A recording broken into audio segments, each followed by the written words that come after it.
Welcome aboard. Stay tuned and subscribe to Han Li's Wuxia Adventures for more thrilling content. Chapter 313. Half a day later, Lu Yin finally received his second red name. Ever since his encounter with the commander, he had become more clear-headed. He knew that it was possible for him to meet one of the 10 arbiters in the ported battles, and his desire for luck had grown stronger. Boom! The ground trembled as a figure disappeared from the swamp. Astral 10, Lu Yin called out once more as he gradually disappeared into the swamp. He had succeeded in obtaining the second teleportation stone. At this point, his battle record was 134 wins and 108 losses, and his winning streak had reached 19. If not for the commander, he could have achieved 30 consecutive victories, which would have given him the right to challenge one of the top 100 rankings. Mentor, I've obtained the second teleportation stone, Lu Yin said respectfully. The trial master opened his eyes and nodded. Ask away. Lu Yin wanted to ask if it was a source box the size of a planet, but the words did not leave his mouth. This question was meaningless to him, at least not for the current him. There would be plenty of opportunities to ask in the future, so he might as well ask something more useful or preserve his qualifications so that he could lockbreak in front of the trial master. Lu Yin's eyes flashed. I have no questions. I would like to lockbreak in front of you, mentor. Please allow me. The trial master grunted. All right, you have one chance. Lu Yin was delighted. Thank you, mentor. He wanted to continue participating in the ported battles, but the trial master stopped him. Someone wants to see you. He then took out his ancient gadget. When he saw this, Lu Yin knew who wanted to meet him, Night King Yuanjing. He had been waiting for this moment for a long time, and there were many things that only Night King Yuanjing could help him with. Monkey, the person you've been waiting for is here. The monkey laughed strangely. Hee, I never thought that there would be a day when I would guide a Night King elder. A screen appeared, and Night King Yuanjing appeared in front of Lu Yin, looking at him with a gentle gaze. We meet again, kid. Lu Yin bowed respectfully. Student Lu Yin greets Elder Yuanjing. Night King Yuanjing waved his hand and smiled. No need for formalities. You're friends with Zhuo, so you're a friend of the Day-Night clan. I'll call you Little Yin. Lu Yin's eyes flashed. Yes. Night King Yuanjing nodded. I've already accepted Zhuo as my disciple. Little Yin, you can rest assured. Lu Yin was delighted. Thank you, Elder. Zhuo, you're really smart. I have to thank you for finding me such a good disciple, Lu Yin lowered his head and didn't reply. Behind him, the trial master spoke up. You're already so old, yet you're still playing the role of authority. Aren't you worried to death? Night King Yuanjing glared fiercely at the trial master before turning back to Lu Yin. Little Yin, this old man has something to ask of you. Lu Yin was shocked, and he hurriedly said, Elder, if there's anything you need, please instruct me. Little Yin is not worthy of the word beg. Kid, there's no need to be polite. If you can really help, then you can even get that old man to call you Grandpa, the trial master said in a very unkind manner. Night King Yuanjing's face immediately turned ugly, as if he had just swallowed a fly. Old Tan, no one will think you're a mute if you don't interrupt. Night King Yuanjing angrily barked. Lu Yin kept his head down and pretended to be obedient. After exhaling, Night King Yuanjing looked at Lu Yin and asked, Little Yin, when you first heard traces of the third Night King, did you hear anything else? For example, an air vent. Lu Yin scratched his head and fell into deep thought. Night King Yuanjing did not disturb him and only stared at him. Lu Yin thought about it and then suddenly said, I think so. That mutant beast said a lot of things in order to save its life, but it's been so long that I don't really remember them.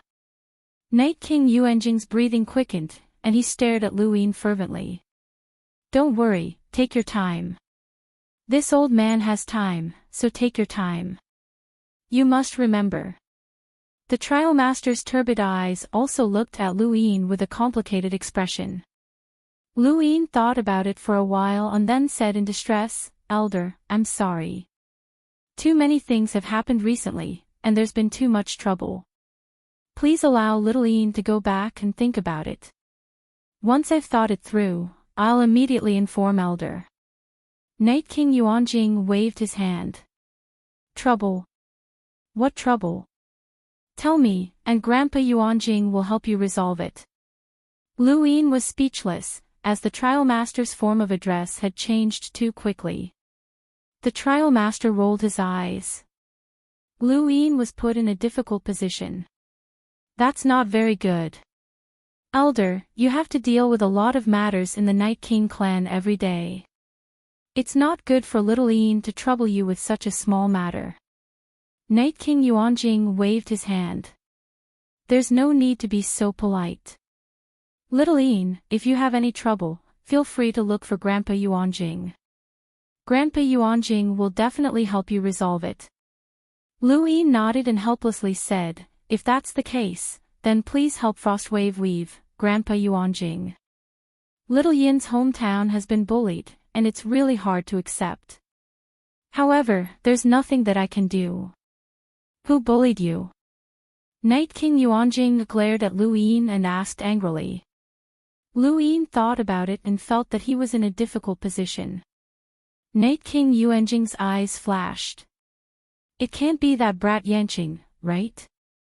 Lu Yin sighed and bowed. Senior Yanqing didn't do it on purpose.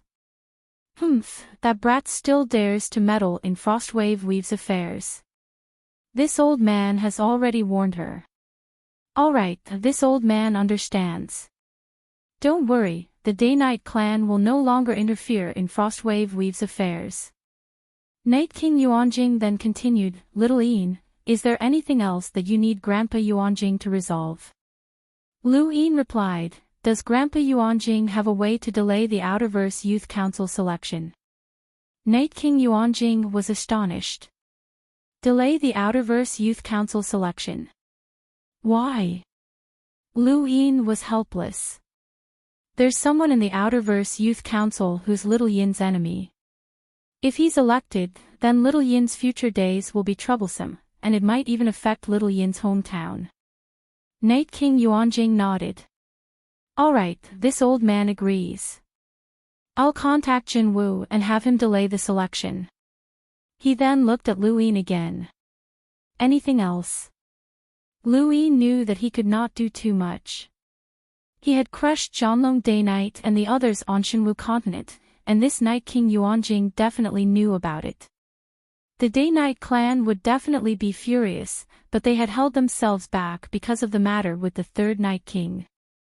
This was a limit that Lu Yin could not break. Otherwise, just as the trial master had said, even Astral 10 would not be able to protect him.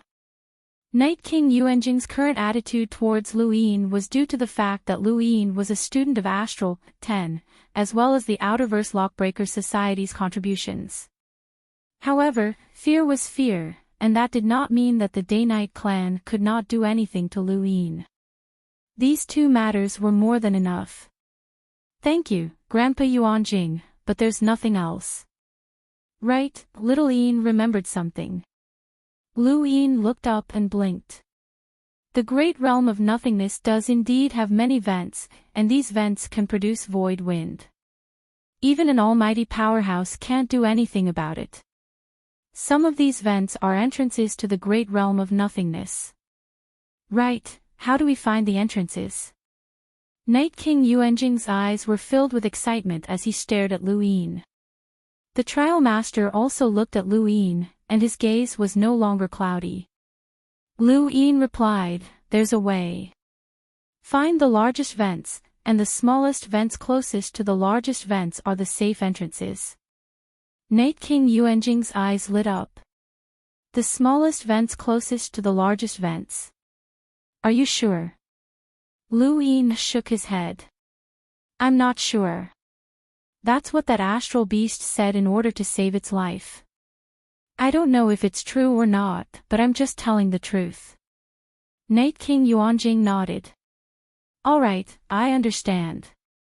If it's true, then Little Yin, you'll be an honored guest of the Day-Night clan from now on. The screen then disappeared. Lu Yin's eyes narrowed. Night King Yuanjing's words had another layer of meaning to them. If it was false, then Lu Yin was done for. Night King Yuanjing had not bothered about the matter with Zhanlong Day-Night, nor had he questioned Lu Yin about why he had not told him everything back then. Lu Yin was very careful, and this sort of person would either not make a move, or once he made a move, he would strike like a thunderbolt. If Lu Yin wanted to preserve his life, then he had to prove his worth. Otherwise, once the third Night King was released, then Lu Yin would not be far from death. Kid, Night King Yuanjing is not someone to be trifled with, the trial master slowly said before closing his eyes and falling silent. Lu Yin bowed to the trial master and silently retreated from the entrance. He was no longer in the mood to challenge the ported battles. There were still a few days until the tournament of the strongest, and he needed to rest well. Monkey, is the third Night King really not going to break free?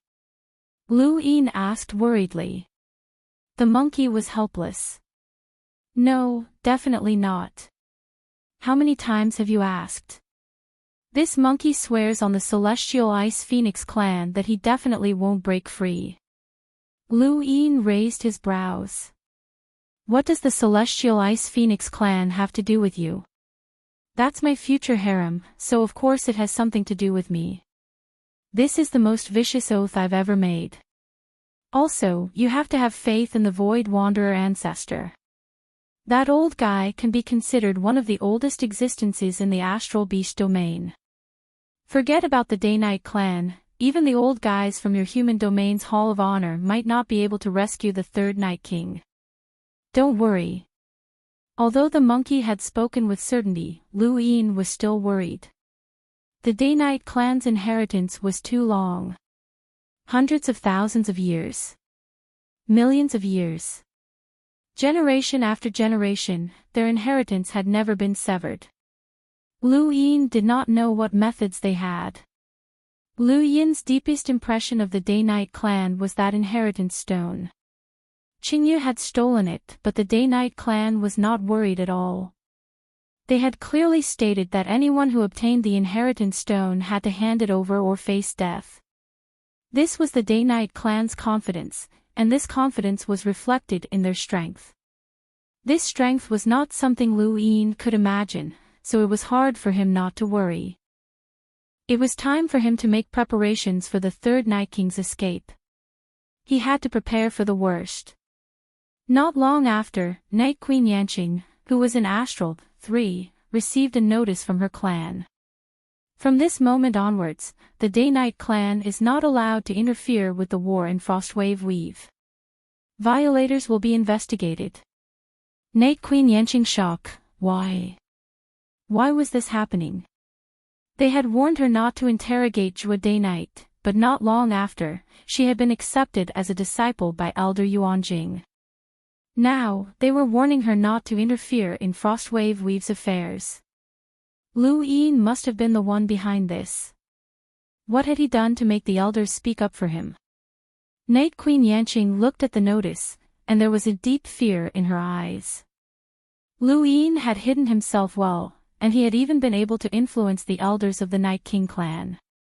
Not long after Night Queen Yanqing received the warning, in the Outerverse East San Dios, Yen Feng also received a notice. The Outerverse Youth Council's evaluation will be delayed for 6 months. All members being evaluated, please make your preparations, Arbiter Zhenwu. Welcome aboard. Stay tuned and subscribe to Han Li's Wuxia Adventures for more thrilling content. Chapter 314. Yen Feng was confused when he saw the notice. Delayed? Half of the Outerverse counselors were already dead, and they desperately needed more. Why was there a delay? This was a notice from Arbiter Jinwoo. What had happened? No matter how Yen Feng guessed, he could not figure out that this was Lu Yin's doing. Ever since Jenny Anna had arrived at Firesmelt Planet, the two had become mortal enemies. Even though Lu Yin had never cared about Jenny Anna, she was still one of his fiancées in name. For Yen Feng, helping Night Queen Yanqing to deal with Lu Yin was an easy task, but this outcome was something that he could never bear. Lu Yin had no plans to lay all his cards on the table with Yen Feng just yet. Once he reached East San Dios, he would deal with Yen Feng and Puyu. 2 days passed peacefully, and there were only 3 days left until the tournament of the strongest. On this day, Lu Yin suddenly received a notification from Little Pao that someone was looking for him at the space station. Lu Yin arrived at the space station and immediately saw the Nalan family spacecraft, as well as the stunning Madame Nalan who was standing below it. Madame Nalan. Lu Yin was surprised. She smiled at Lu Yin. You didn't expect me to come, did you? Lu Yin smiled. I really didn't. Why are you here in Astral 10? I'm here to look for you. Lu Yin was puzzled. Look for me. How can I help Madam? Madame Nalan gestured for him to sit down. Student Lu, please sit down. It's too tiring to stand. Lu Yin nodded and followed her onto the spacecraft.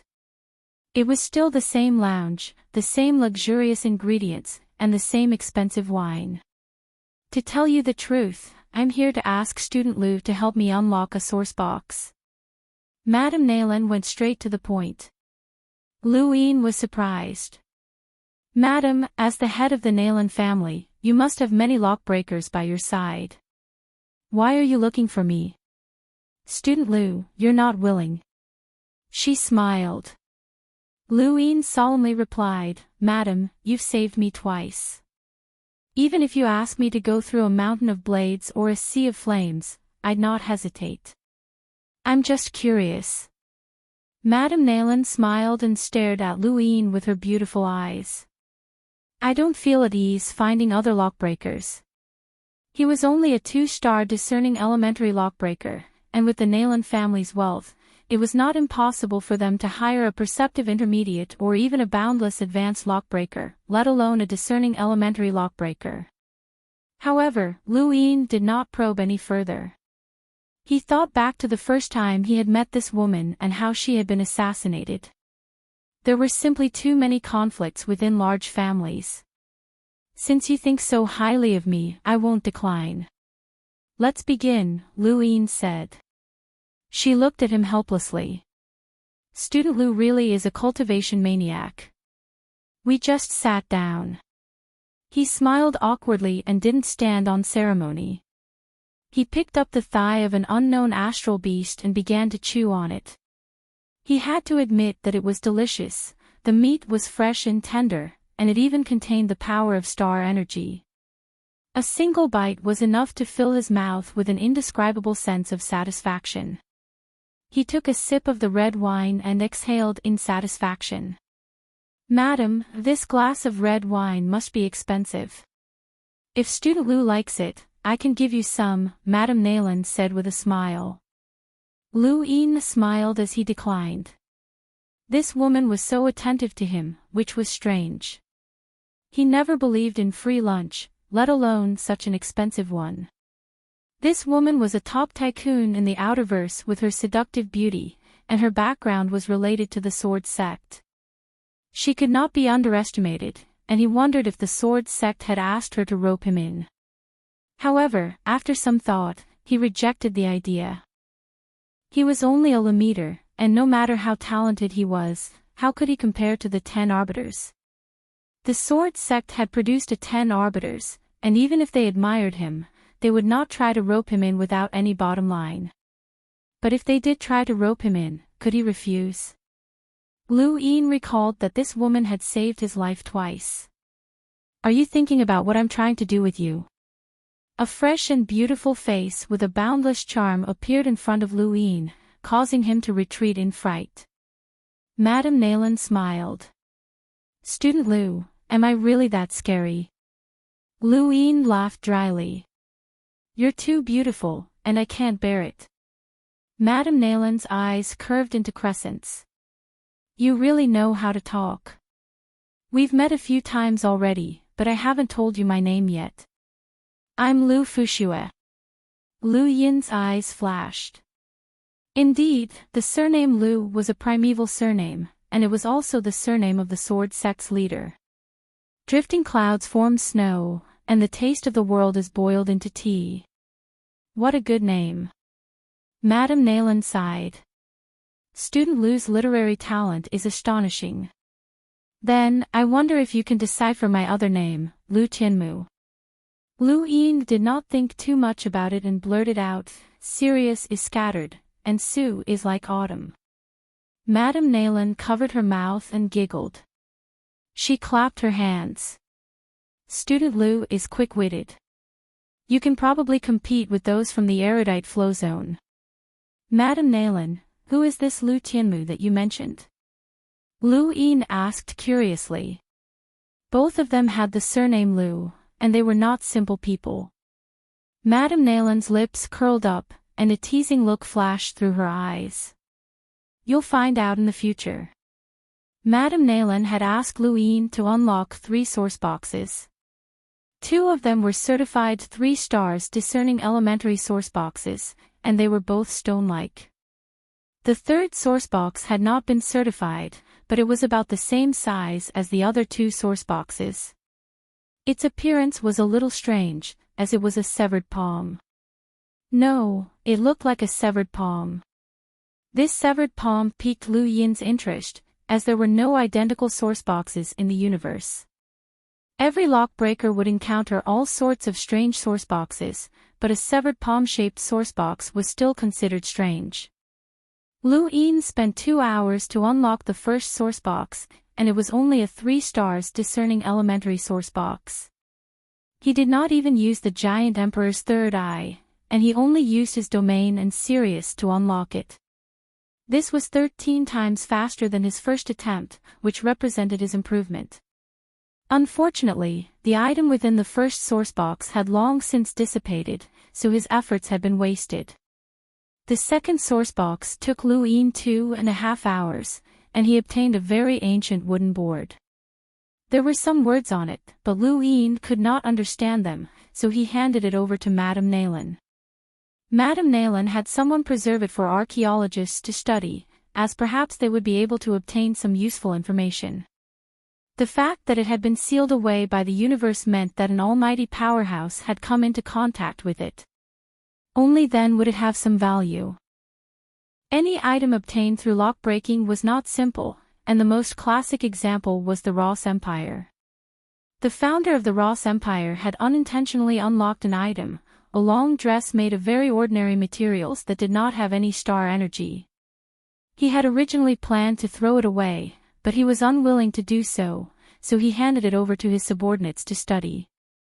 Who would have thought that the dress would contain quite a bit of ancient technological research, which had led to the birth of the Ross Empire, one of the hegemons of the Blazing Mist flow zone, who had the qualifications to compete with the Blaze realm.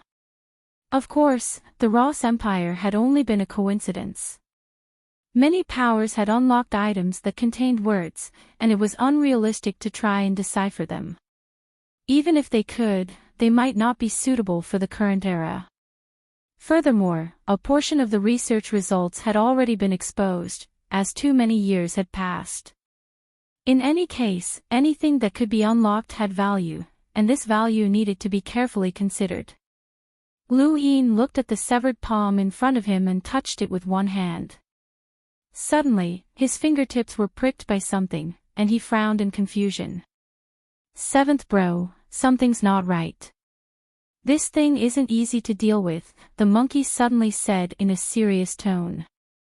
Lu Yin activated the serious art and used his domain to support himself.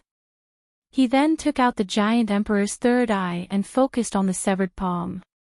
With the 3 layers of support, Lu-Yin saw something different. A strange aura enveloped the severed palm, and it was filled with an ominous feeling. This aura took the form of a barbed scorpion tail, and it was this object that had pricked Lu-Yin. Lu-Yin was shocked, as this was his first time encountering such a scene. He had seen quite a few sourcebox catalogs, and even sourceboxes that could harm lockbreakers would not take the form of a barbed scorpion tail. Of course, it was possible that he could not see it through the sourcebox catalog. Many lockbreakers had died mysteriously, and this scene might have been related to it. Lu-Yin thought about it. He still had one more chance to unlock this sourcebox in front of the trial master. He then said to Madame Naylan, "Madam, I want to bring this sourcebox in front of the trial master to unlock it." The light flashed through her eyes, and she nodded. "All right, Student Lu. Be careful." Lu-Yin nodded. It seemed that Madame Naylan was aware of the uniqueness of this severed palm, and she had only been testing him. If he had really wanted to unlock it, she would have stopped him. Her true intention was to use him to ask the trial master for help. Did she know of the trial master's existence? It was not impossible, as the trial master was definitely an extremely powerful lockbreaker that even Night King Yuanjing respected. If Madame Naylan knew of the trial master's existence, then it would make sense for her to ask him to unlock the sourcebox today. It was only now that Lu-Yin understood what this woman was trying to do. Indeed, anyone who could become a top lockbreaker was not simple. He had not even been able to tell what she was trying to do, and it was only after being taught a lesson that he understood. The severed palm did not have any offensive properties, or else Madame Naylan would not have taken it out so easily. Only direct contact would result in an attack. When Lu-Yin appeared in front of the trial master with the severed palm, the trial master suddenly opened his eyes and stared at the severed palm. "It's the work of a predecessor. Kid, you cannot unlock this sourcebox." Lu-Yin respectfully asked the trial master, "Please enlighten me." The trial master calmly replied, "Some sourceboxes contain the power of their previous owners. It could be an innate gift, battle force, a domain, or even a technique. These powers can be passed down through the ages, and they are the greatest threat to lockbreakers." "Are you saying that this severed palm contains the power of a powerhouse?" Lu-Yin asked in astonishment. The trial master closed his eyes. "If you want to unlock a sourcebox like this, you need to be at least a lockbreaker at the boundless advanced lockbreaker level. It's still too early for you, kid." Lu-Yin thought about it. "Can Mentor help me?" The trial master shook his head. "The power of a predecessor is equivalent to transcending the ages to fight against a powerhouse of the past. The risk is too great." Lu-Yin nodded. "This student will take his leave." Not long after, Lu-Yin returned the severed palm to Madame Naylan and repeated what the trial master had said. Madame Naylan sighed and smiled bitterly. "Student Lu, to tell you the truth, I've sought out quite a few lockbreakers, but they all rejected me. Mentor said that only lockbreakers who have touched the boundless advanced lockbreaker level can successfully unlock this sourcebox," Lu-Yin said. Welcome aboard. Stay tuned and subscribe to Hanli's Wuxia Adventures for more thrilling content. Chapter 315.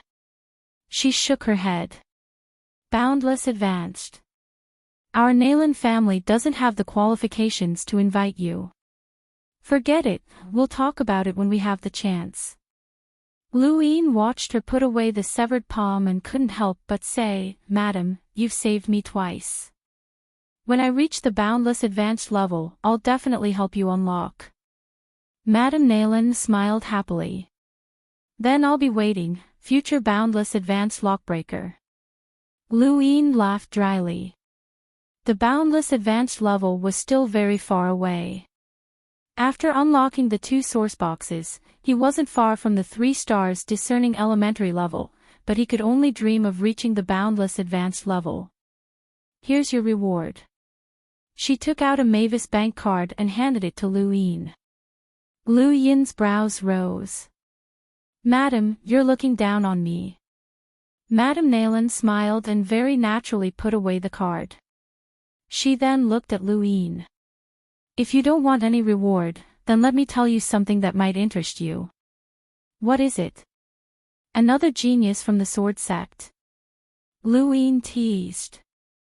Madame Nayland had mentioned Lu Xiaoqiu to him, which had shocked him. However, Lu Xiaoqiu had been defeated, so he couldn't help but tease her. Madame Nayland, something like that, but it's not the sword sect. It's the cosmic sea. Lu Yin's expression turned serious. The cosmic sea. Madame Nayland nodded and took a few steps forward. She then turned back to look at Lu Yin. Do you know anything about the cosmic sea? Lu Yin shook his head. Not really. How should I put it? The cosmic sea is divided into battle groups, and there are all sorts of people who can't survive in the innerverse and outerverse. Those who can reach the cosmic sea are all experts, and even a colossus like the sword sect doesn't dare to underestimate them. Among them, the 4 great battle groups are the most terrifying, and they're known as the 4 hegemons. Any one of them has the power to shake the sword sect.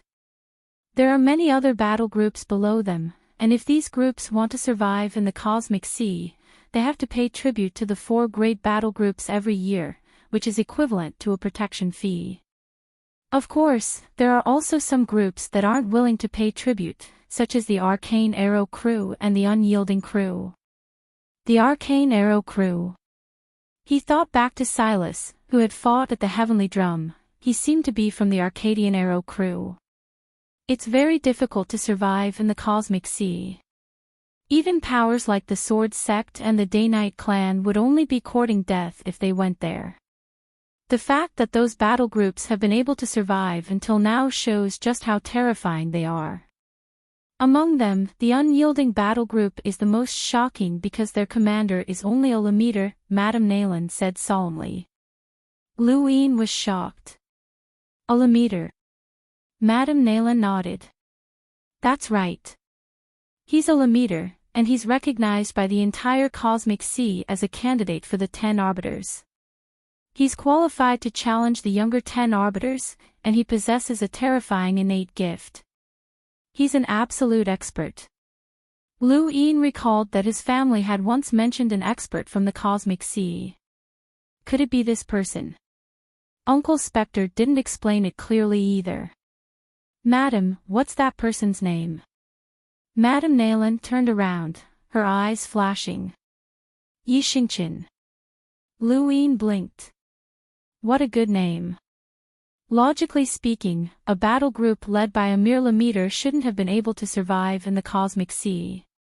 However, the Unyielding Battle Group managed to survive and successfully attracted the attention of the major battle groups. The major battle groups have confirmed that they are targets that must be captured personally.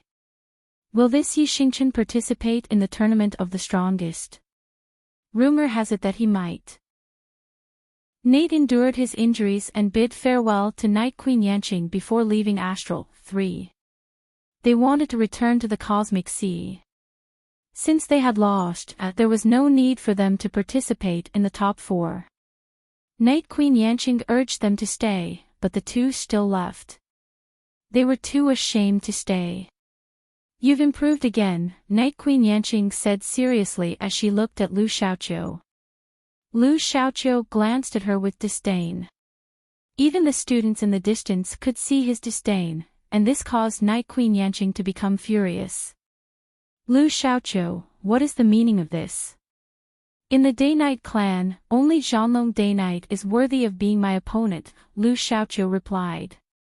Night Queen Yanqing clenched her fists as her 4-lined battle force surged.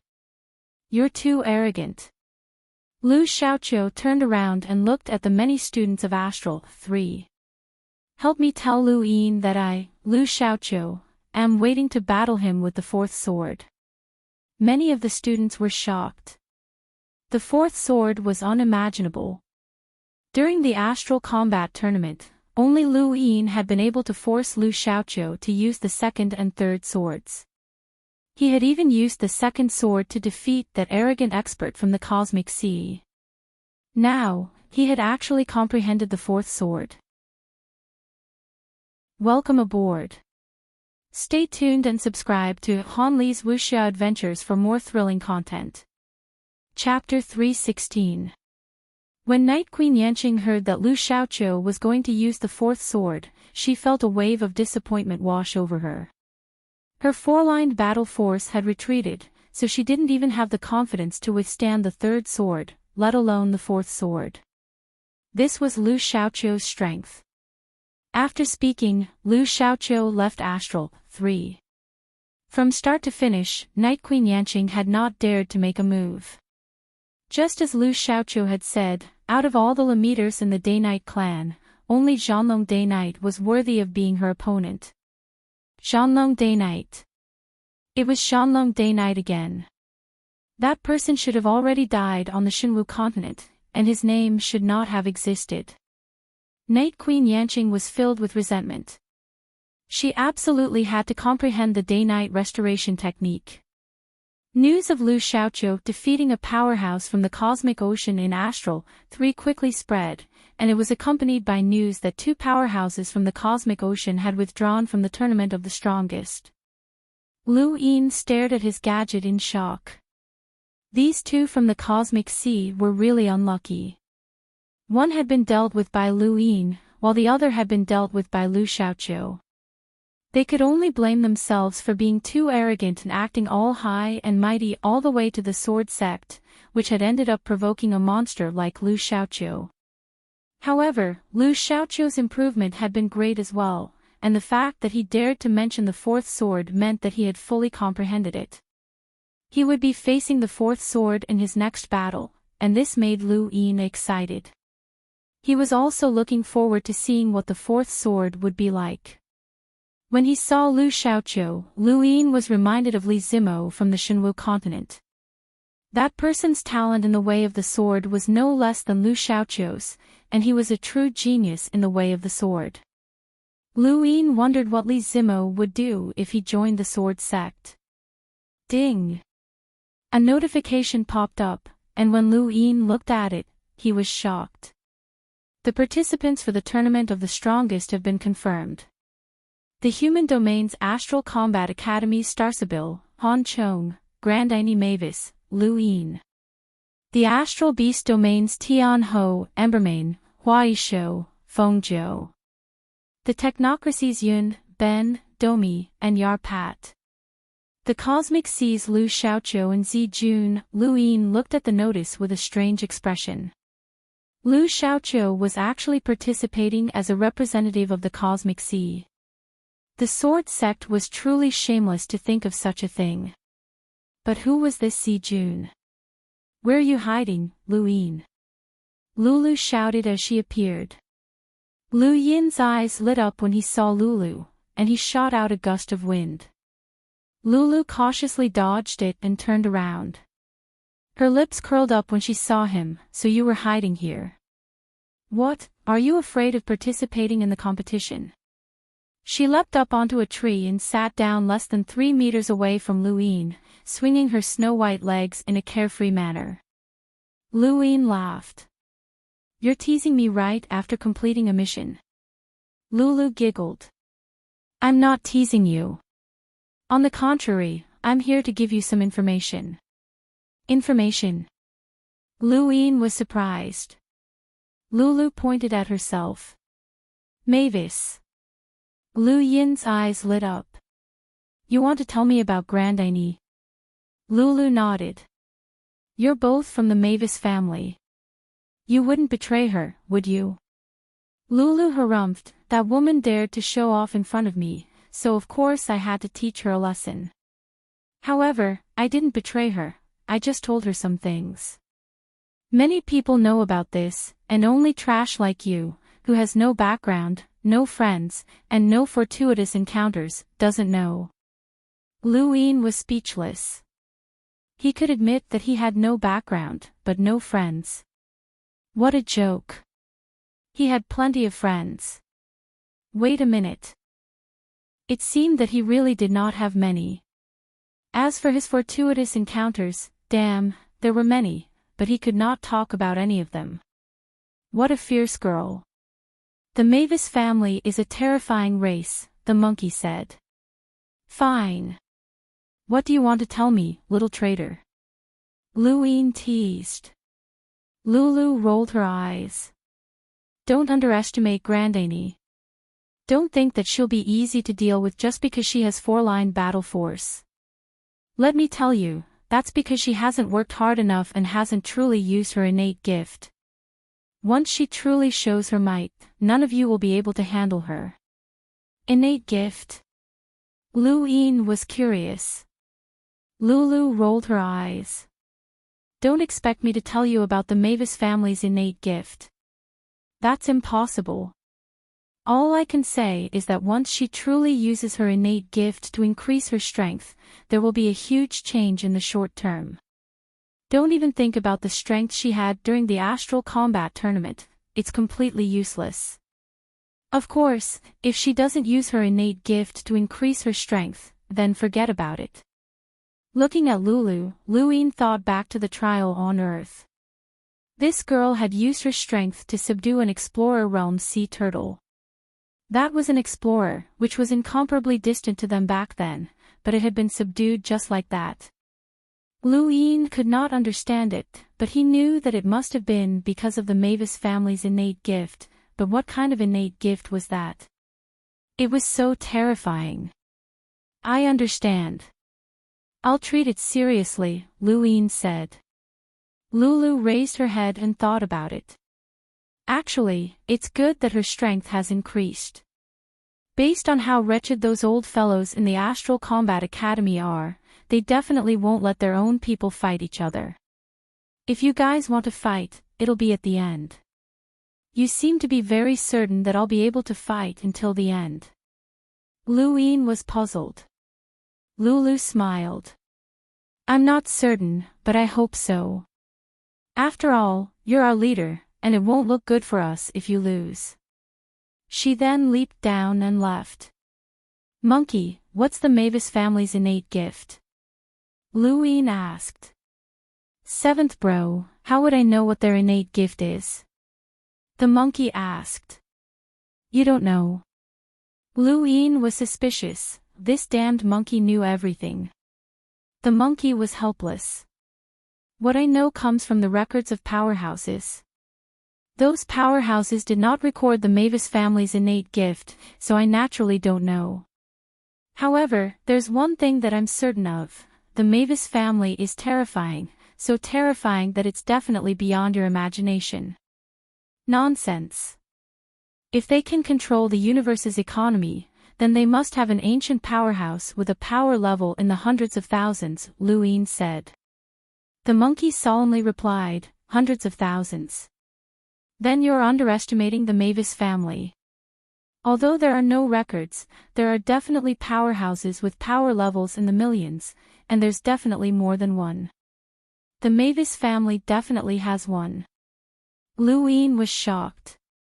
What did a power level in the millions mean? That was not the same as hundreds of explorers, it was a qualitative change. Such a powerhouse could destroy a planet with a single breath, wipe out a fleet with a single glance, and become indestructible. Time slowly passed, and there was only one day left until the tournament of the strongest. On this day, many screens were set up on Xenu Star in the Great U Empire, allowing everyone to see what was going on. As the royal regent and the person with the highest authority in the Great U Empire, Lu Yin's competition was currently the most important event in the Great U Empire. Even the 13 imperial squadrons had set aside everything to fully support Luwine. The tournament of the strongest was not like the astral combat tournament, which limited the number of spectators. Not everyone could watch, but Luwine was a participant, so he could let the Great U Empire watch. Only people with a certain status were qualified to watch the tournament of the strongest. Earth was honored to be able to watch the tournament, and Lu Yin's records stated that he was from Earth. For this reason, the Ana family had specially sent someone to Earth to take care of the screens to curry favor with Luwine. The current Earth was completely different from before, and its technology was advancing with each passing day. After Lu Yin became the royal regent, Earth's status had changed greatly. Many of the Great Yu Empire's battle techniques and technology had been transferred to Earth, and even a space station had been built. Earth was currently selecting a group of people to receive the Great Yu Empire's most advanced education in order to increase Earth's strength. Many of the 7 sages' subordinates had been selected to go to Xinyu Star, including Snow Maiden Zhao Yu, Beijing's Huan Sha, Jinling's Feng Hong, Luo Yi, and Qin Xian. Unfortunately, Zhou Shan and Wu Sheng were still worried about Earth and did not plan to leave.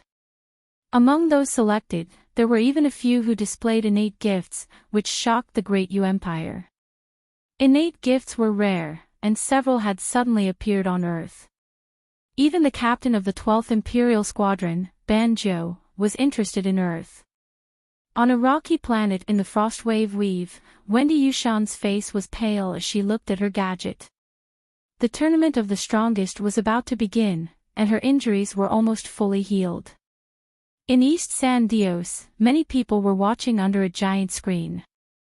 Lu Yin had originally planned to come to East San Dios, but now, he had returned to Astral 10 and was replaced by Mira. To Bezer and the others, it didn't matter who it was. After all, the authority that Wendy Yushan had left behind could not be snatched away. On Fire's Melt planet, Jenny Anna was so excited that her face was red. She had just received news that Yan Feng might marry her soon. She had waited for this day for so long that she had even broken off all relations with her family. In the distance, flames burned on the ground. This was Fire's Melt planet. Jenny Anna was not used to it and felt uncomfortable, but when she thought about how she could be together with Yan Feng, she could endure this pain. Jenny Anna felt strange as she watched the giant screen rise. After asking around, she found out that the tournament of the strongest was about to begin after the Astral Combat Tournament. This tournament would not only include the top 4 from the Astral Combat Academy, but also other star domains. Jenny Anna thought of Lu Yin as she looked at the screen. She did not know why, but the joy of marrying Yan Feng suddenly faded away. She felt strangely hesitant, as if she was standing at the edge of a cliff. No matter which direction she walked, she would fall off. She suddenly remembered something and checked her cosmic ring, only to realize that she had lost the ring. Forget it, I'll just throw it away. That's good too, at least Yan Feng won't misunderstand. Jenny Anna had complicated thoughts as she stared at the screen. In the Innerverse, in the enormous sword sect, countless disciples were staring at the screen. Lu Xiaoqiu had challenged Lu Yin with the 4th sword to participate in the tournament of the strongest. At this moment, countless people in the sword sect were certain that Lu Xiaoqiu was the strongest. The 13 swords were unparalleled, and Lu Yin would lose as well. In the depths of the Innerverse, on the vast cosmic sea, the waves were strong enough to tear apart a spacecraft. A huge, ancient warship bobbed with the waves. There were many powerful auras hidden within the ship, each of which was enough to make space-exploring powerhouses tremble in fear.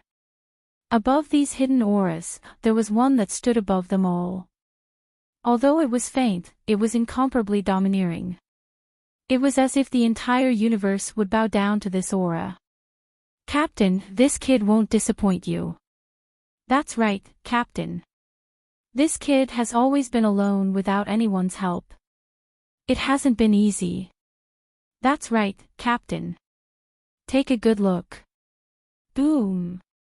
There was a loud sound as a ripple spread out from the warship and crushed the cosmic sea. The waves in an unknown radius instantly calmed down as they had been forcefully suppressed. What's his relationship with me? Why should I care about him? Why should I be disappointed? Shut up, or I'll take care of you one by one. A loud voice reverberated throughout the sea, causing countless creatures to tremble in fear. Everyone in the cosmic sea was afraid of this voice. Captain is mighty. Don't get angry. It's just a joke. Don't mind it, Captain. Captain, do you want a drink? Shut up, you bunch of idiots. It's all your fault. You made me offend people for no reason. Seventh bro, that's little sister Feng Zhou. If it was your little sister Ming Yan in front, what would you do? You're worse than me. Hurry up and let me out. I want to talk to little sister Feng Zhou. The monkey shrieked. Luyin barked, if you keep spouting nonsense, I'll block you so that you won't even be able to see little sister Feng Zhou. The monkey felt wronged. You can't bully me like this. Seventh bro, I've helped you a lot. Let me talk to little sister Feng Zhou. No, shut up. If you keep spouting nonsense, I'll really block you, Luyin threatened. At that moment, the girl called Feng Zhou saw Luyin, and her eyes flashed coldly as she walked over. Why is she here? Are you able to contact her? Luyin asked coldly as he stared at his right arm. If the monkey could really contact Feng Zhou, then Luyin would definitely deal with this monkey. His secret could not be exposed. No, I promise, seventh bro, absolutely not. If you don't let me out, I can't contact anyone. The monkey hurriedly clarified. Luyin frowned and looked at Feng Zhou as she approached him. This woman's expression was strange. Was she here for revenge? Many students were attracted by this scene and looked over excitedly. Were they going to fight before the competition even started?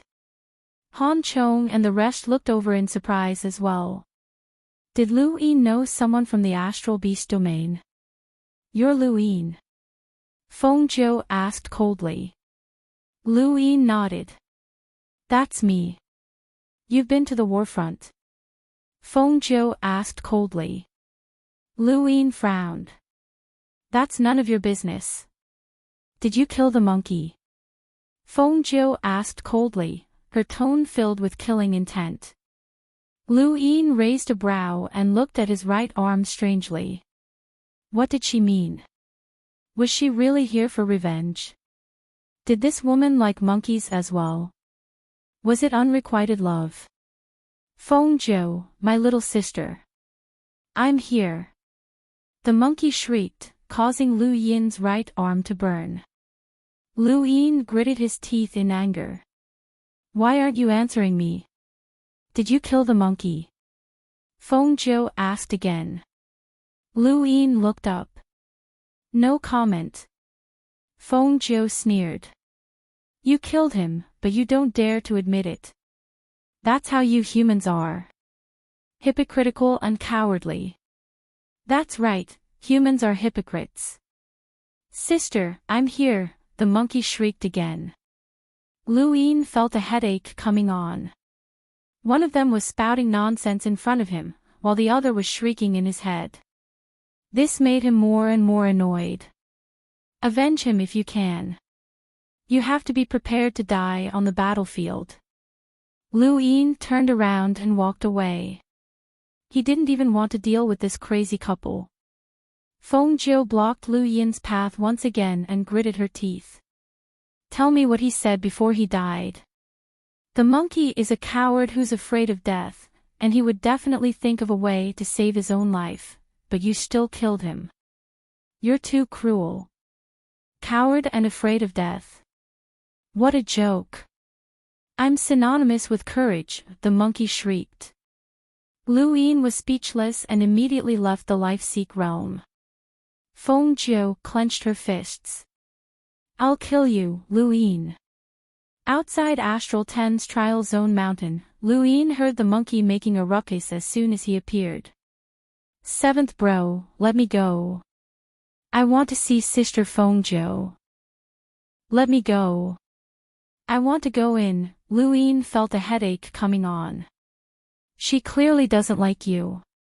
It's just that something happened between the two of you, and she doesn't want you to die. The monkey was furious. She likes me. The entire Celestial Ice Phoenix clan is my harem. This was said by ancestor Wushang. Lu Yin frowned. Don't be unreasonable. If you keep talking nonsense, I'll block you and make sure you never see your sister Fengzhou again. The monkey wailed, but he didn't dare to say anything else. It wasn't a good sign to have an enemy before the tournament had even begun. Why are you back? Are you scared? Lulu had yet to enter the life-seek realm when she saw Lu Yin. Nearby, Coco clenched her fists. Brother Lu, don't be scared. If you get hurt, I'll give you an injection. Lu Yin's eyelids twitched. No need, Coco. By the way, how are your seniors, Xingjie and Kanim? Coco smiled. They're doing well. They're very happy to know that you're fine. That's good. Lu Yin smiled. The two of them had been at the pirate port just like him, and they had been able to survive the bombardment of warships. Of course, there was also the possibility that they had been spared because of their background, just like Zhuo Day Knight. Why aren't you going in? Lulu was curious. Lu Yin shrugged. It's too noisy. I'll wait for the tournament to start before going in. He then asked, Coco, where's Zora? Aren't you guys in a group? She went back to Windrift Hall for training. Lu Yin was puzzled. Training? What kind of training? Windrift Hall's combat training, of course. There are 2 people in each group, with one focused on healing and the other on fighting. Windrift Hall's combat style is very special and powerful, Lulu explained. When he thought about Zora's meridian severing finger, Lu Yin agreed. It was indeed very special. This meant that there would be some changes when Zora returned. He took a deep breath. These great powers were great, they had prepared everything for their successors. Not long after, Lulu and Coco entered the Life-Seek realm. The rest of Astral 10 had already entered, leaving Lu Yin alone on the Trial Zone mountain. He leaned against the mountain wall and closed his eyes to rest, waiting for the tournament of the strongest to begin. The clamor reached the heavens. This was the final stage of the Astral Combat Tournament, and it had been filled with Astral Combat Academy students. Occasionally, a war spirit would be instantly killed. For light screens rose up and sealed off a large area, including the peak. The spectating students were also isolated from the outside world. During the Astral Combat Tournament, some of the battles had caused the deaths of spectating students. This time, the Astral Combat Academy mentors had made preparations in advance.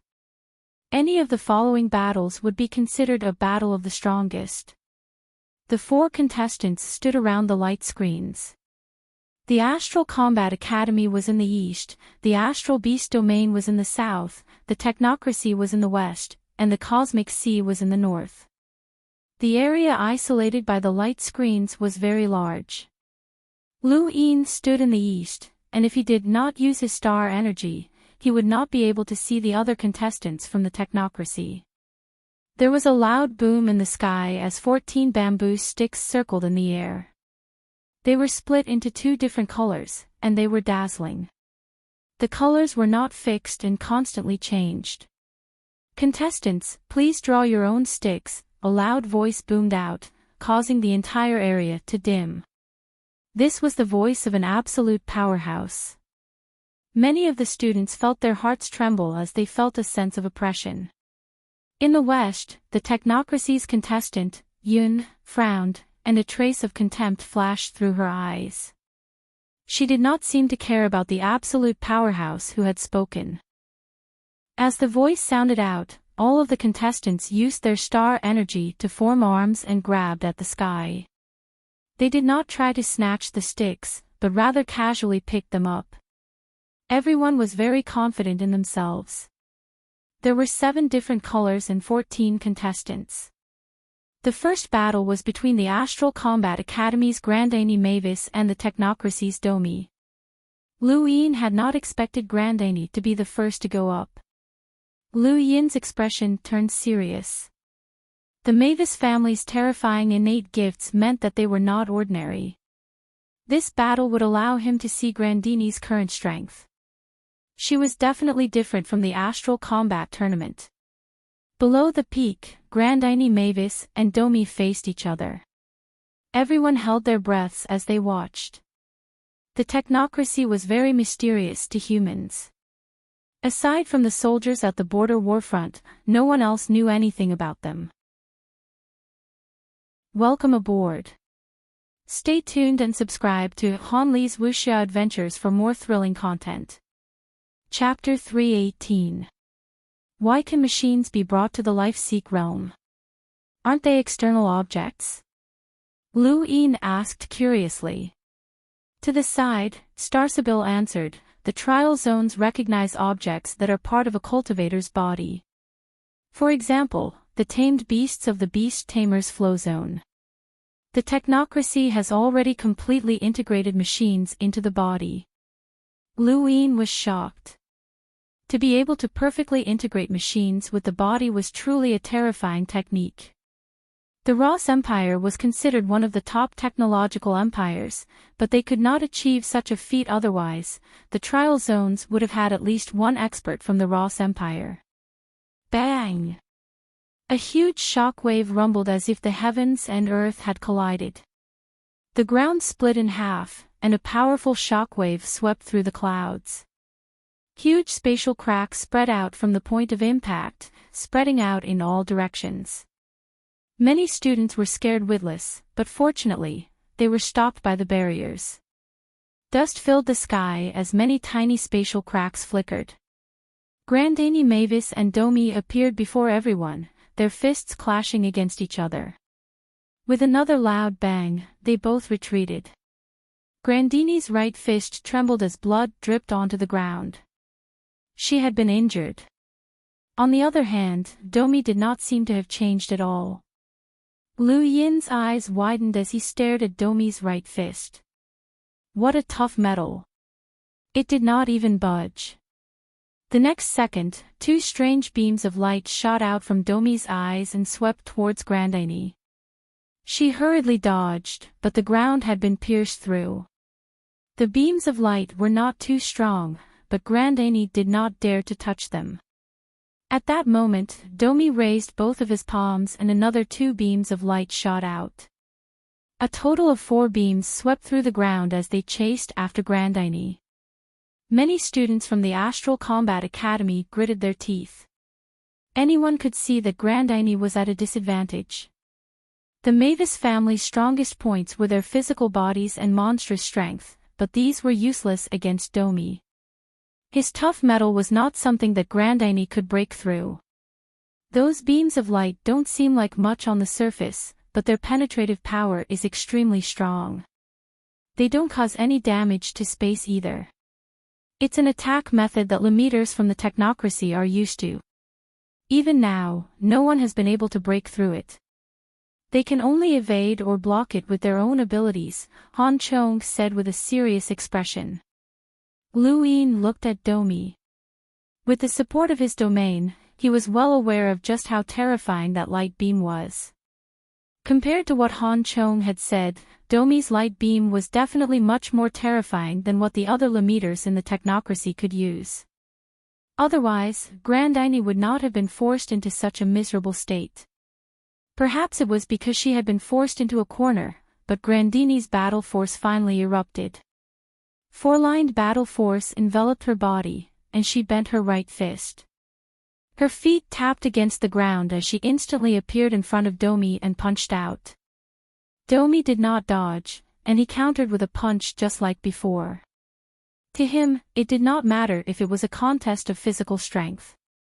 Bang bang bang, 13 consecutive explosions rang out as Grandini used her 4-lined battle force and 13 stacks to send Domino crashing into the ground. During the Astral Combat Tournament, she had used her 3-line battle force to defeat Lu Yin, but Dao Bo had immediately admitted defeat after she unleashed her 4-line battle force. Because of this, the students of the Astral Combat Academy did not know just how terrifying Grandine was when she unleashed her full power. But now, they had all witnessed it for themselves.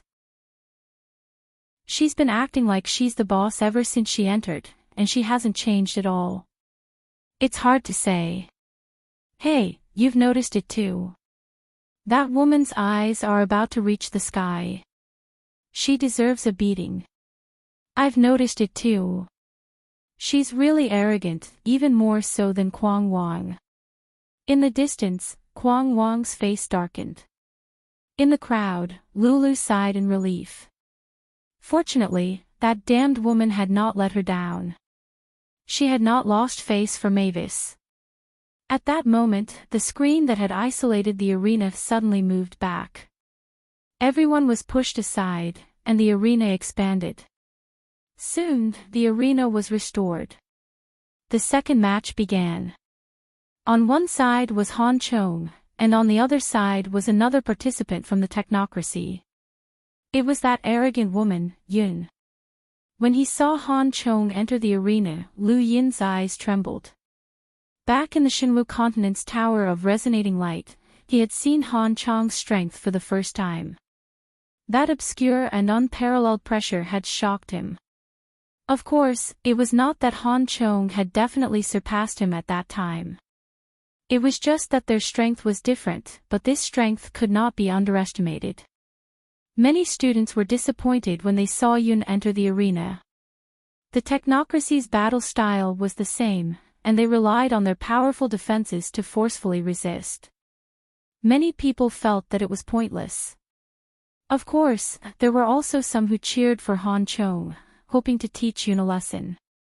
After all, Yun's eyes were too arrogant, and she was practically mocking the entire arena. Welcome aboard. Stay tuned and subscribe to Hanli's Wuxia Adventures for more thrilling content. Chapter 319. That woman's eyes are asking for a beating, the monkey commented. Lu Yin laughed, as everyone else felt the same way. Had this woman's eyes been messed with? Her disdain was too obvious, and she really deserved a beating. How are you feeling? Lu Yin asked Grandine. Grandine looked at her snow-white fists. Those androids are too hard. I can't hit them. Lu Yin was speechless. Even if she couldn't hit them, she had still managed to cripple them. At that moment, the battle began. Han Chong stretched out a hand and used his star energy to draw a picture of mountains and rivers. Boundless peaks pressed down on Yun. Yun looked up, and the disdain in her eyes grew even more obvious. Just when everyone thought that she would take Han Chong's attack head-on, she raised a hand and waved it. Then, Han Chong's picture of mountains and rivers dissipated. The entire arena fell silent as everyone, including Lu Yin, stared blankly at this scene. What was this? This was a lock-breaking technique, and it was no ordinary lock-breaking technique. Lu Yin took a few steps forward and subconsciously activated his serious art to stare at Yun. This woman's lock-breaking technique surpassed his own, and she was too fast and too practiced. It was as if Han Chong's picture of mountains and rivers had been torn apart as easily as a few threads. Starsibyl's expression changed, and she stared at Yun with disbelief. She could not sense any aura from this woman that could be used for divination. It felt as if she had transcended. Han Chong stared at Yun in shock. Above her head, the star energy in the picture of mountains and rivers gradually melted away before dissipating. Is that all you've got? Yun asked disdainfully, the contempt in her eyes obvious. You're a lockbreaker.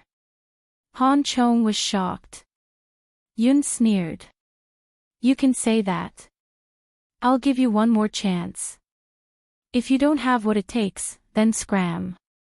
Outside the arena, many students were enraged, and even those from the astral beast domain could not bear to watch. Yun was too arrogant, and her arrogance targeted everyone, not just Han Chong. Not only was she arrogant, but there was also an indescribably strange feeling. Han Chong frowned, as this battle had exceeded his expectations. The woman in front of him was unfathomable, and he no longer held back. He raised his hand and drew again, but this time, his speed was a bit slower. With every stroke, an indescribable pressure engulfed the entire arena, and the world seemed to darken. Outside the arena, Lu Yin's eyes trembled. This was the exact same feeling that he had felt back in the Tower of Resonating Light. Han Chong had concealed an extremely deep sense of oppression, and this painting was enough to make him feel an intense sense of danger. Starsabil raised her head and stared at Han Chong's hand. Outside, a strange look flashed across Xia Ye's eyes. During the astral combat tournament, he had been crushed by this painting. In the arena, across from Han Chong, Yun watched as Han Chong painted. The arrogance in her eyes disappeared and was replaced by shock. Then, a towering killing intent appeared in front of Han Chong in an instant. Yun raised a hand and pressed down with a single palm. Han Chong's eyes widened, and he flicked a finger. Ever since he had been able to paint this landscape painting, no one at the same level as him had been able to surpass him. Even Xia Yi, who had 4-line battle force, had been suppressed.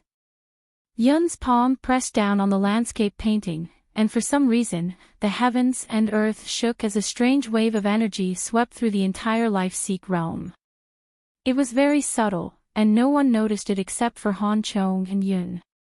Even Lu Yin, who had both Sirius and his domain, was unable to detect it.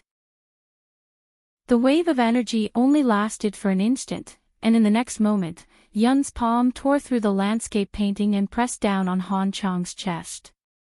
Han Chong was defeated in an unbelievable manner, and he disappeared from the Life-Seek realm. This battle had been very short, but it had overturned everyone's expectations. Yun, a girl from the technocracy, had easily defeated Han Chong and even revealed an extremely high level of lockbreaking. No one had expected this battle to end in such a way. It was just too strange. Yun retracted her hand, and the killing intent in her eyes faded away. Instead, it was replaced by an unconcealable contempt and disdain. Trash. She then left the arena. Second match, Yun, victory. Many of the surrounding students had ugly expressions. In the crowd, Xia Yi was shocked. He had not believed that Han Chong would lose. That landscape painting was invincible, but it had been defeated just like that. Why? Lu Yin was shocked as well. Han Chong's landscape painting had given him an intense sense of danger, and it was definitely not fake. However, it had been torn apart as if it had met its natural enemy. What kind of technique did Yun have? Watching Yun's battle was like watching Starsabil's, and it left everyone confused. The battle had been very short, and it had not caused any damage to the arena. Soon, the next battle was about to begin, and Hua Yishou appeared in the arena. Facing Hua Yishou was Lu Xiaoqiu. When he saw Lu Xiaoqiu, Hua Yishou felt his hair stand on end. He really did not want to face Lu Xiaoqiu, as he did not have any confidence in himself. Many astral beasts had been killed by the 13 swords, and this person in front of him was also known as a freak. A few days ago, he had defeated an arrogant powerhouse from the cosmic sea, and now he was challenging the human Lu Yin with the 4th sword. Lu Xiaoqiu did not care who his opponent was, but when he looked at the palm-sized rat, he could not help but frown. This rat was not even as big as his sword. Among the spectating students, one of them had a gloomy expression. He looked at Hua Yishou with eyes full of grief and killing intent.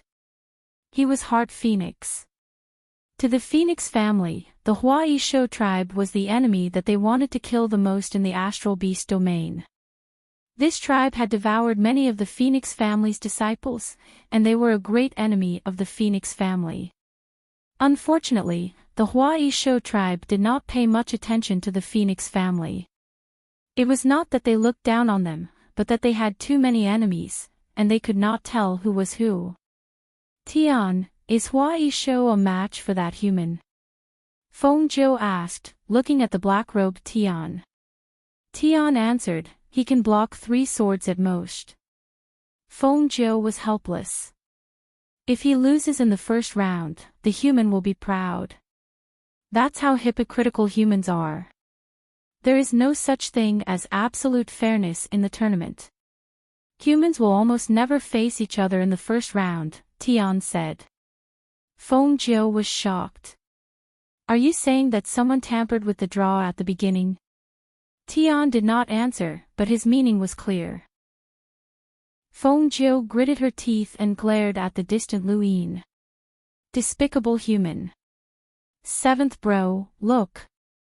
Little sister Feng Zhou is thinking of me. She's looking over, the monkey shouted excitedly. Lu Yin was speechless. She doesn't know that you're on my arm. She's not looking at you. Who's that? The monkey was furious, but then he suddenly reacted. 7th bro, you're not trying to steal my sister, are you? Lu Yin sighed. He really should have blocked this bastard. Nearby, Starsabil looked at Lu Yin with a strange expression. What's wrong? Are you sighing because of Han Chang's defeat? Lu Yin was taken aback, but then he nodded. Yes, Brother Han's defeat was too strange. Starsabil looked at Yun. It's not strange. That woman is not simple. Why is that? Lu Yin was curious. Starsabil's eyes lit up. Because I can't divine her location. Lu Yin's lips twitched. He had never believed in divination, it was just a pretense. At that moment, the battle began. Huaishou took the initiative to attack. His palm-sized body instantly disappeared as he pierced through the void and bit at Lu Xiaoqiu. He had done his best and attacked as fast as he could, not wanting to give Lu Xiaoqiu a chance to draw his sword. Unfortunately, speed was not invincible to the 13 swords. The second sword specifically countered speed, and Lu Xiaoqiu also had a domain. No matter how fast Huaishou was, he could not avoid Lu Xiaoqiu's perception. Lu Xiaoqiu retreated a few steps and avoided Huaishou's attack. He raised his sword and slashed down. The sound of metal clashing rang out, and Huaishou shrieked as he was swept away by the formless sword qi. He crashed into the mountain peak and broke through it before crashing into the light screen that separated the stage. Everyone stared at Huaishou. Was it over? That was the first sword of the 13 swords, and it was a sword technique that could defeat a student leader like Quang Wang. At this moment, Quang Wang was the one who wanted Huaishou to lose the most. He had lost to the first sword, and if Huaishou could block it, then that would mean that Quang Wang was even weaker than a rat. Thus, Quang Wang stuck his head out and stared at Huaishou, hoping that he would lose. Unfortunately, things did not go as planned. Huaishou twitched twice before leaping up and disappearing into the void. At the same time, Lu Xiaoqiu's gaze turned cold as he slashed out with his sword. With a bang, the void distorted as a huge spatial crack appeared, splitting the stage into 2. Huaishou was sent flying by Lu Xiaoqiu's sword, and he tumbled twice before landing on the ground. His small green eyes stared at Lu Xiaoqiu in fear. This was too frightening. 2 consecutive swords had reached the limit of what Huaishou could withstand, and that was only the first sword. If this person had used the second or third sword, Huaishou would not have known how to block it. Lu Yin stared at Lu Xiaoqiu in amazement. Since he had broken through to the Lamita realm, Lu Xiaoqiu had naturally broken through as well. The first sword was much stronger than it had been during the astral combat tournament. If Lu Xiaoqiu had been as strong as he was now, then Lu Yin might not have been able to block the second sword. The first sword had been enough to force Lu Yin to use his 5-line battle force. Just as Huaisho was thinking about how to deal with Lu Xiaoqiu, all the hairs on his body stood on end as an endless sense of danger descended upon him. He looked up, and his pupils shrank as he saw boundless sword qi pierce through the void and cover the entire ground. Just like how Grandini Mavis had dealt with Domi, Lu Xiaoqiu's second sword covered the ground and attacked from all directions. Speed was meaningless against the second sword. Third match, Lu Xiaoqiu wins. There were no surprises in this battle, as even the Astral Beast Domain's participants did not think that Huaisho could block Lu Xiaoqiu. Just as Tianhou had said, Lu Xiaoqiu would only be able to block 3 swords at most. During the match, Lu Xiaoqiu glanced at Lu Yin and opened his mouth to say something. Although he couldn't hear it due to the distance, Lu Yin was still able to sense it through his domain. "Don't disappoint me." These 5 words reflected Lu Xiaoqiu's current confidence in his own strength, and it also ignited Lu Yin's fighting spirit. It just so happened that he was up next. His opponent was Fengzhou. Lu Yin did not know if it was a coincidence or not, but the two had already had a conflict before the tournament, and now, it was their turn to fight.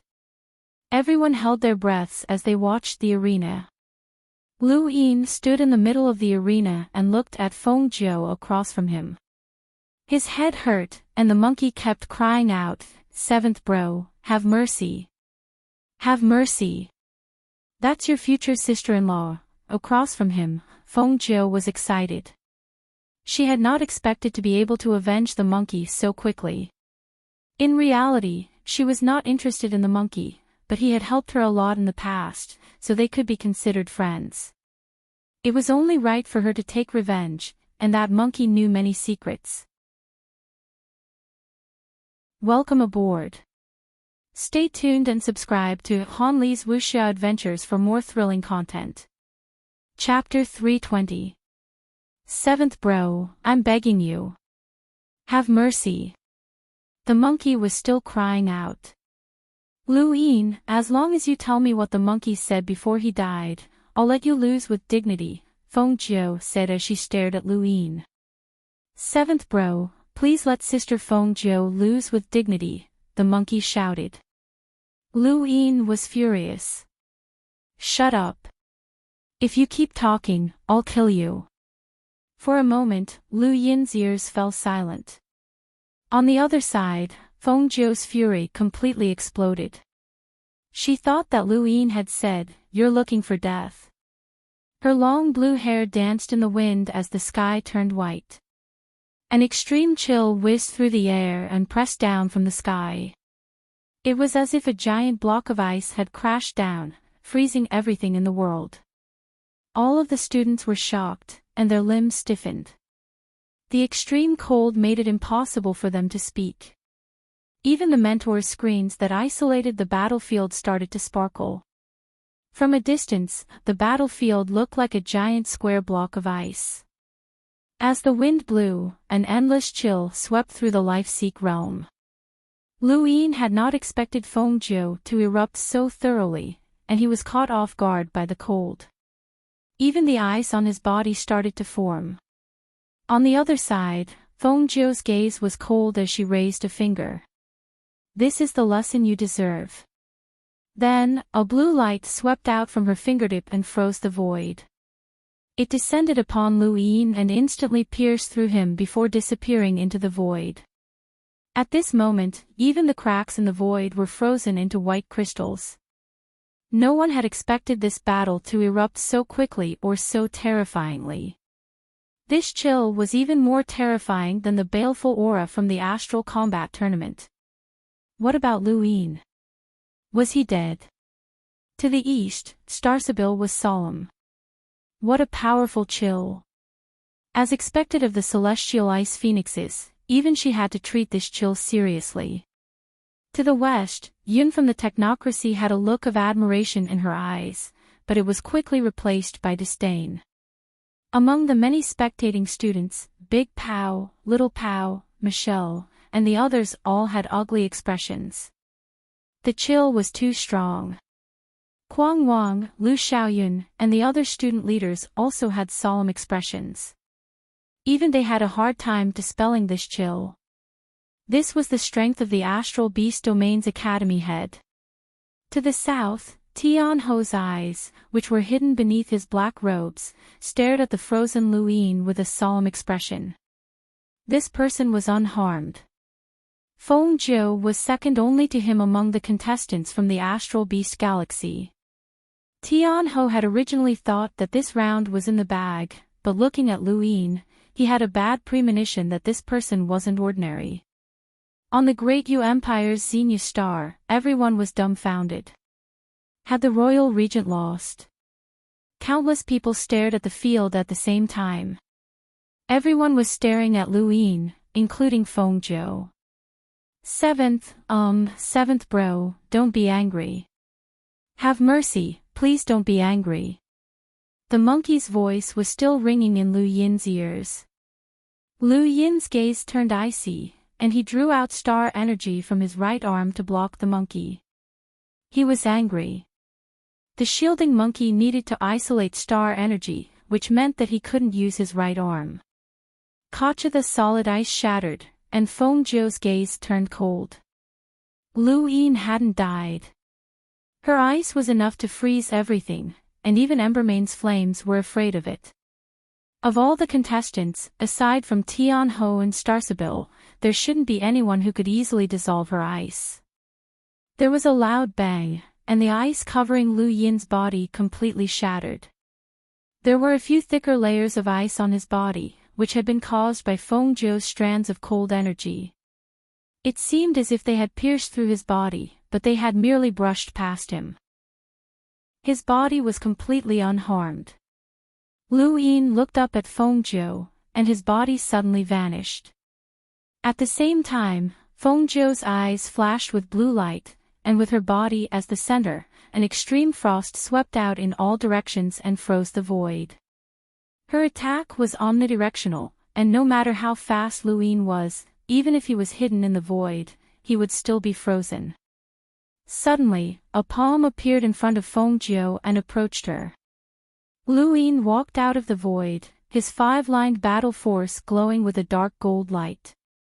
He shattered the frost with a single palm and arrived right in front of Feng Zhou. Feng Zhou hadn't expected Lu Yin to be able to tear through her frost so easily. She retreated without hesitation and let out a cry as her body transformed into a beautiful blue ice phoenix. She flapped her wings, causing an even more terrifying frost to descend. This frost was even colder than before, and it felt as if one would be frozen just by looking at it. This was the extreme frost released by the celestial ice phoenix's true body. She didn't need a domain because her innate gift of frost was enough to freeze everything. When the celestial ice phoenix's true body descended, Embermane and Huaisho from the astral beast domain believed that the battle was over. Only a few contestants could withstand this frost, and Lu Yin was definitely not one of them. The cold air surprised Lu Yin, as it was very troublesome to deal with. If he had been at the same power level as during the astral combat tournament, then it would have been very difficult for him to defeat Feng Zhou. But now, he had yet to reach the limit of what he could endure. The palm that tore through the frost was not frozen, and it firmly slammed into Feng Zhou's enormous body. Feng Zhou cried out in pain as her enormous body was sent flying. She spat out a mouthful of blood in midair before turning into a block of ice and crashing to the ground. Lu Yin walked out of the void and waved a hand, causing the cold air to transform into a whirlwind that swept into the sky. It then turned into rain and snow that gradually dissipated. To the south, Embermane was shocked. Impossible. Feng Zhou's frost didn't affect him at all. Tian Ho's eyes were fixed on Lu Yin. This human is very strong. Countless people were shocked. Everyone could see how terrifying Feng Zhou's frost was, but it had not affected Lu Yin at all. Lu Yin's display of strength shocked even Yun from the technocracy. Of course, as she was only slightly surprised, Lu Yin was still an ant. There was a loud boom as Fengjiu's body crashed into the ground, creating a huge crater. A layer of ice spread across her body, freezing everything within a radius of 10,000 meters. Lu Yin did not chase after her, and he simply looked at Fengjiu. The celestial ice phoenix's wings were stained with blood as she pathetically collapsed to the ground. After a while, she finally got up and looked at Lu Yin with her blue eyes. She was deeply shocked. "Human, why aren't you frozen?" Lu Yin's tone was cold. "If that's all you have, then this battle is over." Fengjiu struggled to get up. Lu Yin's overlaying stacks had shattered many of her internal organs, but this battle was not over yet. The celestial ice phoenix still had an innate gift. Tricolored light. Fengjiu's antlers flashed as they swept towards Lu Yin. This was the celestial ice phoenix's powerful tricolored light. They had both ultimate zero, which could freeze everything, and tricolored light, which could dissolve everything. These two innate gifts were what allowed the celestial ice phoenix to be ranked 7th on the celestial beast rankings. Lu Yin had heard the monkey mention tricolored light before, and when he saw the light sweep towards him, he shifted his body to the side and casually brushed past it. He was shocked to see that this light really could dissolve battle force, but he could not see how it worked even through his domain. Only by combining the serious art and the giant emperor's third eye would he be able to see how it worked. Fengjiu seemed to have gone crazy. She froze the ground and sky while using her tricolored light to sweep towards Lu Yin. Countless people were shocked by this scene, as this ice phoenix was too powerful. Her tricolored light could dissolve everything, but it did not dissolve her own ice. The combination of the two was flawless. Lu Yin continuously dodged and tried several times, but he still could not understand the principles behind the tricolored light. When he thought about it, he could not help but laugh. This was someone else's innate gift, and he was just a limiter.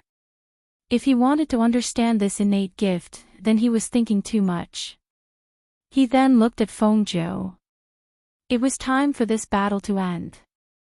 Lu Yin stopped in midair and suddenly charged towards Fengjiu. Fengjiu's eyes were cold as the tricolored light swept out from her antlers. At the same time, a chill shot up into the sky and pressed down on Lu Yin. She wanted to use her tricolored light to dissolve Lu Yin's 5-line battle force and then use the chill to freeze him. Lu Yin snorted, and the tricolored light instantly enveloped him as his 5-line battle force quickly dissipated.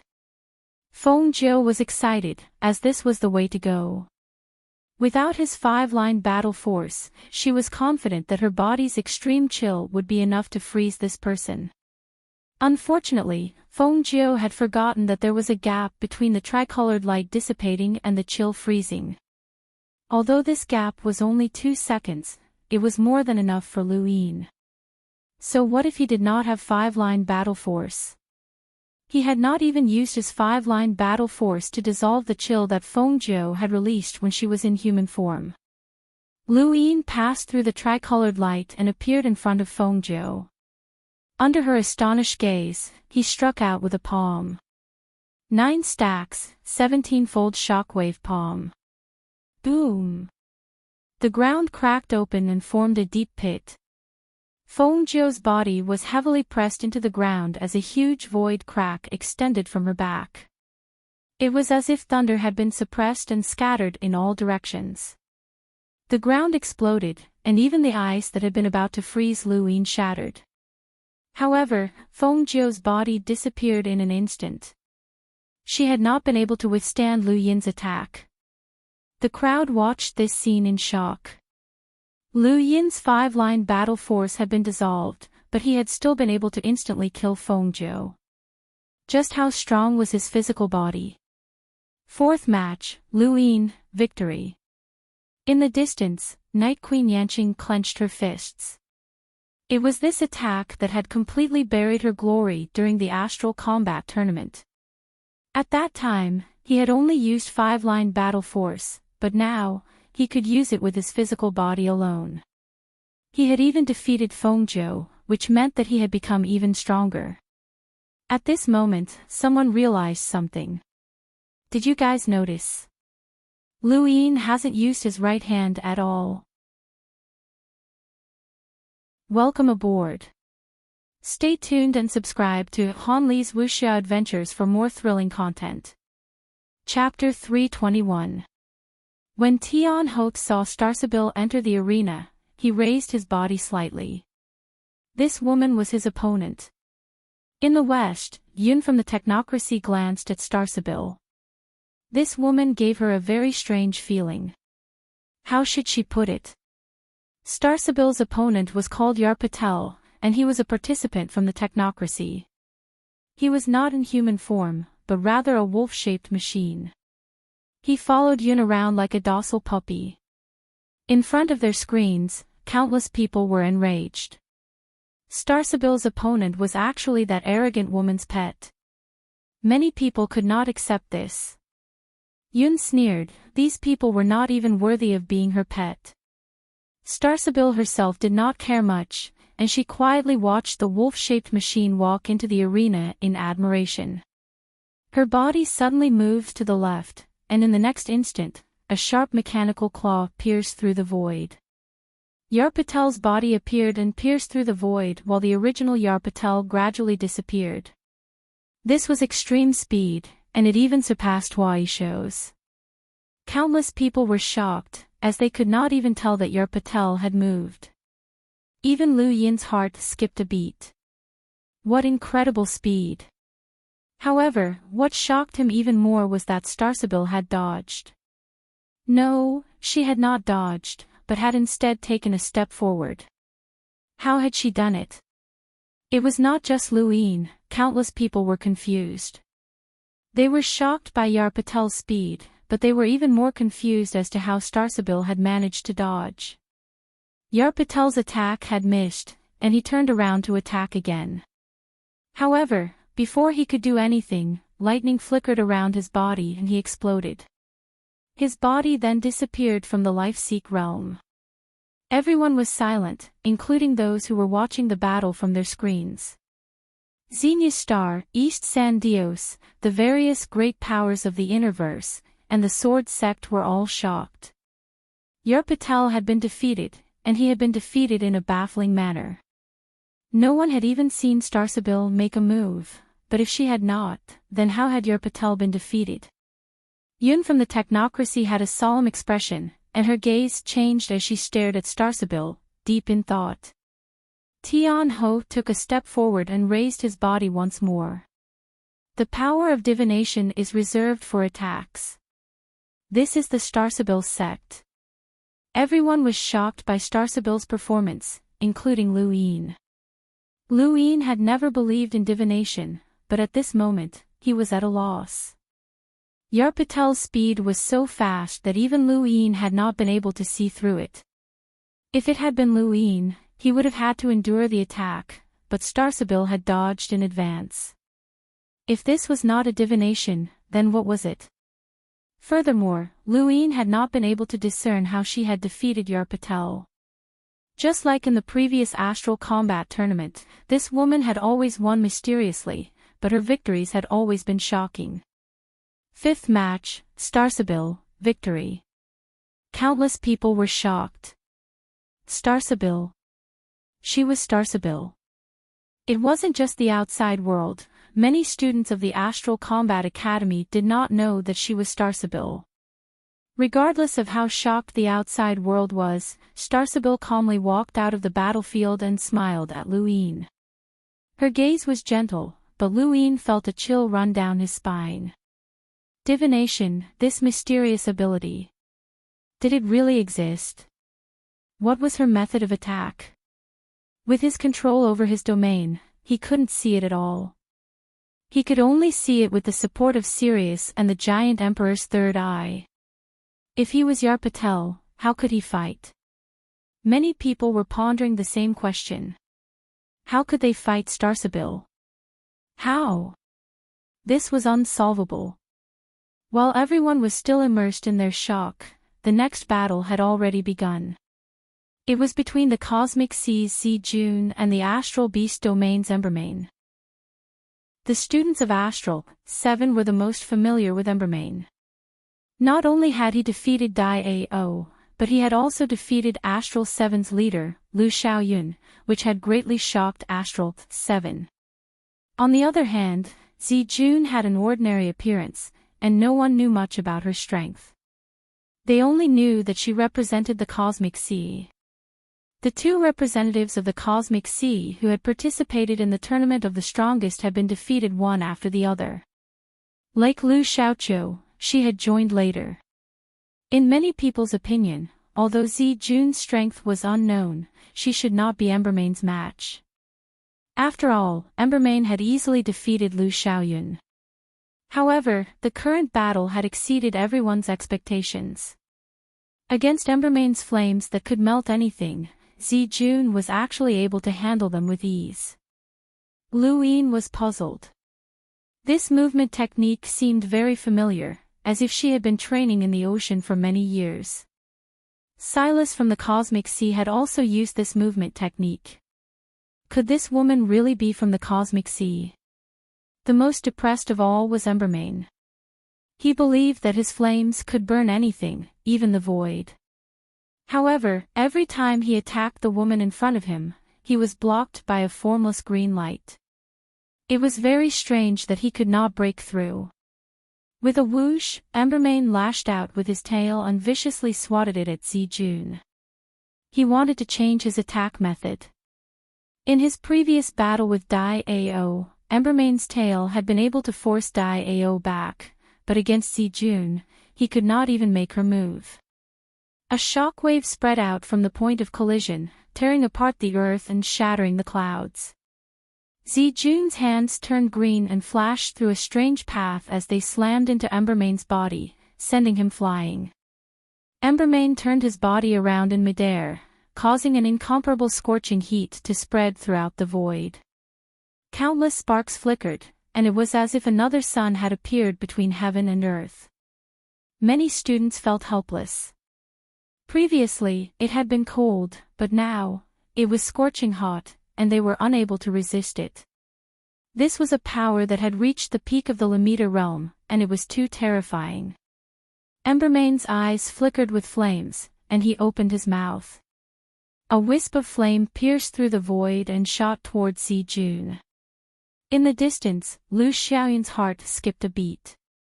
This wisp of flame had melted her sword and battle technique, almost burning her to death. On the other side, Jared from the Blaze realm was shocked. How was this possible?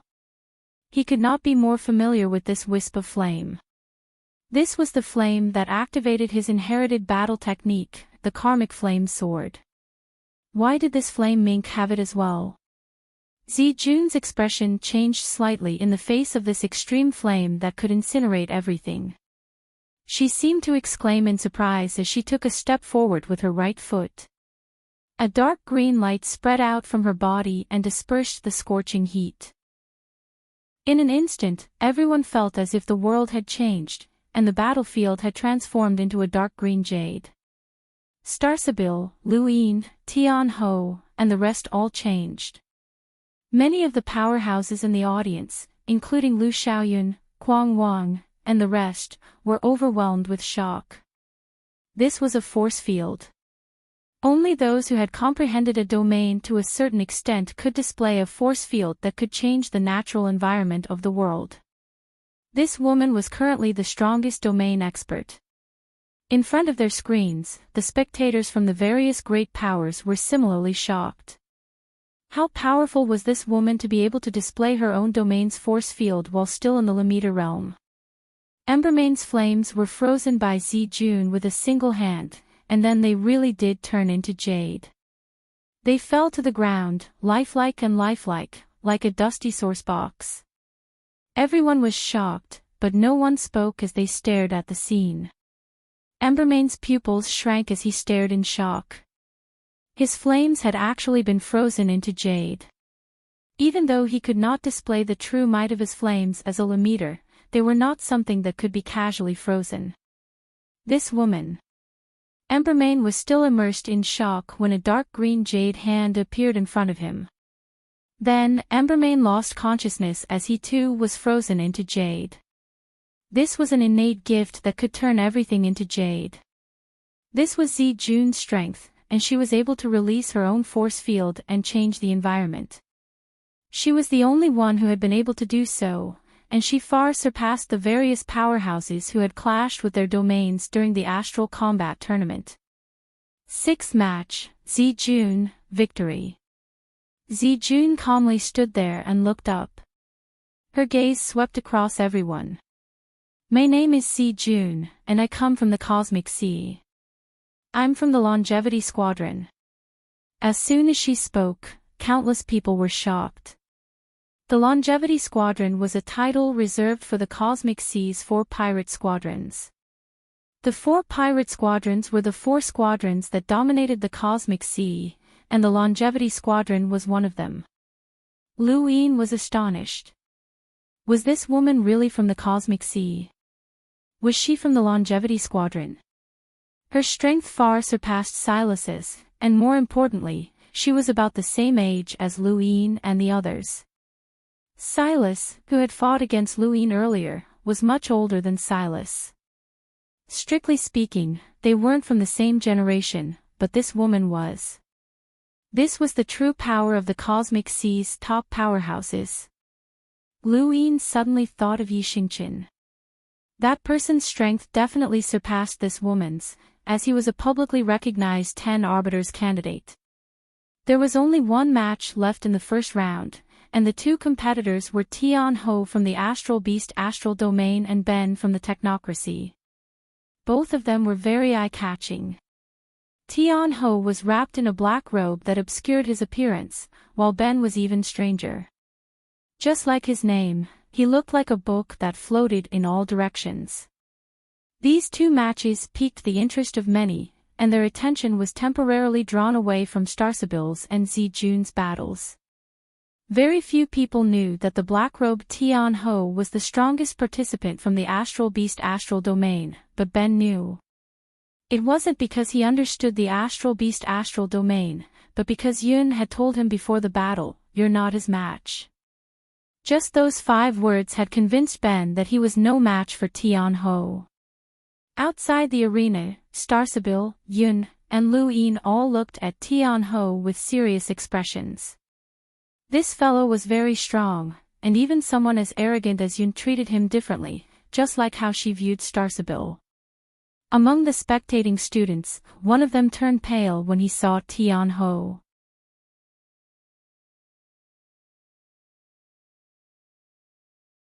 "Brother Lu, you and I have walked together. I hope that you can go even further," Xiao Luo said sincerely as he looked at Lu Yin. He then turned and left. Lu Yin was confused the entire time, as he had no idea what Xiao Luo meant. After Xiao Luo left, no one disturbed Lu Yin. He rested for a while, and when he opened his eyes again, he entered the Life-Seek realm. Everyone was present, and the battlefield had returned to normal. 7 lots, 1 blank. "You can advance to the next round," a loud voice said. Lu Yin looked up at the sky and saw 3 colored lots spinning in the sky. The colors were constantly changing, just like in the first round. There was also a colorless lot that didn't change color, which clearly told everyone that they could advance to the next round. With so many people watching, no one dared to take the blank lot, except for Lu Yin. Of course, there was another person, Grandini Mavis. Both of them conjured their star energy and grabbed the blank lot, while the rest of the people randomly picked a colored lot. 2 waves of star energy collided above the blank lot, but Lu Yin was slightly faster and grabbed it first. Grandini was so angry that she gritted her teeth. "Hey, are you a man or not? If you are, then fight fair and square." Lu Yin glanced at her. "Aren't the Mavis family members all fond of fighting? Why aren't you fighting?" Grandini was furious, but the blank lot had already been taken by Lu Yin.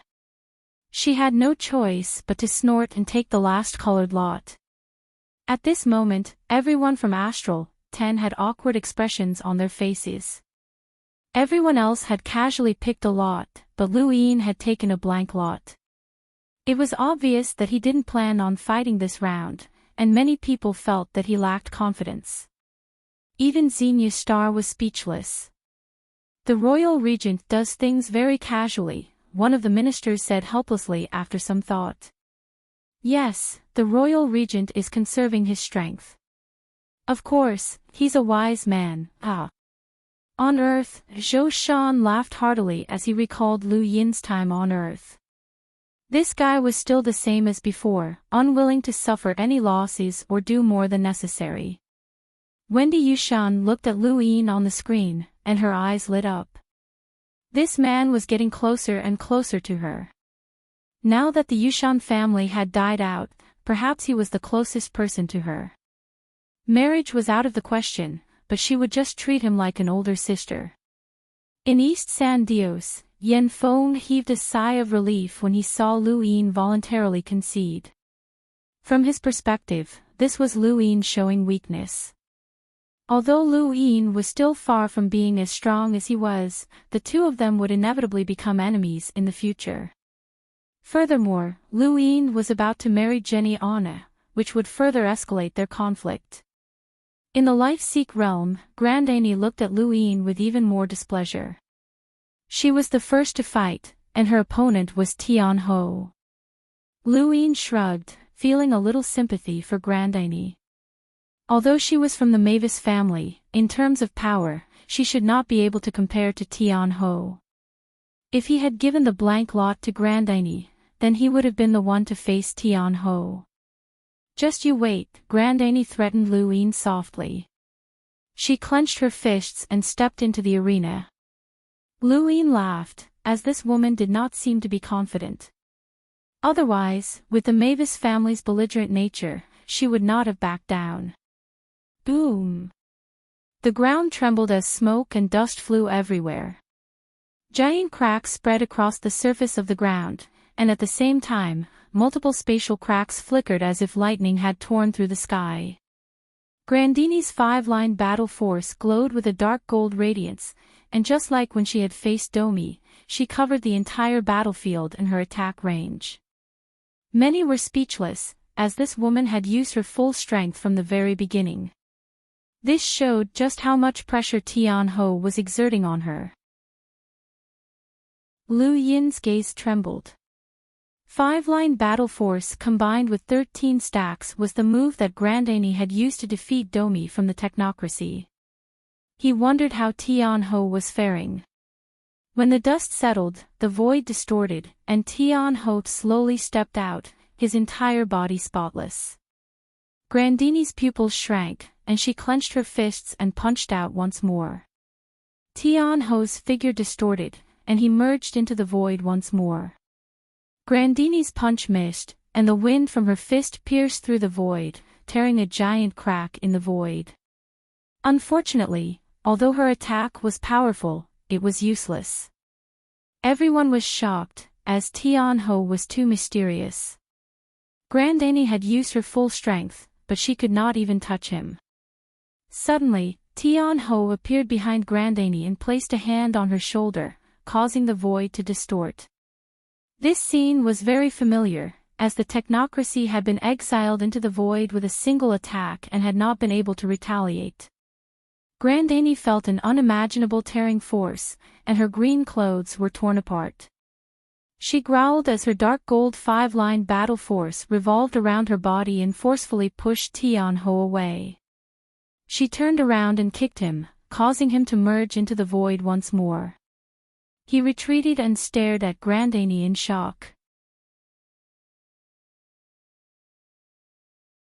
"Even if you can use it normally, it's useless against me.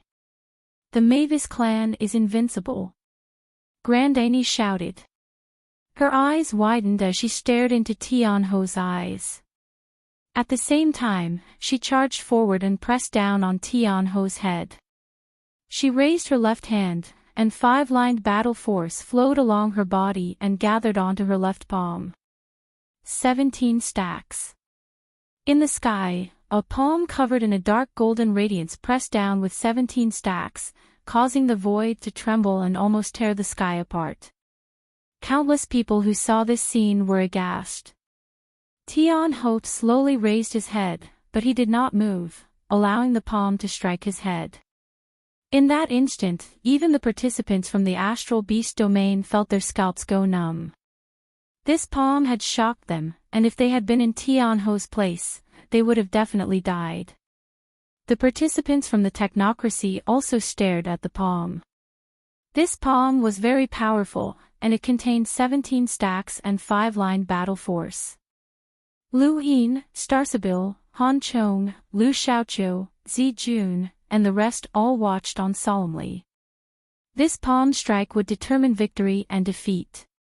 Grandini's palm landed on Tian-ho's head, and his black robes were instantly torn apart. Shockwaves surged out and distorted the void as a boundless and terrifying force rippled outwards. It even affected the screens that the mentors had set up. What is that?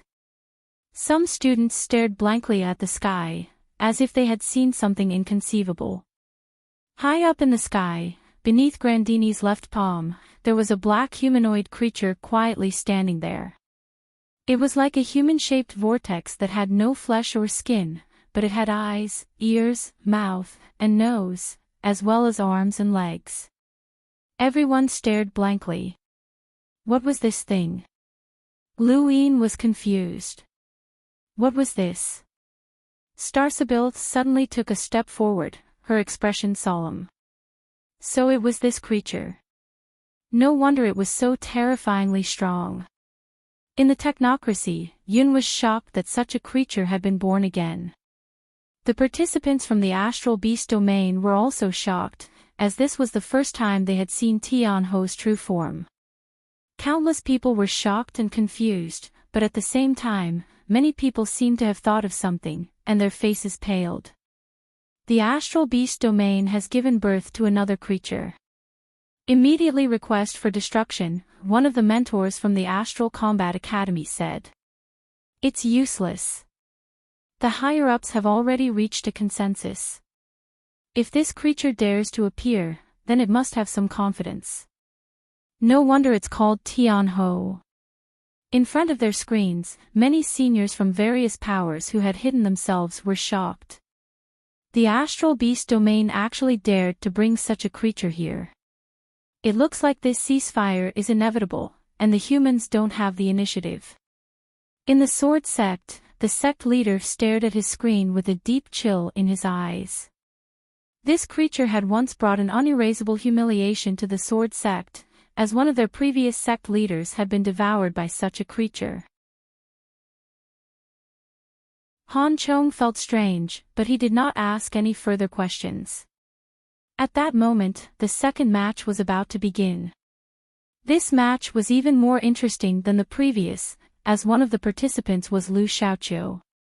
The Sword Sect's 13 swords had always been the most interesting, especially since Lu Xiaoqiu had completely comprehended the fourth sword. Everyone wanted to know just how powerful the fourth sword was, and his opponent was Yun. The familiar disdain appeared once again as Yun faced Lu Xiaoqiu with her usual disdain and arrogance.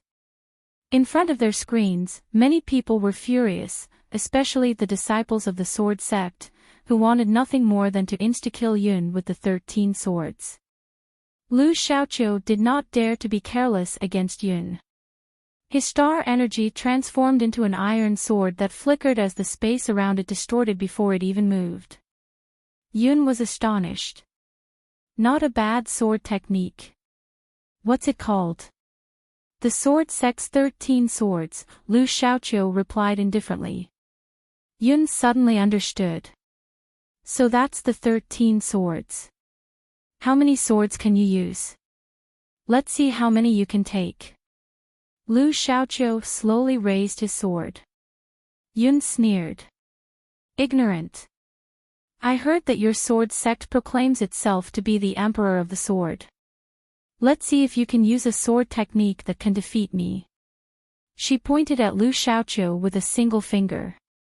It was just a single finger, but it was like a sudden clap of thunder as an extremely sharp force pierced through the void and shot towards Lu Xiaoqiu. Welcome aboard. Stay tuned and subscribe to Han Li's Wuxia Adventures for more thrilling content. Chapter 324. Lu Xiaoqiu's expression changed, and he slashed out with his sword. There was a clang as countless strands of sword qi shot out in all directions, creating countless tiny spatial cracks that rained down like raindrops. Lu Xiaoqiu was shocked. Just a casual finger had stopped his first sword from advancing. Yun was surprised. Not bad. Again. She tapped her finger once more. This time, it was 2 fingers, and an even sharper qi blade than before slashed out. There was no need for any explanation.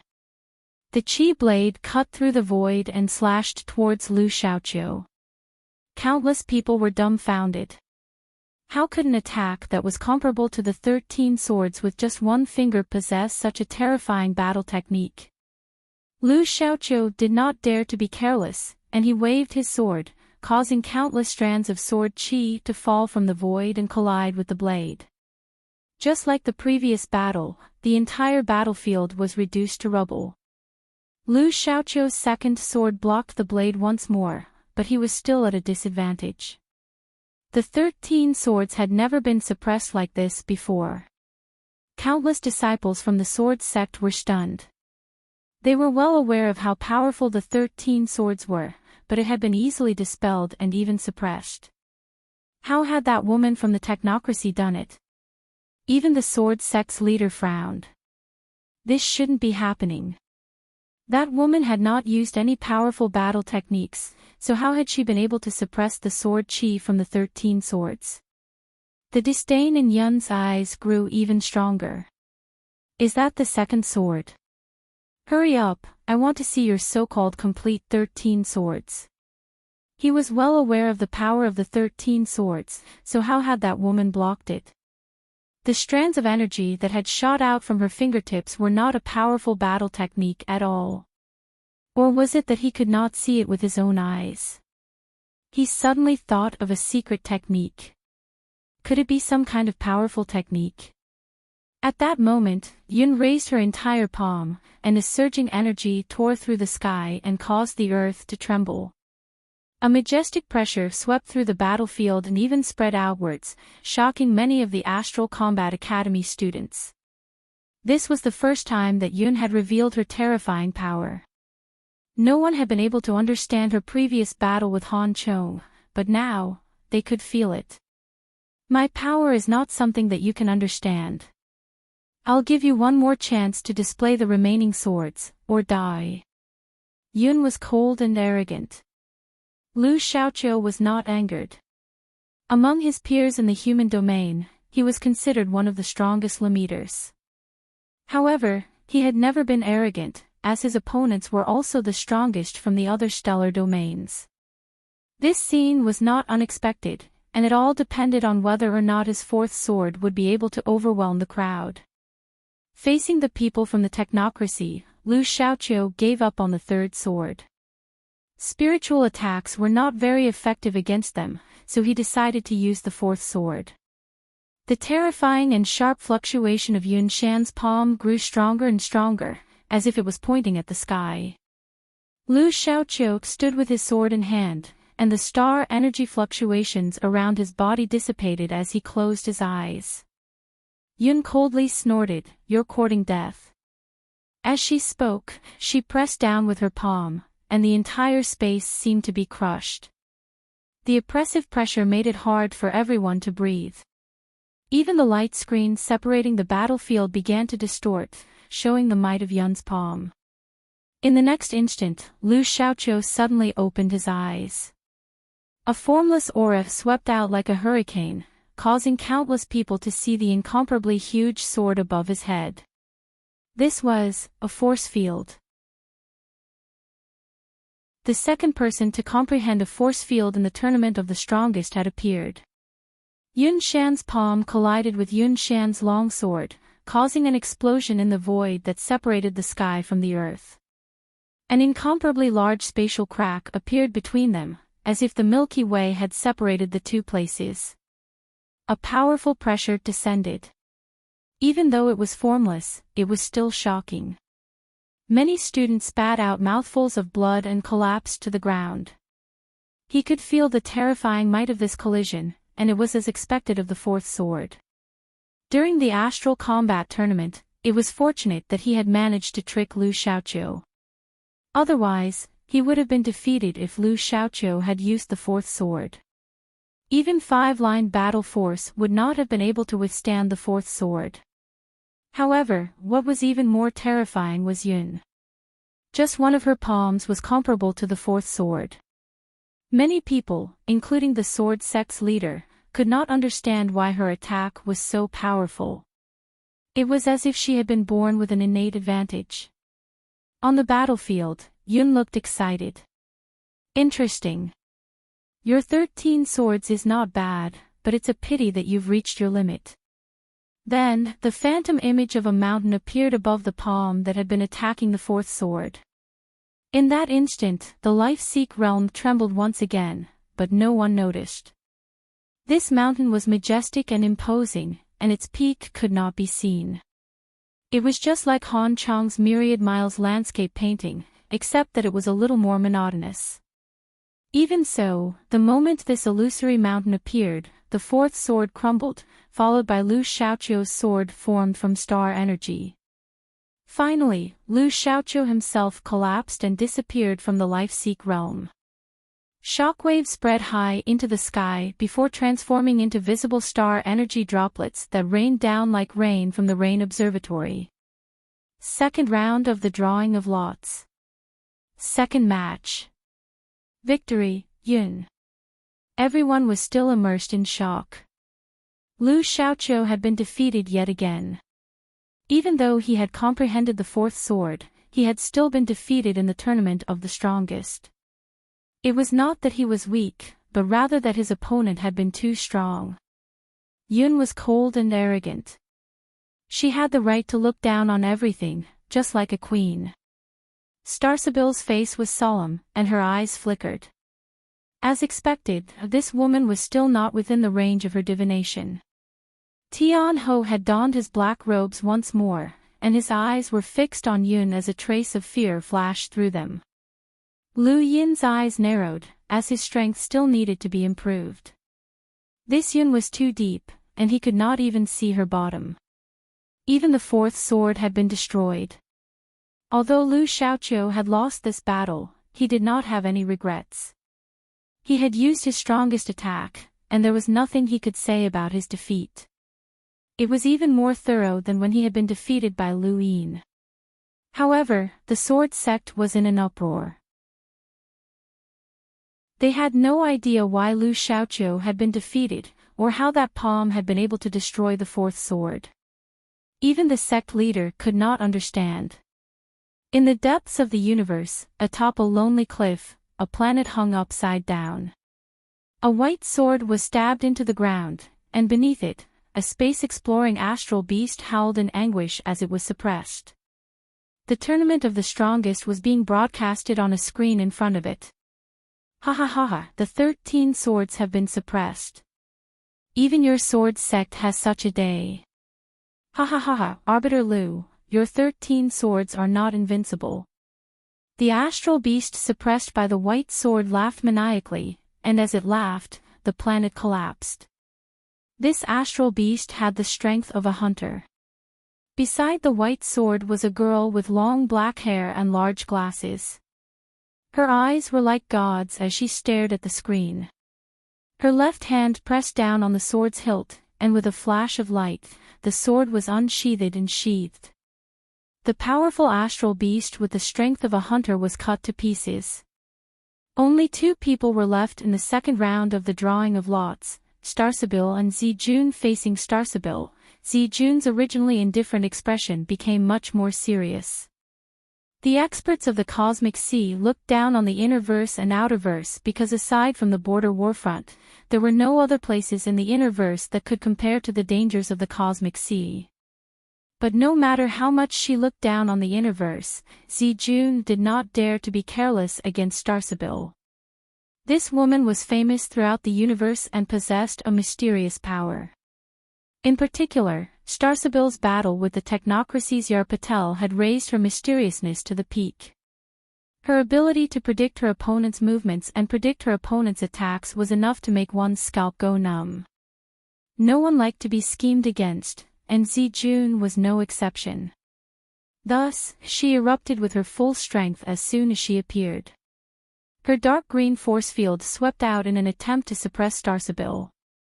A force field originated from a domain, and it was an extension of a person's spirit.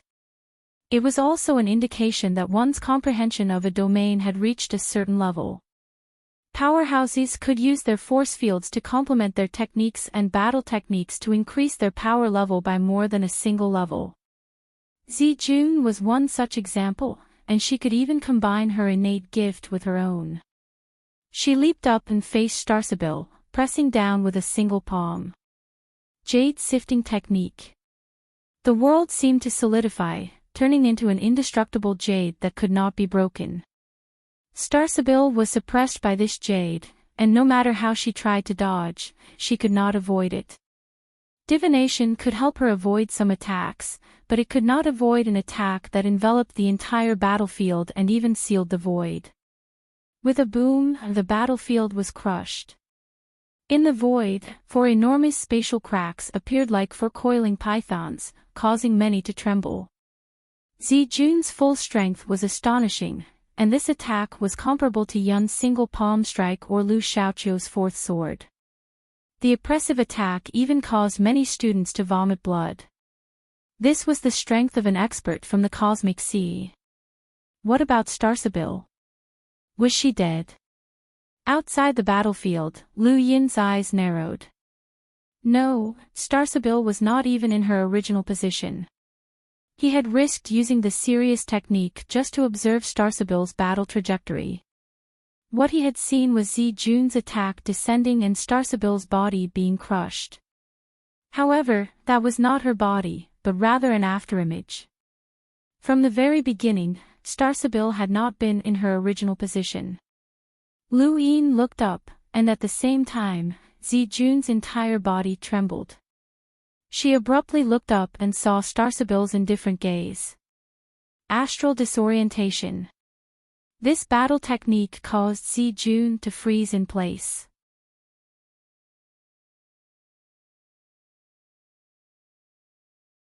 Welcome aboard. Stay tuned and subscribe to Han Li's Wuxia Adventures for more thrilling content. Chapter 325. The third round of the drawing of lots will begin in one day, a loud voice said. Countless students were startled awake and looked at Lu Yin sympathetically before leaving one after another. Han Chong looked at Lu Yin. Brother Lu, don't overthink it. Prepare well. To the side, Grandine Mavis shook her head helplessly. I feel very lucky. At least I'm not being compared so obviously. Lu Yin was speechless. Seventh bro, are you confident? Actually, by relying on the secret sidestep technique, you'll be able to face anyone with ease. However, it'll be too difficult for you to win. No one knows the upper limit of Tianho's damage tolerance, and that woman called Yun is too strange. Your human Starsabil seems to be very disgusting. The monkey was gloating at Lu Yin's misfortune. Lu Yin exhaled, blocked the monkey, and left the life-seek realm. Within the trial zone mountain, Lu Yin opened his eyes. The surrounding astral, 10 students did not disturb him, as they wanted to give him some peace and quiet. Lu Yin walked out of the trial zone mountain and bowed to the trial master before heading to the space station, hoping that Madame Nalan had not left yet. The trial master watched Lu Yin's departing figure. This kid had done well, but it was a pity that he was still a bit too weak. If he could match the power of the 10 arbiters back in the Astral Combat Academy, then he would be able to fight against anyone and even completely crush them. Being a 10 arbiters candidate was just a compliment, as only those 3 lemeters were truly qualified to be 10 Arbiter's candidates. At Astral 10 space station, the Nayland family spacecraft had yet to leave. Lu Yin entered the spacecraft and saw Madame Nayland. Today, Madame Nayland was wearing an even more alluring set of clothes, which complemented her already enchanting figure. Lu Yin felt a rush of heat, and he felt rather awkward. The semi-finals are in 1 day. Why have you come to my place? She asked curiously as she poured him a drink. Lu Yin was a bit embarrassed, but when he thought about the 3 monsters, he still asked, Madame Nayland, can you lend me some money? She was astonished. Lend me money? Lu Yin nodded. Although I'm embarrassed, I really do need money. She pursed her lips and smiled. Sure, how much? Lu Yin calculated that he had used up 400,000 star crystals to upgrade the strengthening fruit, so that shouldn't be the limit. If he were to calculate based on 1,000,000 star crystals, then he probed, 2,000,000 star crystals. She nodded. Not much. His heart skipped a beat. Not much. His greatest wealth had only been 10 star essence, which was equivalent to 1,000,000 star crystals. Now that he had asked for 2,000,000, was that not a lot to Madame Nayland? She truly deserved to be called the richest widow in the Outerverse. Not long after, a crystal card from the Mavis Bank was delivered. Lu Yin quickly asked, Madame Nayland, do you have the real thing? I need a physical object. Madame Nayland smacked herself on the head and smiled. It's my fault. You're in urgent need of money, so you'll naturally need something tangible. She then had someone bring out 20 star essence and pass it to him. I don't have 2,000,000 star crystals on me, so I can only give you the essence. Will that do? Lu Yin nodded. Thank you, madam. By the way, how do you calculate the interest? Student Lu, is there a need for interest based on our relationship? Madame Nayland beamed at him. Feeling awkward, Lu Yin hurriedly got up to leave. Madame Nayland's lips curled up as she watched him leave. This youth was very interesting. Although 2,000,000 star crystals wasn't a lot to her, it wasn't something that could be borrowed from just anyone. But to this youth, 2,000,000 star crystals really wasn't a lot. It had been a month and a half since he had last rolled the die, which was quite a long time. Lu Yin found a secluded place in hopes of rolling enhance, but before he started, he placed his cosmic ring aside. The more time passed, the more likely it was for him to roll a good number. If he rolled enhance, then his hopes of improving the strengthening fruit would be dashed, as enhance would instantly deplete all of his star crystals. He raised his hand and the die spun in his palm. He tapped it, causing it to spin rapidly before finally stopping. In that instant, the scene in front of him changed for a moment before returning to normal. Lu Yin exhaled. It felt like enhance. He had known that he would roll enhance. Fortunately, he had placed his cosmic ring aside, or else all of his star crystals would have been depleted. Enhance was very useful, but right now, he still wanted to use the strengthening fruit to increase his strength.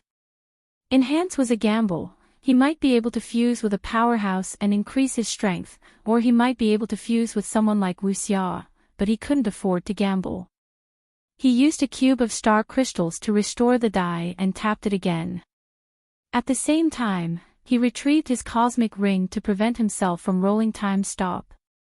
As the die slowly stopped spinning, Lu Yin's breathing quickened as he looked at the number on the screen. He was a little excited. He had rolled enhance so quickly. Sure enough, the more time passed, the more likely it was for him to roll a good number. As he watched the 2 screens rise, Lu Yin took out a strengthening fruit and threw it onto the screen. He then took out a star essence and tossed it onto the screen. As the strengthening fruit continued to level up, it began to change, just like the previous one. With the consumption of 4 star essence, the strengthening fruit's upgrade had slowed down. Although star essence was of a much higher quality than star crystals, they were not the same. Lu Yin had no choice but to take out another star essence to upgrade the strengthening fruit to the same level as the previous one.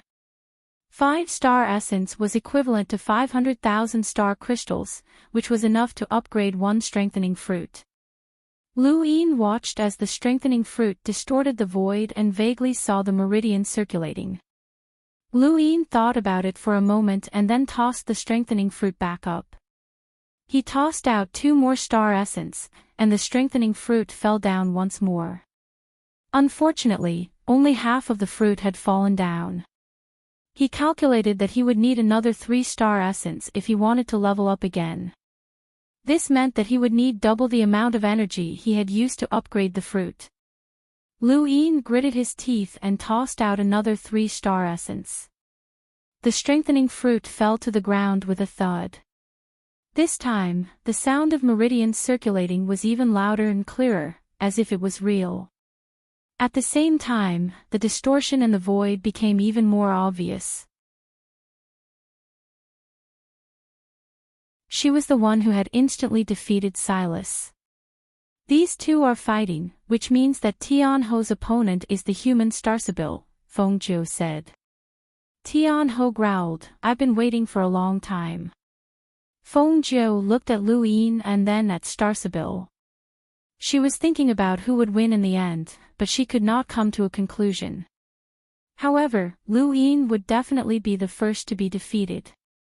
In the arena, Lu Yin was still in pain when he walked, as he had not recovered from the pain from the strengthening fruit. He did not know if it would affect the competition, but he hoped that it would not. Across from him, Yun had already appeared. She still had the same contemptuous gaze as before, and she did not put Lu Yin in her eyes at all. The entire arena was filled with ridicule. With the appearance of these two, the battle could begin.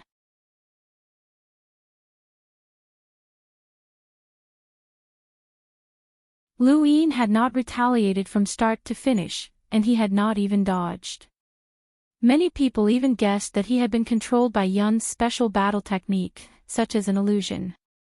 High up in the sky, Yun stood quietly as she waited for the giant voice to announce her victory. She did not even bother to look at the corpse on the ground. But after waiting for a while, no sound came. She looked down and saw a crazy gust of wind blowing past. Beneath the ground, rocks were flipped over, and a figure suddenly sat up and exhaled. Awesome! Countless people gaped in shock. What had they just heard? Awesome! Had they heard wrongly? Yun's pupils shrank, and she stared at Lu Yin in disbelief. Awesome! Had she heard wrongly? This guy had actually said that he was awesome after being attacked by her. In that instant, Yun was completely enraged. She felt humiliated, and her eyes turned red. "You're courting death." She then disappeared and reappeared above Lu Yin's head. She pressed down with a single palm, causing the void to tremble. This palm's power was no weaker than the previous one. Lu Yin looked up. Within his domain, Yun's actions could not be hidden from him. As her palm descended, he turned around and did not dodge at all. Instead, he countered with a palm of his own. 17 stacks, 20-fold shockwave palm. Boom! A violent explosion shook the void as countless cracks appeared like lightning bolts. A glaring light carried with it an unstoppable shockwave that swept out in all directions. Even though they were far away, many students were still pushed back by the shockwave. The screens that the mentors had set up distorted to the point that they almost dissipated. Everyone stared blankly at the arena. Even though they could not see clearly due to the distortion in the void, neither person had taken a single step back. Yun was furious, and the phantom image of a mountain appeared beneath her palm. This was the true strength that she had used to defeat Lu Shaoqiu's fourth sword. She had concentrated all of her strength into her palm. She wanted to crush this bastard who had humiliated her. The moment the mountain appeared, Lu Yin's heart inexplicably clenched. He felt a stifling anger that was on the verge of erupting. He subconsciously raised his attack. 20 stacks, 20-fold shockwave palm. Boom! Boom! Boom! Countless explosions shook the void and pulverized everything. The screens that the mentors had set up almost dissipated, and 4 figures appeared in the sky. The 4 hunter mentors acted at the same time and sealed off the battlefield once more. In the next instant, the berserk shockwave was restrained by the mentor's sealing power. It could not escape, and instead, it erupted into the sky. The terrifying shockwave tore through the sky and then transformed into an indescribably majestic pressure that descended. Many of the students were severely injured and had no choice but to retreat from the life-seek realm. Sometimes, watching a battle required strength. Crack! Lu Yin and Yun's palms collided, and a huge spatial crack appeared between them. Both of them exerted their strength at the same time and pushed each other back. The huge spatial crack transformed into a black torrent that swept past them before gradually disappearing. Everyone was silent as they stared blankly at the arena. That palm had come too suddenly, and it had been too powerful. No one had expected Lu Yin to actually block Yun's attack. That was the same palm that had destroyed Lu Xiaoqiu's 4th sword, and their power levels were almost on par. Starsibyl's gaze turned cold, as the situation was developing in a certain direction that her divination had predicted. Grand Annie Mavis' mouth hung agape. How could Lu Yin be so abnormal? Han Chong was shocked as well. Lu Yin's improvement was too fast. In the south, Tian Ho took a few steps forward. He now had one more opponent, and this person was even stronger than he had expected. In the arena, Yun raised her head and sized Lu Yin up once again. This person was stronger than anyone she had faced before, and he had completely blocked her attack. Unexpectedly, this battle was about to get serious. Lu Yin waved his hand. This woman's palm strength was really fierce, but it was also strange. There was a different kind of pressure to it, and it was a very annoying feeling. However, it was also thanks to this woman that the pain in his body had completely disappeared, and his physical body had also become much stronger. The strengthening fruits had also taken effect. No one had expected Lu Yin to block Yun's attack, and the collision shook the heavens and the earth. Countless people in the innerverse and outerverse were stunned. Xenia Star and Earth cheered. "What's your name?" Yun asked as she stared at Lu Yin. "Think about it yourself." For some reason, Lu Yin hated Yun. He used Flash to appear beside her and kicked out. Yun's eyes were cold. And the phantom of a mountain appeared in front of her, and her entire body passed through it. She seemed to have absorbed something, and her aura changed drastically. She became as steady as a boulder. Lu Yin's kick missed, and Yun appeared behind him. She kicked out as well, causing the void to tremble. This kick was even stronger than the previous one, and it was terrifying. Lu Yin did not know how she could unleash such terrifying attacks so frequently. Was it related to the Phantom Mountain? However, now was not the time to think about it. He turned around and kicked out again, this time with 20 stacks and 30 times the strength. Just like before, the void exploded like lightning, emitting a blinding light. An incomparably terrifying shockwave soared into the sky and bombarded the void. Bang bang bang! In the arena, Lu Yin and Yun were like giant beasts that could crush the void as they clashed. Every attack shocked the students, and they felt as if they had seen a ghost. Lu Yin secretly rejoiced that he had strengthened his physical body again. Otherwise, he would not have been able to withstand the attacks of 20 stacks. Where did this abnormal woman come from? She's too damn strong. The monkey's voice rang out in Lu Yin's mind.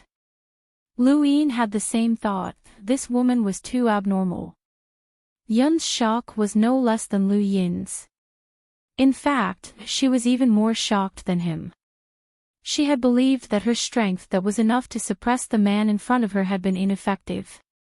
Her strength had been able to tear apart Lu Xiaoqiu's fourth sword, which was equal in strength to her, but it had been ineffective against this person who had the same strength. Bang!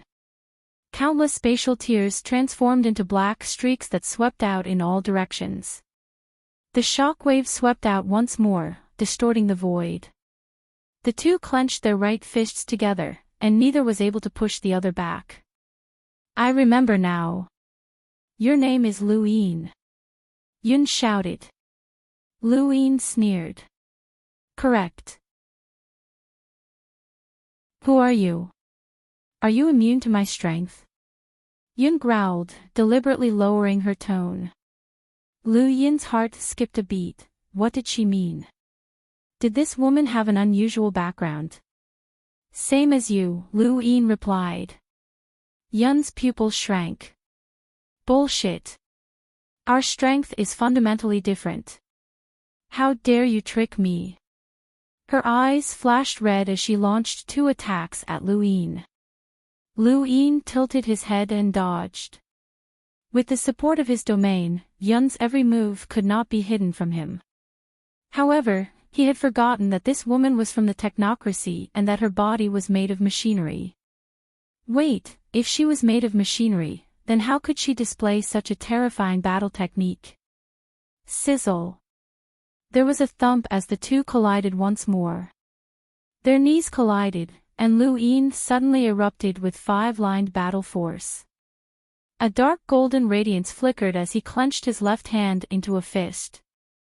20 stacks, 30-fold shockwave palm. The next moment, his fist turned into a palm that slammed into Yun's abdomen. A phantom mountain appeared on the surface of Yun's body once more and collided with Lu Yin's palm. Dark golden battle force spread out along with countless spatial tears that rained down like raindrops. Countless people watched this scene. The battle was too intense. Suddenly, the surface of Yun's body cracked open. Lu Yin's battle force and overlaying stacks had reached the upper limit of what her body could withstand.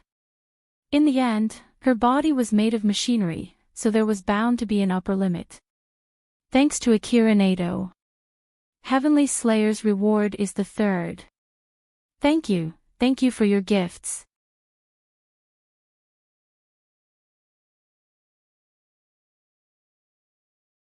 However, many people were actually looking at the candidates to replace the 10 arbiters in the future. A true 10 arbiters candidate represented a completely different meaning, especially someone like Lu Yin, who had no foundation at all. Anyone who could pull him in would be his, and he was basically a 10 arbiters candidate who was outside of the realm of power. This was too attractive to the various large organizations. Perhaps only Xenia Star, Earth, and a few other places truly wished Lu Yin well. Lu Yin walked out of the battlefield in the life-seek realm of the Astral Combat Academy. Congratulations, Brother Lu, Han Chong congratulated him. Lu Yin smiled bitterly. It was too hard on me. That woman was very strong. Nonsense. Grand Annie rolled her eyes. Lu Yin felt that this girl was becoming more and more like Lulu. Were all Mavis family members so lively? How did they manage the economy? There were only two people left in the next round, Starsabil and Tian Ho. At this moment, Tian Ho had already appeared in the arena. Starsabil was not in a hurry to enter. Instead, she walked to Lu Yin's side and whispered something to him before entering the arena. Lu Yin turned around and stared at Starsabil's back in shock. Starsabil had actually agreed to let him enter the Life-Seek Realm's Mirror of Clarity. The Mirror of Clarity was similar to the Heavenly Drum, the Tilting Tower, and the Sky Platform. It was the best training ground in the Life-Seek Realm, and whoever controlled the Mirror of Clarity would become the Realm Master of the Life-Seek Realm. Ever since Starsabil had taken control of the Mirror of Clarity, only Night Queen Yanqing had been allowed to use it. Now, at this crucial moment of the tournament of the strongest, she had actually agreed to let him use it. What was the meaning of this? Lu Yin could not figure it out. On the battlefield, Starsibyl's lips curled up into a smile. Since the results of her divination were becoming more and more obvious, she might as well give it a push and plan for the future based on her own divination. The battlefield had already been restored, and this had happened countless times. Regardless of whether it was the astral combat tournament or the tournament of the strongest, this battlefield would always be destroyed. Limiters possessed great destructive power. Not to mention a battlefield, even a planet could be destroyed by a limiter given enough time. Human Starsibyl, your great name can be heard even in the spiritual academy, Tian Ho spoke up on the battlefield. He rarely spoke. Starsibyl smiled. Tian Ho's great name has been recorded since ancient times. I hope that you won't disappoint me in this battle, Tian Ho said. Starsibyl's eyes flickered. I'm sorry, but I might have to disappoint you. My attack power cannot reach the upper limit of what you can handle. The Starsibyl sect's battles have never relied on attack power. Tian Ho's body melded into the void, and when he reappeared, he was already in front of Starsibyl. He reached out with a hand, intending to banish her into the void. Unfortunately, his plan fell through as the black vortex arm pierced through Starsibyl. Starsibyl was no longer in her original position, or rather, she had never been there. Astral disorientation. A voice rang out from above. Tian Ho raised his head slightly and did not dodge, allowing Starsibyl to tap him. At the same time, Tian Ho reached out to grab Starsibyl, and the two simultaneously attacked each other. Everyone watched closely. The battle between the two was not as intense as Lu Yin and Yun's, but it was just as dangerous. The slightest mistake would result in defeat. The battlefield fell silent as both attacks struck each other. In the next moment, Tian Ho's black robes were torn apart, revealing his strange body formed entirely of vortexes. As for Starsibyl, she was swallowed up by the void behind her. Countless people's hearts were in their mouths. Was Starsibyl going to lose? Lu Yin narrowed his eyes, as he did not believe that Starsibyl would be defeated so easily. With a whoosh, Tian Ho suddenly let go and turned around to look behind him. Starsibyl, who had been swallowed up by the void, gradually disappeared and transformed into a white robe. Countless people sighed in relief. Starsibyl was fine. Your attacks are useless against me, Tian Ho said indifferently, as if this was something very normal. On the other side, Starsibyl was helpless. Yes, but you can't attack me either.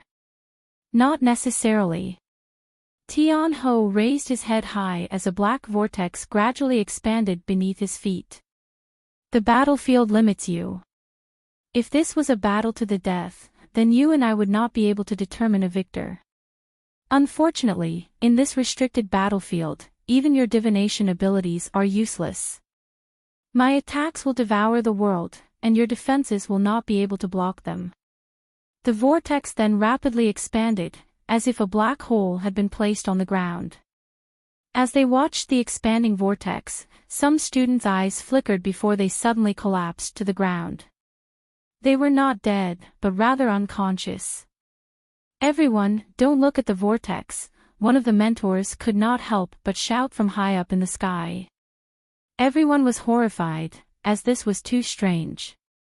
The students of Astral 7 suddenly thought of the student who had mysteriously collapsed to the ground, and they looked at Tian Ho with eyes full of fear. This creature's attacks could silently take away a person's life. It was too terrifying. Starsibyl rose into the sky and looked at the vortex that was gradually swallowing up the ground. A trace of helplessness flashed through her eyes. There's no need to continue. I admit defeat. As she spoke, Tian Ho raised his head, and the vortex gradually disappeared beneath his feet. A wise choice. Many students had ugly expressions, as Starsabil had been defeated. Although Starsabil had never been synonymous with invincibility, she represented divination and the future. Now, she had actually lost to the astral beast domain, which was something that many could not accept. Tian Ho was right, the battlefield had limited Starsabil's abilities. Unless Tian Ho could devour the entire universe, he would not have been able to defeat Starsabil. This was an unfair battle. This is not what I'm after. I hope that next time, we can fight in outer space, Tian Ho said in a low voice. Starsabil smiled and left the Life-Seek realm. Third round of the drawing of lots. Tian Ho wins. At the same time, Tian Ho turned around and looked at Lu Yin. At the same time, outside the battlefield, everyone looked at Lu Yin. The finals of the Tournament of the Strongest were about to begin between these two. Who was stronger? Who was more invincible? One had unimaginable destructive power, while the other had unfathomable endurance. It was like a spear against a shield, a decisive battle was about to begin. A screen completely enveloped Tian Ho and Lu Yin, and their figures appeared in various parts of the universe. This Tournament of the Strongest was supposed to mediate the negotiations between the human domain and the astral beast domain, and the final battle of the Tournament of the Strongest would be between the representatives of both domains. At the border of the erudite flow zone, Shui Chuanxiao's eyes lit up as he looked at Lu Yin on the screen. His era had ended, and this youth was just beginning. In the inner verse, atop a cliff, a woman with long black hair and a white sword watched the screen with an indescribable glint in her eyes. At this moment, countless gazes focused on Lu Yin. He was not only representing himself, but also the entire human domain. Seventh bro, you must be under a lot of pressure, the monkey suddenly spoke up. Lu Yin looked away from Tian Ho and towards the other side, where the mirror of clarity was. The fourth round of the finals will begin in 1 day, a loud voice said. Tian Ho immediately left the Life-Seek realm, and the others followed suit. Han Chong glanced at Lu Yin and then left as well. No one disturbed Lu Yin, as no one could predict the outcome of the final battle. However, many were not optimistic about the outcome. Lu Yin soared into the sky and disappeared in a flash. He had gone to the mirror of clarity. Although he did not believe in Starsabil's divination abilities, since she was willing to hand over the mirror of clarity, he would not stand on ceremony and go take a look. Monkey, this final battle is very important. Tell me everything you know about Tian Ho, Lu Yin said solemnly.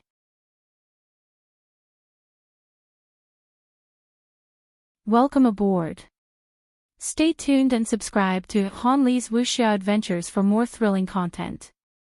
Chapter 328. The monkey helplessly replied, "Seventh bro, I've already said everything that needs to be said.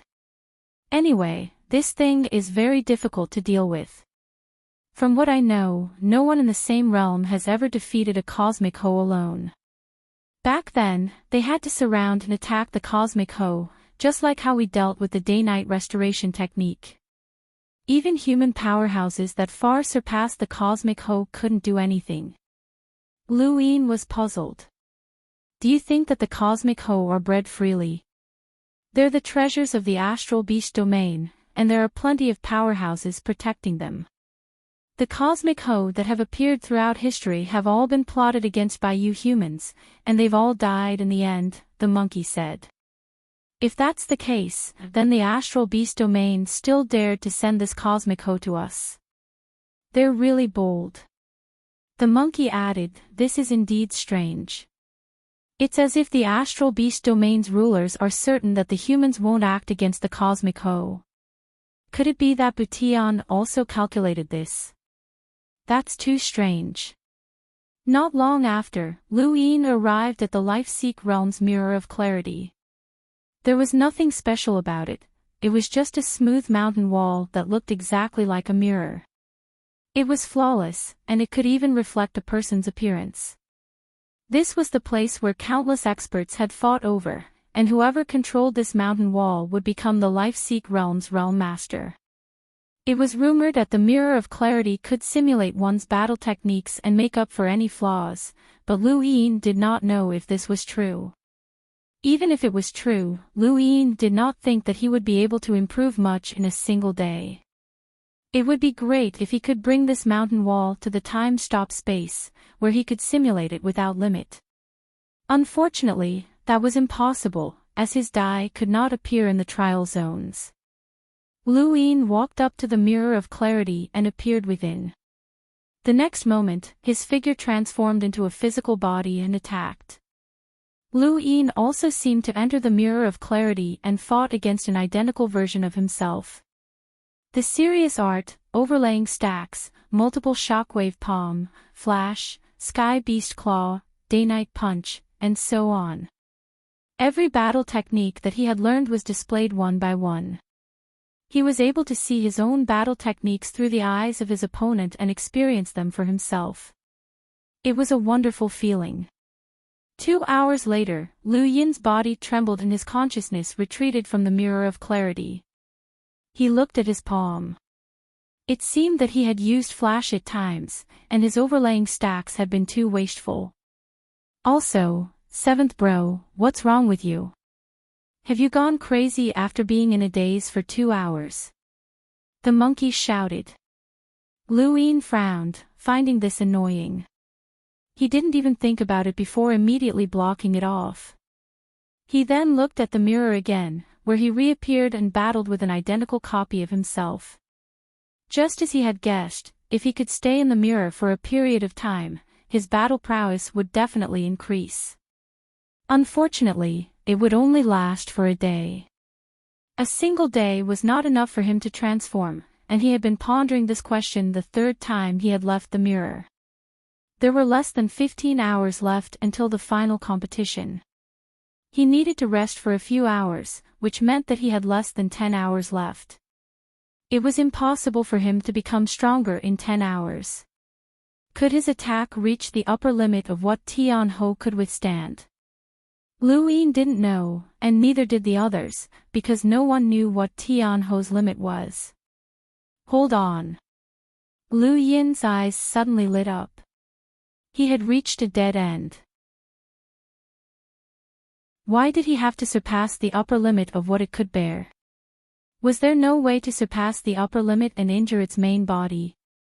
Tian Ho's main body was a vortex, a vortex, a vortex. Lu Yin fell into deep thought and subconsciously looked at the Mirror of Clarity. He saw the art of Sirius circulating on the surface of his body, and he recalled the scene of his 9 stars being swallowed up by a vortex. His own art of Sirius had limitless possibilities. More than 10 hours later, the screen that isolated the battlefield rose once more. People from the innerverse and outerverse, including those from the astral beast domain and technocracy, were all watching. The final battle of the Tournament of the Strongest had begun. Tian Ho was already standing in the middle of the battlefield, and Lu Yin's figure quickly appeared. He stepped into the battlefield and was now less than 100 meters away from Tian Ho. Everyone held their breaths as they watched the battlefield. Many were nervous. Lu Yin is strong, but even Starsabil was defeated. Can he win? I don't think so. I've asked the elders in my clan to investigate the legends of Tian Ho. It's almost impossible to defeat that creature alone. That's right, we've looked into it as well. Tian Ho had defeated Starsabil, and its legend had gradually spread. It had originally been classified information, but because of the Tournament of the Strongest, Tian Ho's name had spread far and wide. Anyone who had heard of it did not have much hope for Lu Yin, as the rumors were too exaggerated. Tian Ho was invincible in a duel, as there had never been a powerhouse in history who could break through the upper limit of a Tian Ho's endurance. Aren't you guys annoying? Every time Lu Yin fights, he says that he'll definitely lose, but he always wins, a young girl said impatiently. The people around her were about to open their mouths, but they suddenly realized that they could not refute her words. It seemed that this was indeed the case. It's different this time. His opponent is a legend, Kwang Wang said in a low voice as he appeared out of nowhere. Even Astral 5's leader had said this, which made the others even more worried. No matter what the crowd thought, it did not affect the two people in the battlefield. Seventh bro, are you confident? Why do you block me every time you want to increase your strength? Is it that shameful? The monkey shrieked. Lu Yin frowned. Shut up. Hee hee, if you're so capable, block me right now and seal your right arm, ha. The monkey cackled. Lu Yin took a deep breath and looked across, coincidentally meeting Tian Ho's gaze. Without wasting any time, Tian Ho melded into the void and appeared in front of Lu Yin. He did not need to dodge, as he was confident that no one could break through his upper limit. He raised a hand and grabbed at Lu Yin, just like he had when he had faced Starsabil. Whether or not Lu Yin could deal with Tian Ho would depend on whether or not his plan was correct. Lu Yin's eyes widened, and his body flashed as he appeared behind Tian Ho. He reached out with one hand and inserted it into Tian Ho's body just as Tian Ho had done to him.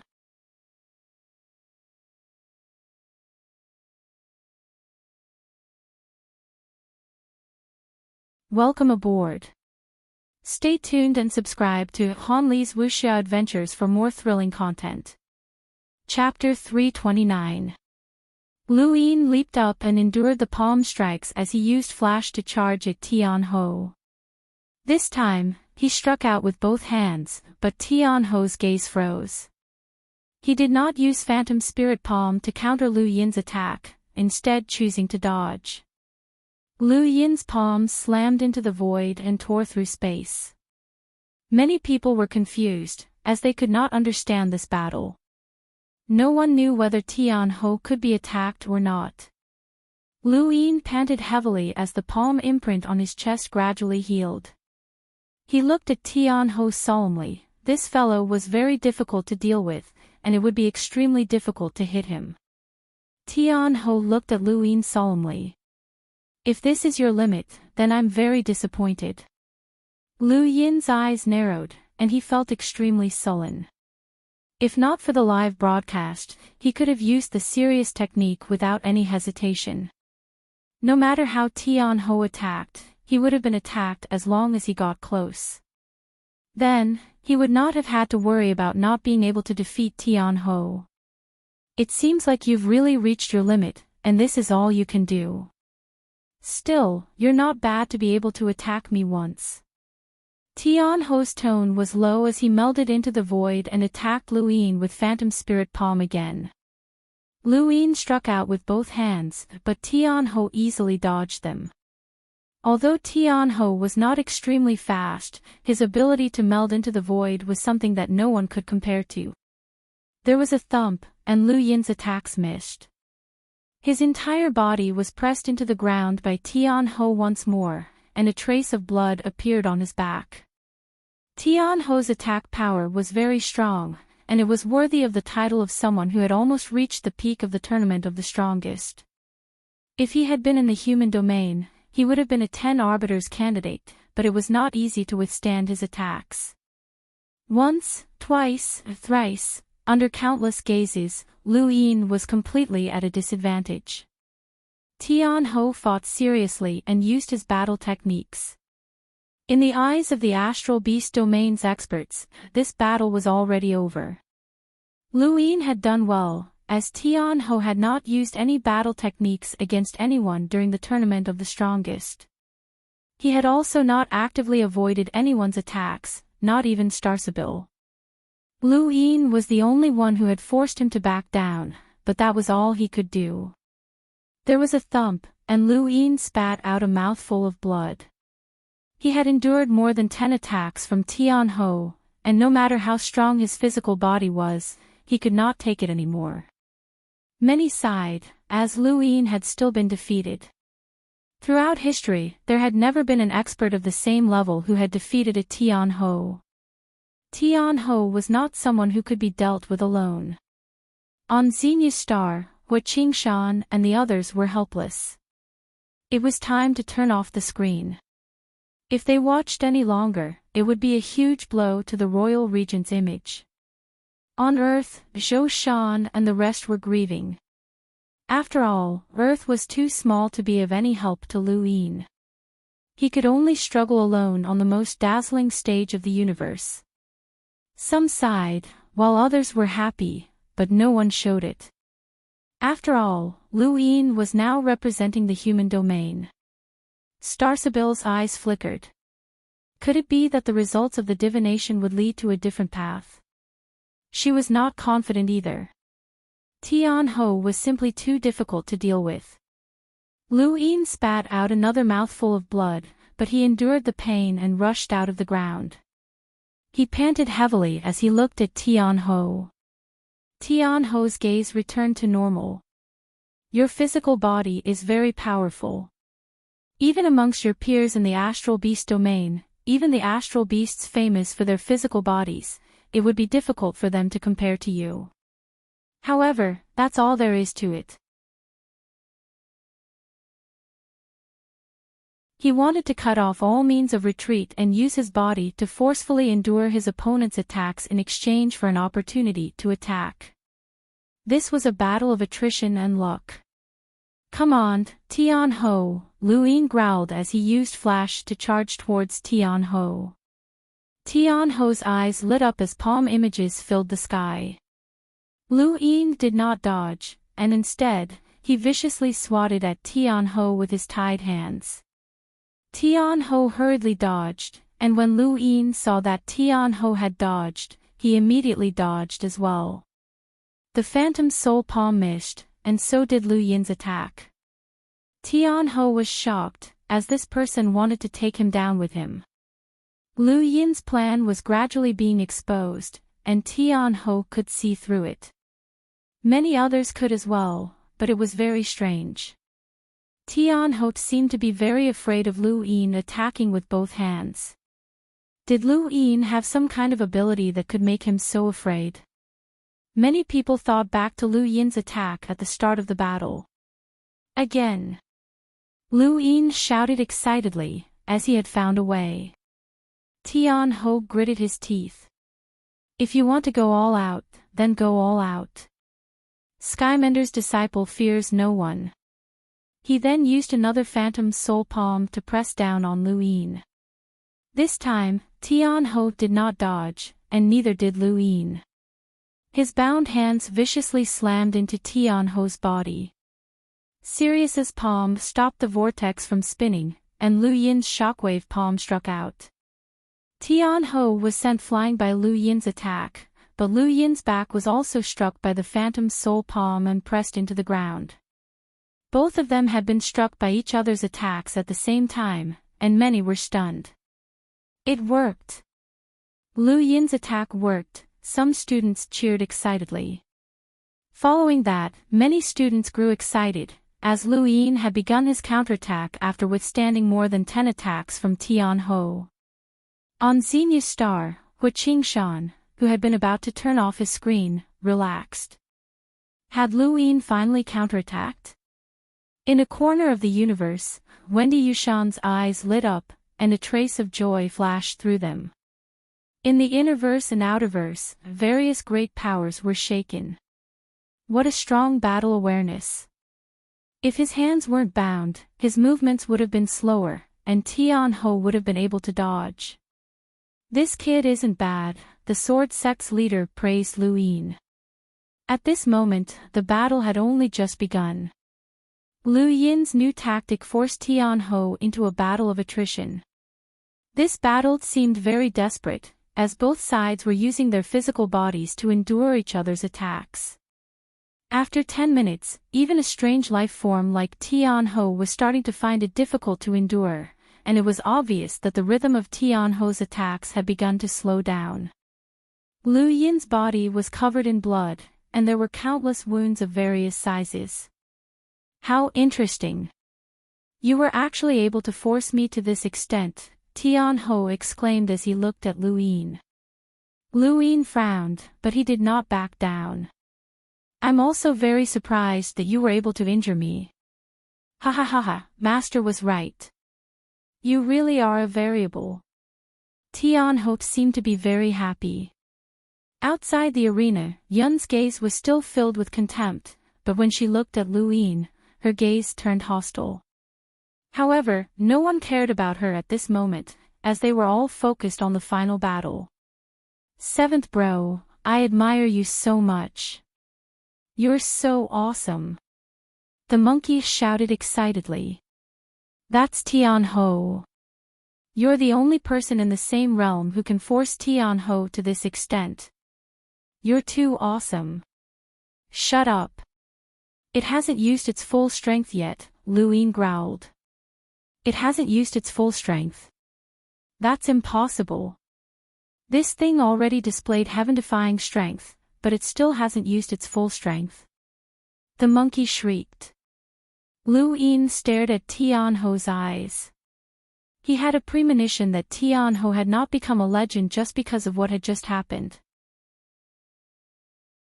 There were many people with strange innate gifts in the universe, and some even had innate gifts like black holes. If those people had not become legends, then what did Tian Ho have? What had just happened was not enough. Tian Ho was definitely hiding something. This battle is very satisfying, but it's a pity that it still has to end. Tian Ho sighed and then looked at Lu Yin. You're also someone who has experienced a legend. He then melded into the void and reappeared in front of Lu Yin. He did not dodge, and instead, he reached out with both hands. Lu Yin subconsciously used his bound hands to attack.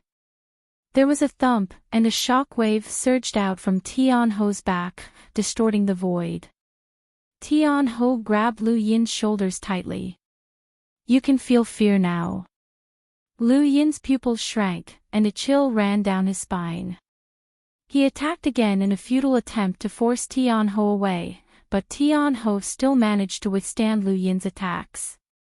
Their eyes met, and an indescribable feeling spread throughout their bodies. As he looked at Tian Ho, fear slowly appeared in Lu Yin's eyes. He was afraid, and he was trembling. He wanted to crawl at this lifeform's feet. Why? They were clearly evenly matched, but Lu Yin felt fear. He felt as if he could not face Tian Ho, as if he was facing the vast universe. Humans were so insignificant that they did not even have the courage to look up at the sky. Tian Ho continued to stare into Lu Yin's eyes. This was his ability, devour. Not only could he devour physical attacks, but he could also devour his opponent's emotions. Courage was a type of emotion, but this man no longer had any.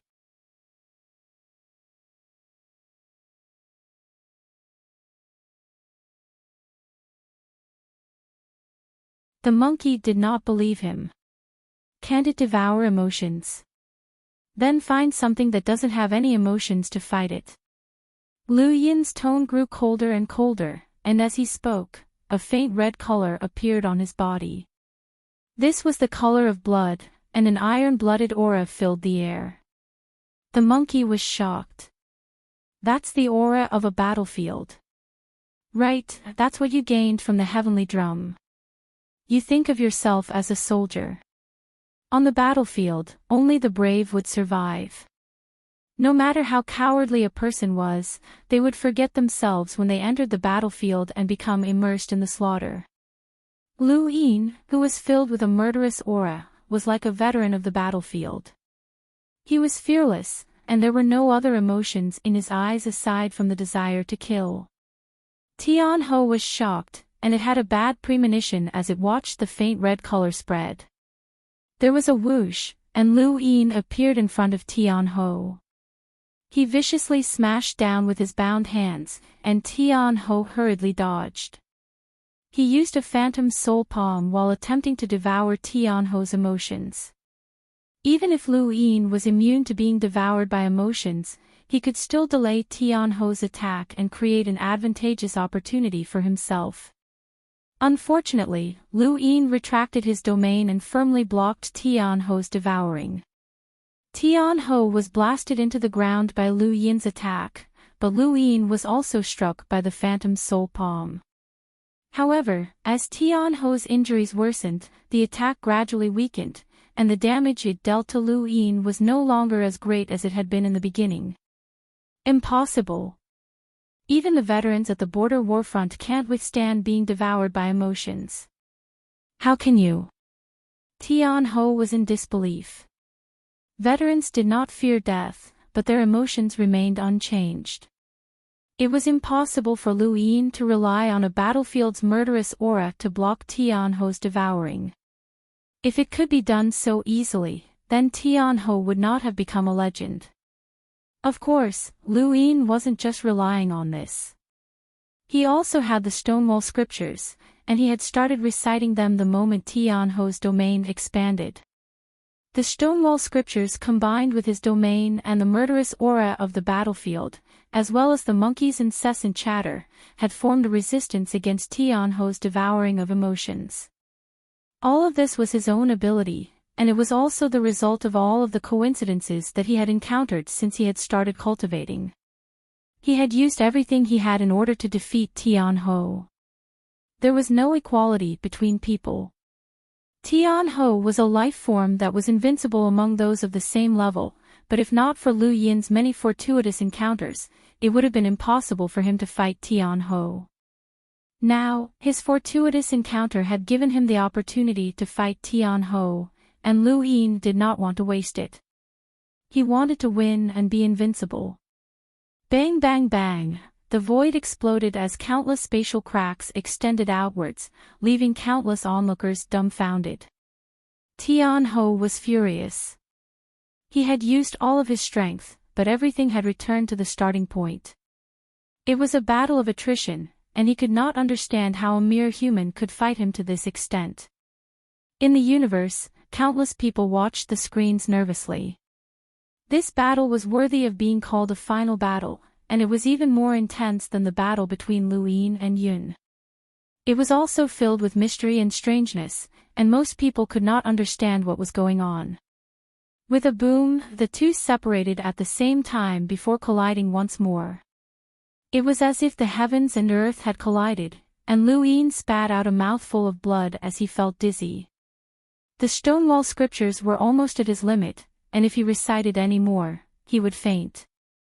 On the other side, the vortex around Tianho's body was spinning slower and slower. Tianho was also nearing his limit. It could not be seen from the outside, but Lu Yin could sense it. No one dared to speak, as they were afraid of disturbing the final battle between the two. Everyone knew that the battle was about to come to an end. The outcome of the battle would soon be revealed. Outside the arena, Starsabil, Han Chong, Grandini Mavis, Feng Zhou, Yun, and many others were watching nervously. This was the final battle of the Tournament of the Strongest, and it could also be considered a battle between the peak kilometers of the human domain and the astral beast domain.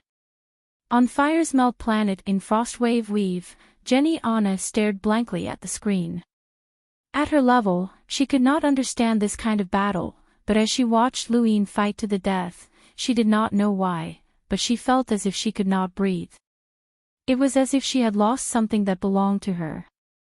She did not like Lu Yin, but the more exciting his life was, the more uncomfortable she felt.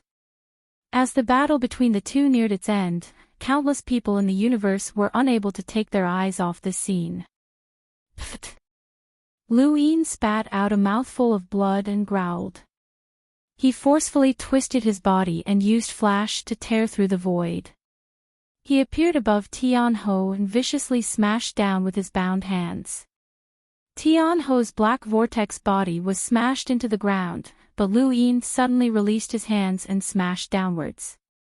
His right hand pressed against Tianho's back while his left hand struck out. 20 stacks, 40-fold shockwave palm. Boom boom boom.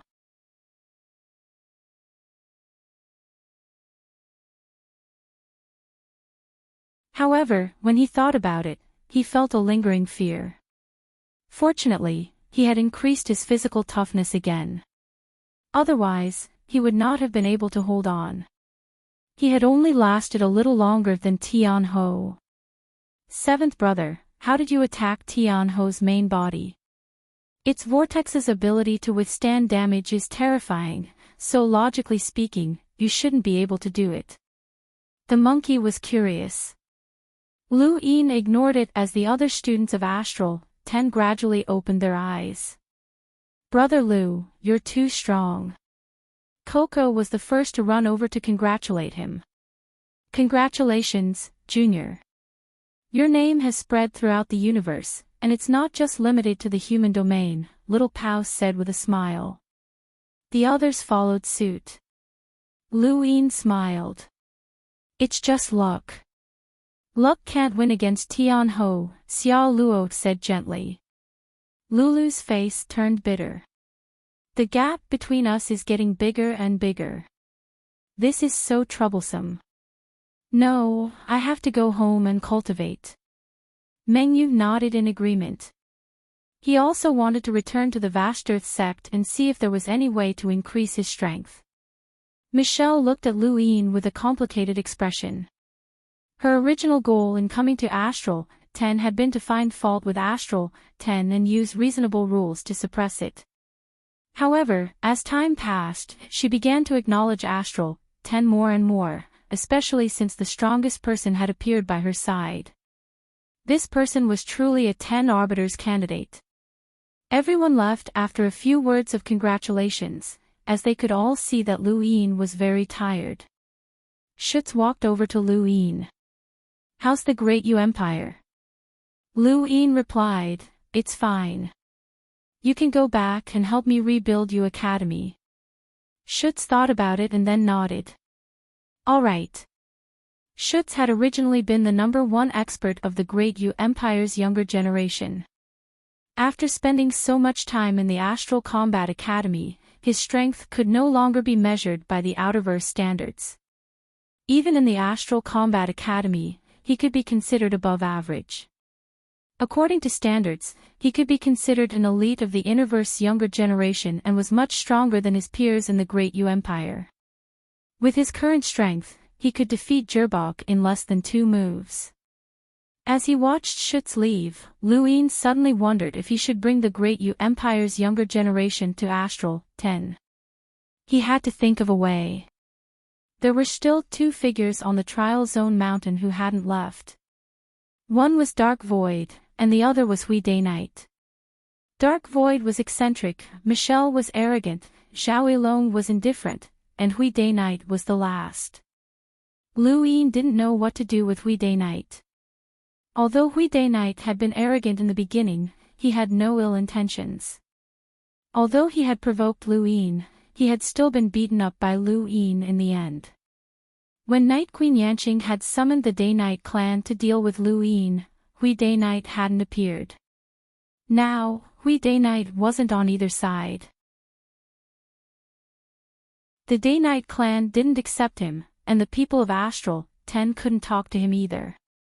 Lu Yin looked at Hui Day Night, who coincidentally opened his eyes and met Lu Yin's gaze. Hui Day Night then stood up and left the Trial Zone Mountain without a word. Lu Yin suddenly asked, "Can you tell me more about the Day-Night clan?" Hui Day Night didn't even turn around. "What do you want to know?" "The sealed cage technique," Lu Yin said. These 3 words caused Hui Day Night's expression to change. He suddenly turned around and stared at Lu Yin in shock. "How did you know?" Lu Yin's eyes narrowed. How did he know? He had heard Hui Day Night mention this name several times while she was unconscious, and it didn't sound like anything good. "Can you tell me more about it?" Hui Day Night's eyes flickered as he stared into Lu Yin's eyes, as if trying to figure something out. Not long after, Hui Day Night retracted his gaze and regained his indifference. "It's a secret of the clan that cannot be spread." He then left. Lu Yin fell silent. "Seventh bro, you want to know about the sealed cage technique?" the monkey asked. Lu Yin raised his brows.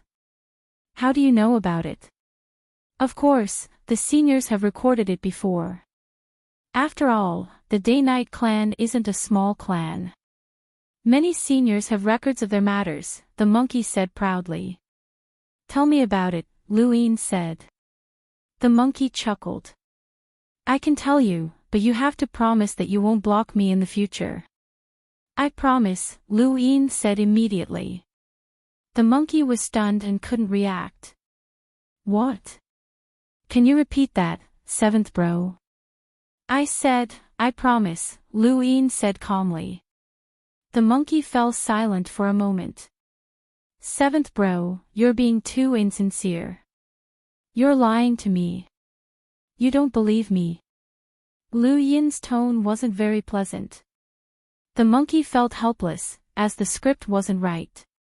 Lu Yin had agreed too quickly, to the point that he couldn't believe it.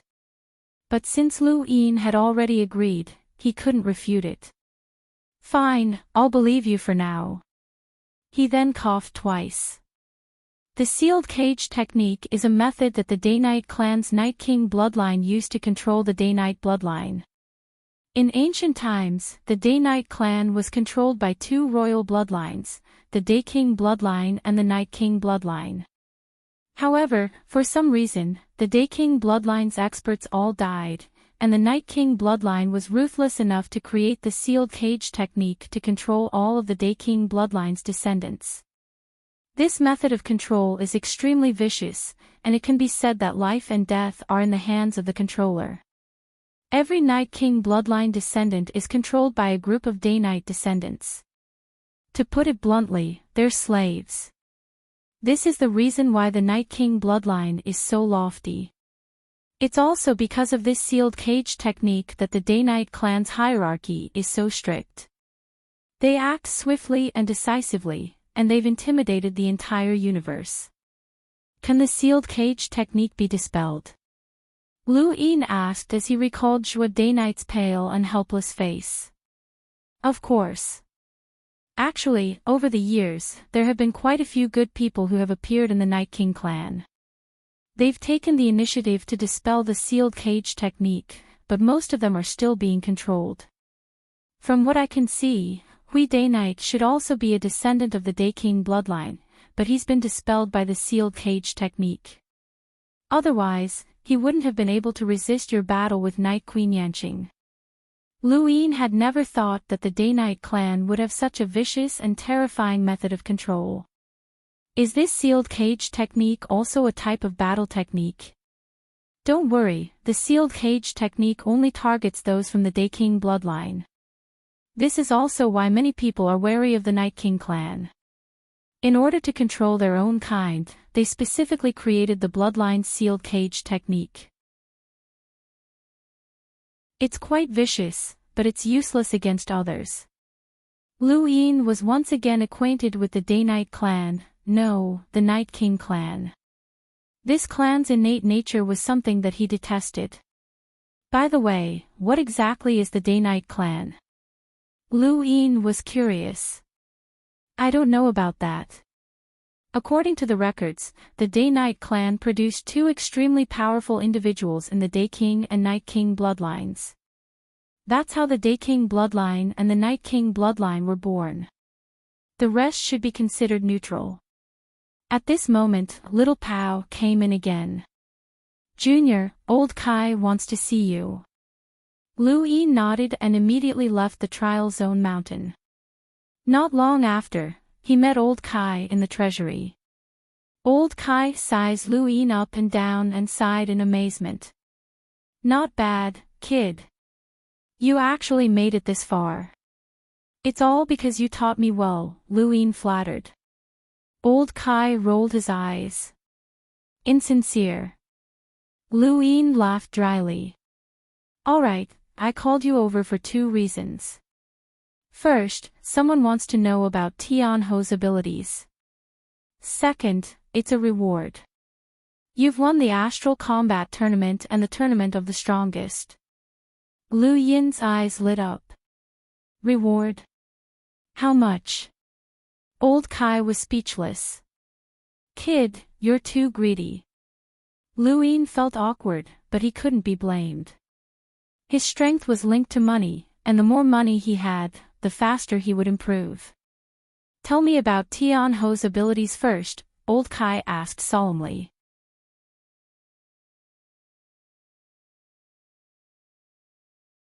Welcome aboard. Stay tuned and subscribe to Hanli's Wuxia Adventures for more thrilling content.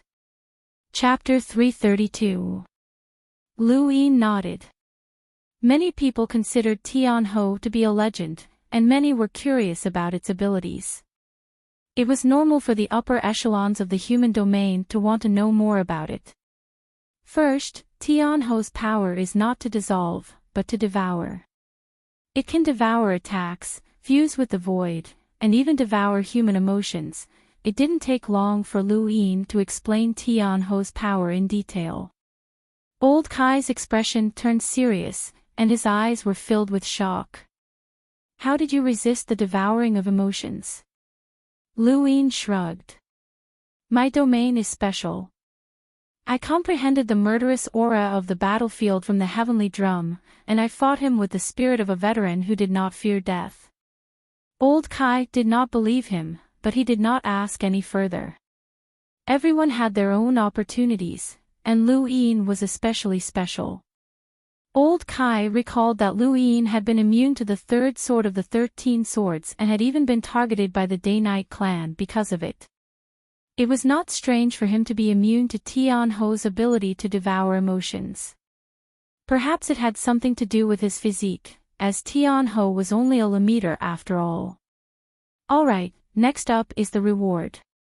Old Kai looked at Luin with admiration. Kid, what should I say about you? Your luck is too good. Luin was confused. Old Kai's lips curled up. Take a look at your personal information on your gadget.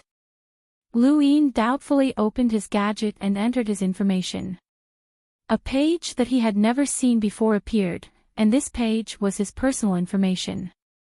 Luin stared at the new page in shock. Not only did it contain his previous information, but it also contained many other information, including privileges. He had the right to enter the inner verse at will.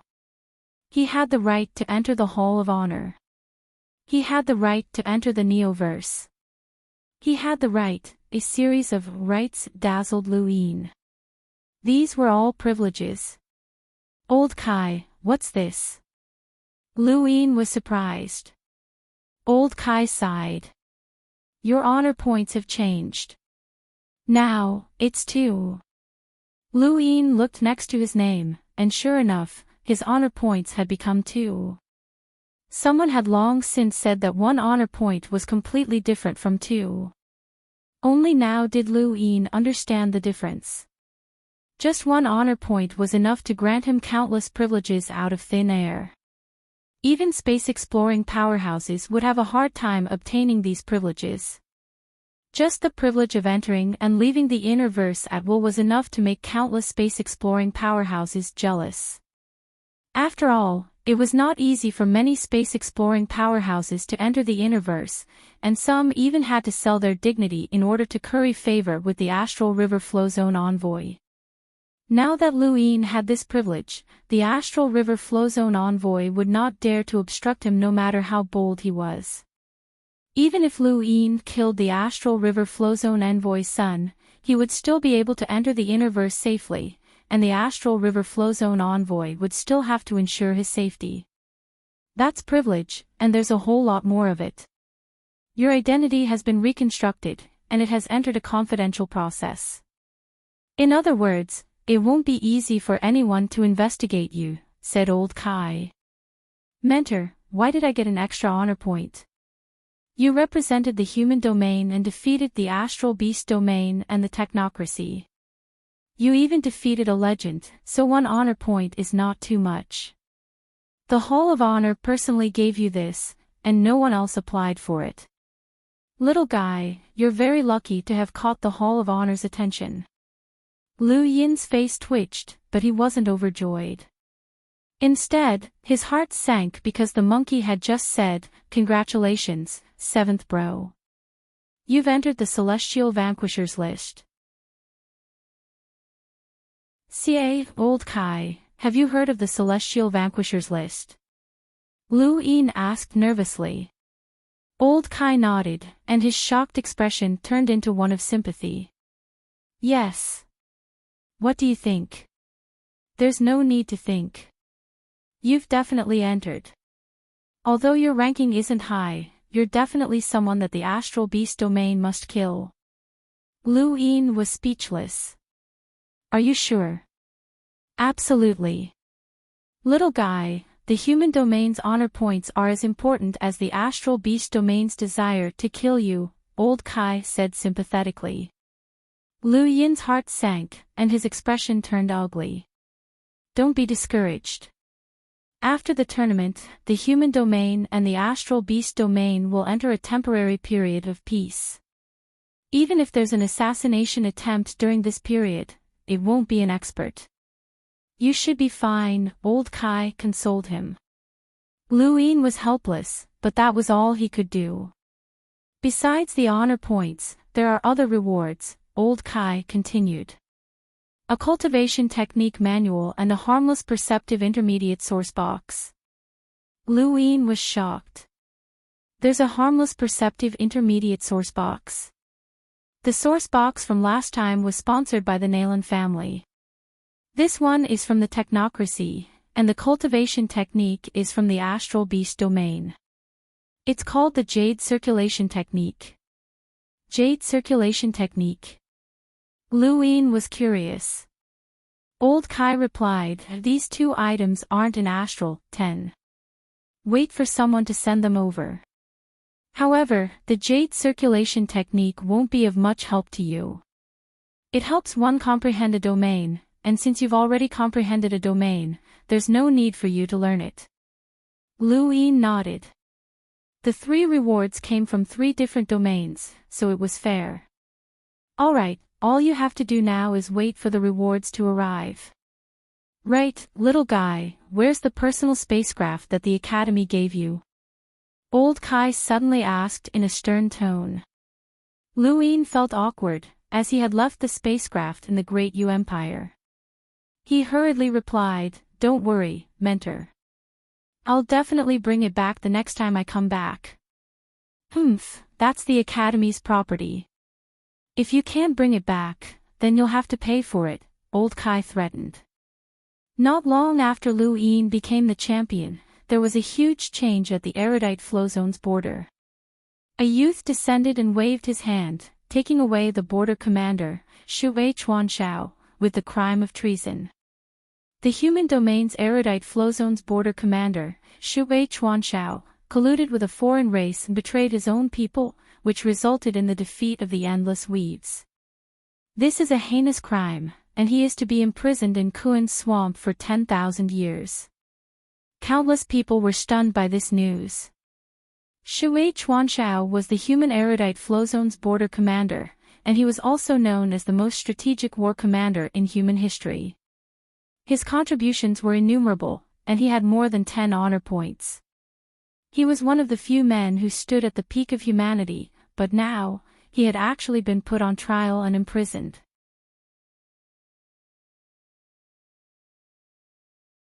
"Did the Imperial Tutor reprimand you?" Tian Ho's tone was low. "No." Feng Zhou's eyes flashed with anger. "Although we have a temporary truce, war will come soon. It won't be long before we meet Lu Yin on the battlefield. At that time, it will be hard to tell who will emerge victorious." Tian Ho's gaze turned cold. When they met on the battlefield, there were no rules, only life and death mattered. He wanted to reclaim the honor that he had lost. Flaming Hyena and Hua Yishou looked at each other and felt some lingering fear. Fortunately, they had not met that freakish human who had even defeated Tian Ho. In truth, they had never known that Tian Ho was the legendary Tian Ho. Tian Ho had given them much more shock than the humans. Because of this, Lu Yin's defeat of Tianhou had shocked the astral beast domain far more than the human domain. Lu Yin's ranking on the celestial vanquishers list was also not as low as he had thought. Even if he was just a Lemmeter, so what? He had defeated Tianhou. On the other side, the people from the technocracy had also left the human domain. Yun stroked Albert's head as the scenes of her battle with Lu Yin flashed through her mind. The more she thought about it, the stranger she felt. With her strength, she should not have any opponents in the same realm as her. Even if Tianhou could withstand unlimited attacks, he should have been suppressed by her strength. But what was going on with Lu Yin? Her strength had not suppressed him at all, which was very strange.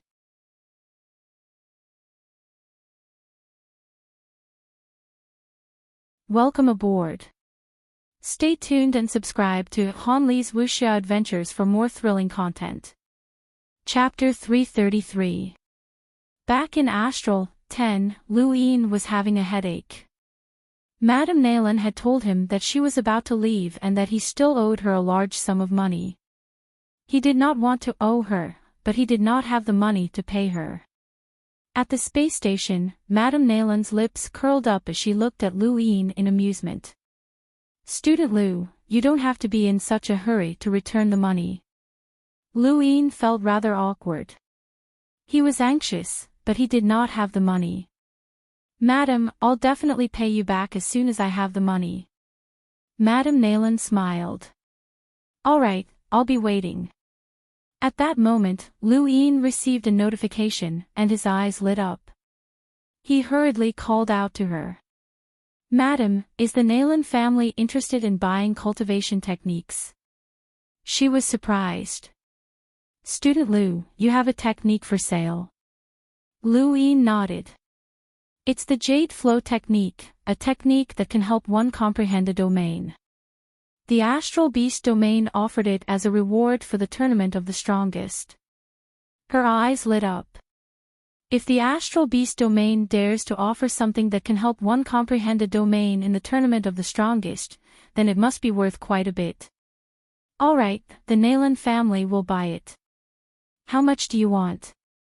Lu Yin's expression turned serious. "How much is it worth?" Madame Naylan asked. "Student Lu, you really don't know the importance of a domain.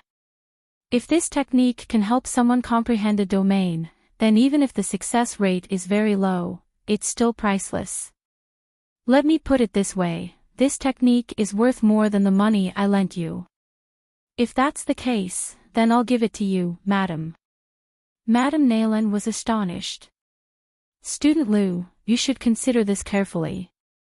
This technique is worth more than 100 star essence." Lu Yin's expression turned serious. "Madam, you lent me a helping hand during my most difficult times and even saved my life twice.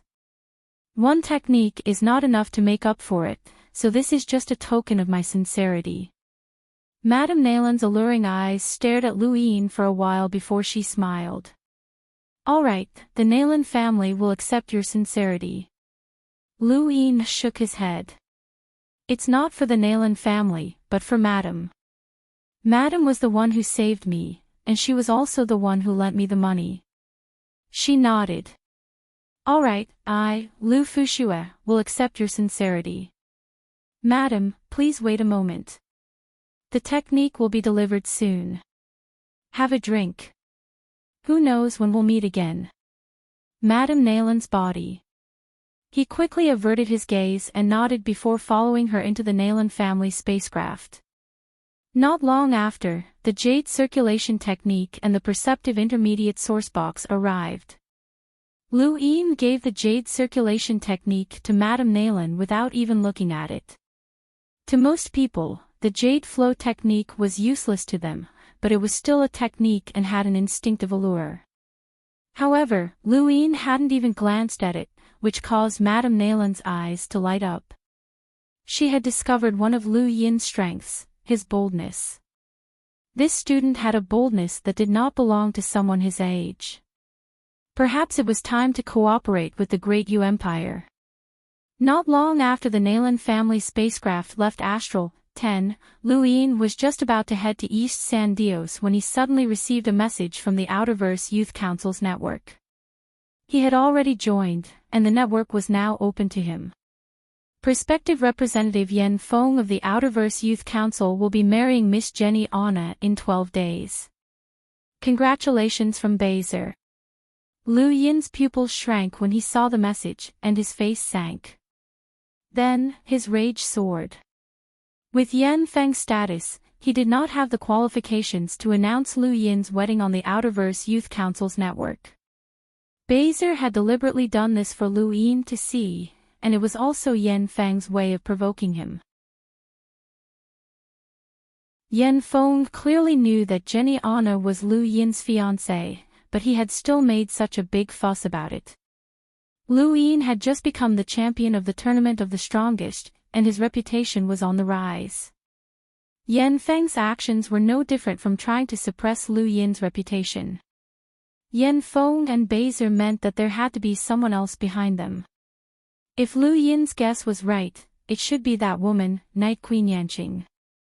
Perhaps Puyu was involved as well. Lu Yin could not even begin to guess, he had too many enemies. If he allowed Yen Feng to marry Jenny Anna, then he would definitely become a laughingstock in the future.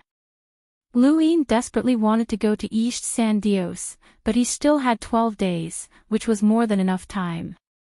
He immediately headed to the Rain Observatory. Yen Feng was a space-exploring powerhouse, and his innate gift was not much worse than Wendy Yushan's. He just did not have the same opportunities as Wendy Yushan. Even so, he was considered the second strongest person in the Frostwave Weave's younger generation, and he had the qualifications to enter the top 100 rankings. Otherwise, even the Day-Night clan would not have been able to push him to become a counselor. Lu Yin tentatively determined that this person's strength was at the cruiser realm. Lu Yin's current strength was still insufficient to challenge a cruiser. At most, he would be able to deal with an explorer like Zi Tai, who had a power level of 30,000 to 40,000, or even 50,000. Against an average cruiser, it would be fine, but the stronger ones would be troublesome. Yen Feng was definitely not a pushover.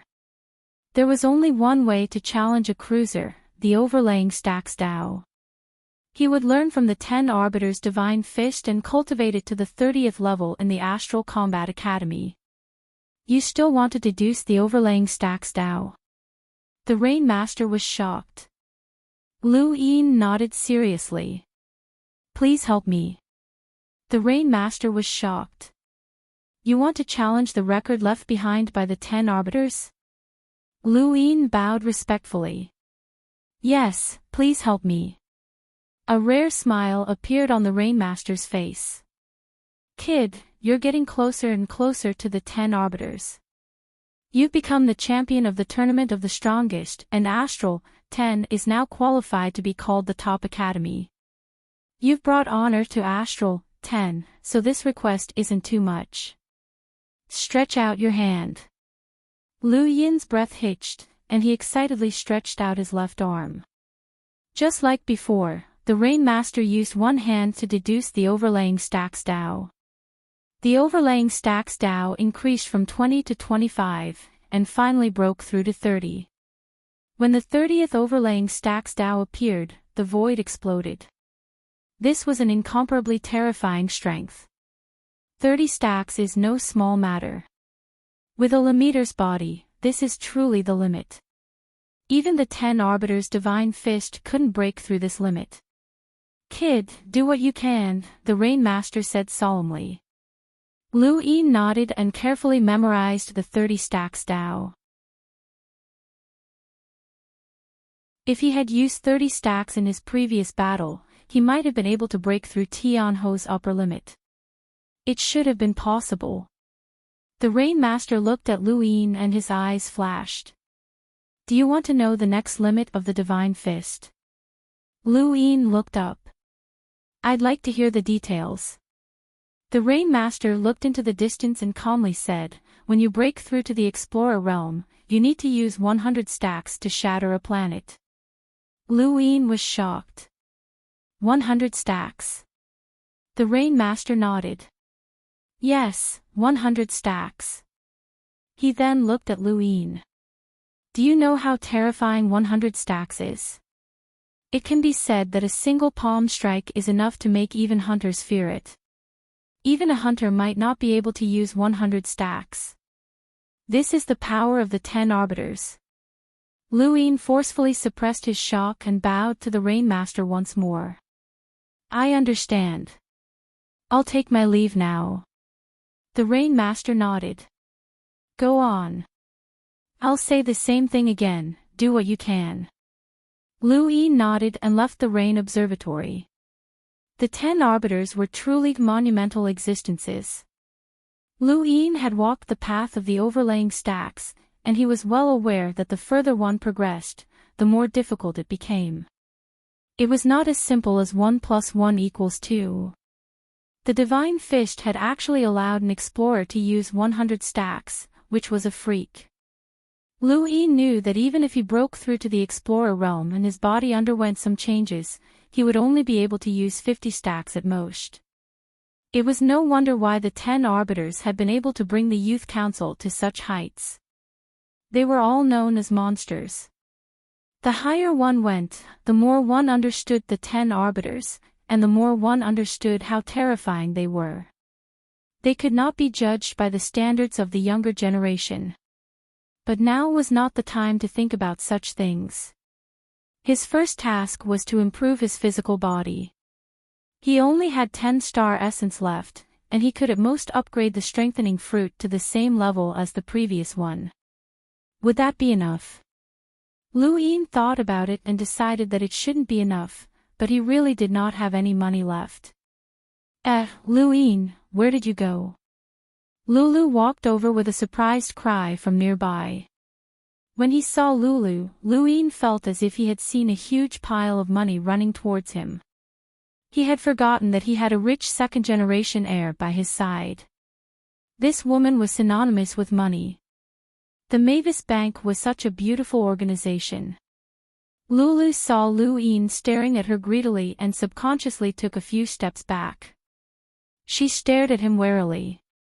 What are you doing, Lu Yin?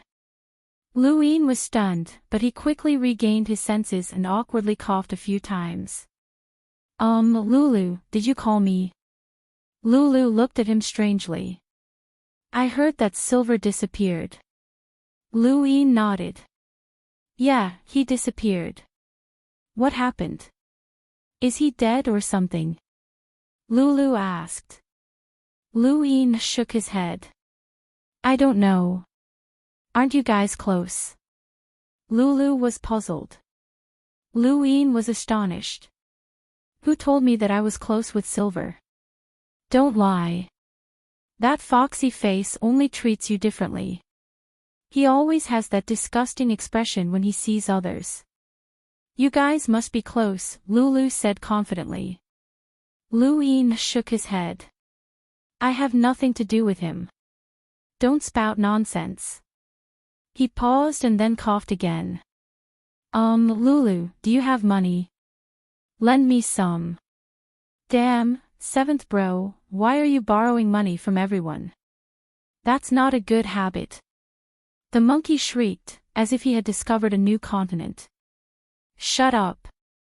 Lu Yin barked. Across from him, Lulu raised a brow. Lu Yin, who are you telling to shut up? Lu Yin hurriedly apologized. Lulu looked him up and down, and her lips curled up mischievously. You want to borrow money? Lu Yin nodded. How much? Lulu raised her head. When it came to money, she was very proud. The Mavis family wasn't afraid to compete with others in terms of money.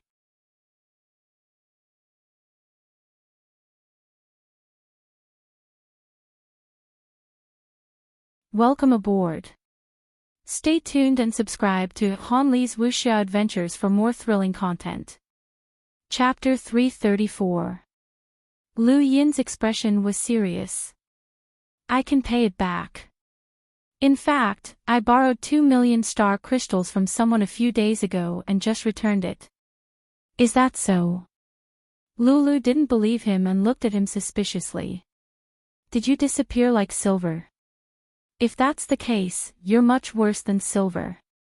He didn't run away after borrowing money. Lu Yin was speechless. I already said that I'm not close with Silver.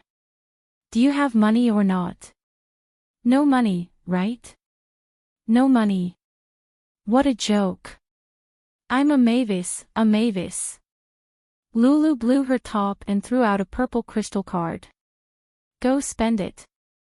Lu Yin was pleasantly surprised. He also had a similar card that stored star essence. It seemed that this woman was indeed rich. Thank you, how much is inside? Lu Yin asked happily. Lulu sneered and raised her head proudly. 40 star essence. Lu Yin's eyes lit up. Thank you. What are you thanking me for? I didn't borrow it for nothing. Lulu's eyes flashed slyly as she stared at Lu Yin. You have to pay interest. Lu Yin smiled wryly. Right, you're representing the Mavis Bank, so of course the bank has to pay interest. Tell me, how much? Lulu's expression turned serious. I want to investigate the Great Yu Empire's palace. Lu Yin's gaze turned sharp. What did you say? Lulu activated her gadget and displayed a screen. This is proof of undying Yushan's loan from the Mavis Bank. It's because of this money that he was able to conquer the 13 filaments. It states that the loan will be repaid in installments, and if it's not repaid, all of the Yushan family's descendants will have to pay with their lives. Lu Yin looked at it seriously. It was indeed proof. Loans from the bank are risky, so we use the lives of all of the Yushan family's descendants as proof. But now that the entire Yushan family has perished, this loan has become a dead debt. The elders of the family told me to think of a way to resolve this matter since the loan amount isn't small. Lu Yin, this is my mission. Lu Yin frowned. You said it yourself. The original conditions were that the Yushan family would have to repay the loan. Now that the Yushan family is gone, this is the Mavis Bank's bottom line. In other words, since the conditions aren't valid, this dead debt is invalid. Lulu was helpless. That's right. No one can force a dead person to repay their debt, so this is my mission. Lu Yin, if you help me complete this mission, I can lend you more money. Lu Yin smiled bitterly. The Great Yu Empire's economy is in decline, and I don't have any money to give you. We don't need money. The quest didn't say that we have to pay it back. Of course, you can't afford it anyway. It's just for show, Lulu said. Lu Yin's eyes flashed. Investigate the Great Yu Empire's palace. Lulu nodded. We've already checked all of the Yushan family's properties in the Great Yu Empire, and all that's left is the palace. As long as we check it, we'll be able to prove that the Yushan family's remaining assets are unable to repay the loan. Lu Yin snickered to himself. Yet another person was investigating the 7 courts. If Lulu hadn't mentioned it, he would have forgotten about it. This Mavis woman had also been in the Great Yu Empire from the very beginning, just like Silver and Xiao Luo. All 3 of them had the same goal of investigating the 7 courts, but their methods were different. Silver's Neo-Human alliance was violent, and the Yushan family's demise was most likely their doing. He didn't know what Xiao Luo had done, and he didn't even know which organization was backing Xiao Luo. Lulu, on the other hand, used the methods of the Mavis Bank to investigate, so she didn't attract too much attention. 3 people, 3 methods, and all of them wanted to confirm the Yushan family's secret. Unfortunately, this secret had already been taken away by Lu Yin. The Yu's secret art, void transfer, should be what they were after. Alright, investigate if you want, but don't make it too obvious. Otherwise, I won't be able to do anything, Lu Yin agreed readily. In any case, there were no more secrets in the palace. Lulu was excited. Deal. I'll lend you a bit more. I'll give you 50 star essence. Return it early, and there's no interest. She then left happily. Lu Yin grinned, as the Mavis family was destined to not be able to find anything. However, should he keep them in suspense? If they were certain that there were no more secrets in the Great Yu Empire, then they would all withdraw, which would be a loss to the Great Yu Empire. That was a problem. Seventh bro, your ability to borrow money is almost on par with your fighting ability. Just a few sentences and you're able to borrow so much money without interest. Why don't you find someone else to borrow some more? You can get rich. The monkey laughed strangely. Lu Yin laughed as well. The monkey was startled. Seventh bro, don't laugh. It's scary. As soon as the monkey finished speaking, Lu Yin blocked him off. Lu Yin found a place and took a deep breath. It had only been a few days since he had rolled the die. Fortunately, he had not rolled it 4 times, or else he would not have been able to do so. Even so, it would be difficult to roll enhance. However, there were still 12 days left, and this wedding could not continue. As he thought about it, Lu Yin tapped the die and watched it spin until it finally stopped. As expected, it was enhance. This was the time stop space. Once he entered, Lu Yin was confident that he would be able to roll enhance. Although the process was painful, he could take it slow and rest for 10 days after each roll. With his current wealth, he could roll as many times as he wanted, and he would eventually be able to roll enhance. Rolling the die in the time stop space was very painful, and he had to rest for 10 days after each roll. There were many points that he could not use, and the process was repeated endlessly. It was easy to drive someone crazy. Fortunately, Lu Yin's willpower was firm. He did not know how much time had passed, but he saw that his star essence had been reduced by nearly half. He estimated that it had been 2 or 3 months. Finally, the upper and lower screens appeared, and he rolled enhance. Lu Yin exhaled, and his forehead was covered in fine beads of sweat. He was not tired, but rather uncomfortable. This process had been extremely painful, but fortunately, he had managed to endure it. He took out a strengthening fruit and threw it onto the upper screen. He then tossed out 10 star essence. The strengthening fruit emitted the sound of his meridian circulating, and it distorted the void. This was exactly the same effect as the previous one. Lu Yin took a deep breath and tossed out another 10 star essence. The distortion in the void grew larger and larger, and the sound of his meridian circulating grew louder and louder. It really did seem like the flow of a person's blood.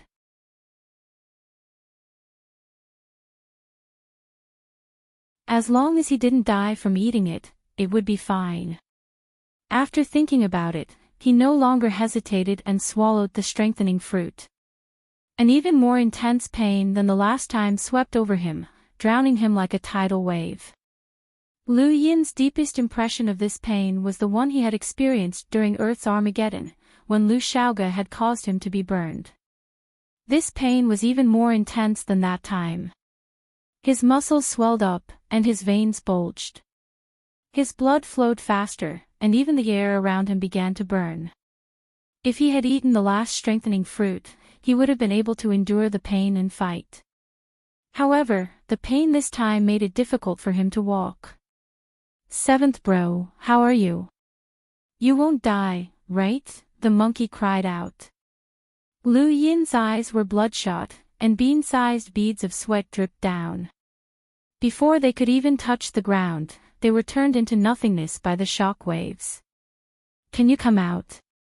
Yes, of course. Then come out. The next moment, the monkey tattoo on Lu Yin's right arm wriggled, and a shadow finally appeared. It turned into the Spiritual Academy's ghost monkey, who had attacked Lu Yin before. Lu Yin looked at the monkey and gritted his teeth. Attack me. The monkey was confused. What did you say? Attack me, quick.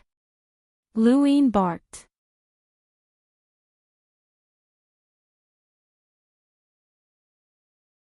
Welcome aboard. Stay tuned and subscribe to Han Li's Wuxia Adventures for more thrilling content. Chapter 335. The monkey didn't have time to think. It swiped at Lu Yin with its paw, sending him flying more than 10 meters away. Lu Yin exhaled as the pain from the monkey's attack lessened somewhat. It was effective, and he was delighted. Continue. The monkey was speechless. This is the first time I've heard such a request. I'll satisfy you. It then attacked Lu Yin furiously, jabbering incessantly as it attacked. Lu Yin could vaguely hear things like, "This is for blocking me, this is for bullying Sister 9, this is for not allowing me to reunite with Sister 9, this is for..." Lu Yin's pain was alleviated by the monkey's frenzied attacks, but it was still not enough. The monkey's attacks were far inferior to Yun's. Use more strength. The monkey was enraged. You're looking down on me. It even used a battle technique to attack Lu Yin. The more it attacked, the more shocked the monkey became. Lu Yin was completely unharmed, and its attacks were ineffective. The monkey was left speechless. Lu Yin's physical defense was too abnormal. It was no wonder why he could fight Tian Ho head-on. Compared to their first encounter at the border warfront, Lu Yin's improvement was unimaginable. It was certain that Lu Yin could not compare to the 10 arbiters at his age, but he was definitely comparable to those on Skymender's list at his age. Even Yao Gu was not as abnormal as Lu Yin when he was at Lu Yin's age. Bang bang bang bang. Within the time-stop space, Lu Yin endured the monkey's beatings to alleviate his pain. The monkey's initial venting had gradually turned to helplessness, and then to sullenness. It felt an indescribable pain, and it didn't want to fight anymore. However, it couldn't resist Lu Yin. Lu Yin's words had forced it to continue. If you don't hit me, I'll hit you. These words enraged the monkey once more, and it continued to beat Lu Yin for a few more days until it was completely exhausted. With a thump, Lu Yin lay on the ground and exhaled heavily. Although his body still hurt, it was about the same level as when he had eaten a strengthening fruit. In other words, he could walk now. He looked at his hands and clenched them. They seemed to be much stronger than before. Seventh bro, that's enough. I'm too tired. I can't, the monkey said helplessly. Lu Yin nodded and put the monkey away. He then stretched out his arms, causing the air around him to vibrate and release a shockwave. 15 stacks, 20 stacks, 21 stacks, 22 stacks, all the way up to 25 stacks. The more stacks he used, the greater the burden on his body. The effect was similar to the monkey's attacks, as the pain on the surface of his body alleviated the pain within his body.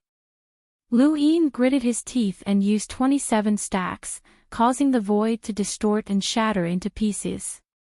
A visible force spread out, shocking everyone. This was the effect of the strengthening fruit. It allowed his body's limit to reach 27 stacks. Furthermore, he had not completely absorbed the fruit's effects. Once the strengthening fruit's effects were fully absorbed, he would definitely be able to reach 30 stacks. Lu Yin was overjoyed. 27 stacks was much stronger than 20 stacks, and he had improved a lot in just a few days. Seventh brother, I wanted to ask you a question just now. Where are we? Something doesn't feel right. The monkey was curious. Lu Yin's eyes flashed. A training space in Astral, 10. Cultivation space. Where? The monkey asked. It's none of your business, Lu Yin said impatiently. The monkey muttered, burning the bridge after crossing the river. Lu Yin did not want the monkey to discover the secret of the time-stop space, so he shielded the monkey from him once again. There were less than 2 days left before the time-stop space ended.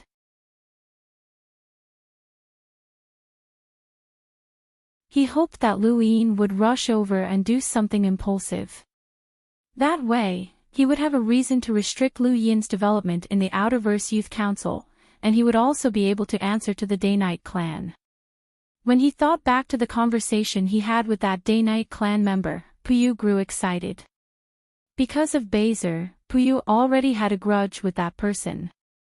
At first, Puyu had not cared, but as this person developed and gained more and more identities, Puyu was no longer as easy to deal with. Actually, Puyu could have just erased everything, but this person was too shrewd. He had used his identity as a lockbreaker to trick Baser into revealing that Puyu was the mastermind. When Baser had contacted the lockbreaker's 7th bro, Puyu had agreed.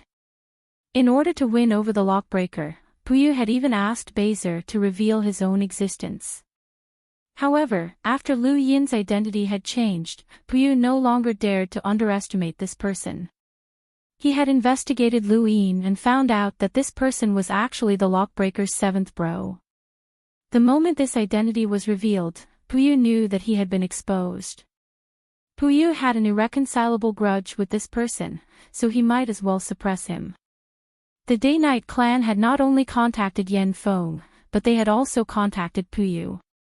Yen Feng was just a pawn to humiliate Lu Yin, while Puyu was Night Queen Yanqing's true trump card against Lu Yin. My lord, Baser appeared behind Puyu with his head lowered and a terrified expression on his face.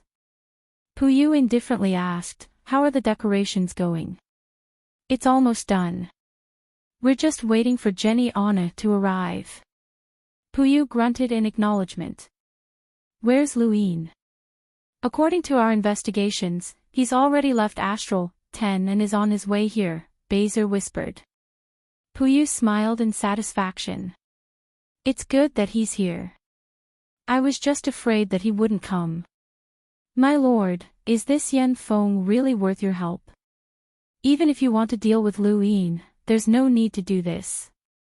Although he has many identities, none of them are important as long as we don't leave any evidence behind." "Shut up." Puyu's eyes were cold as he casually waved his hand. Baser, with a power level of 30,000, was sent flying and crashed to the ground. He spat out a mouthful of blood, but he did not dare to resist. Instead, he knelt down in fear. "My lord, please spare my life." Puyu's voice was icy as he stared at Baser. "If you hadn't taken the initiative to humiliate him back then, things wouldn't be so troublesome today."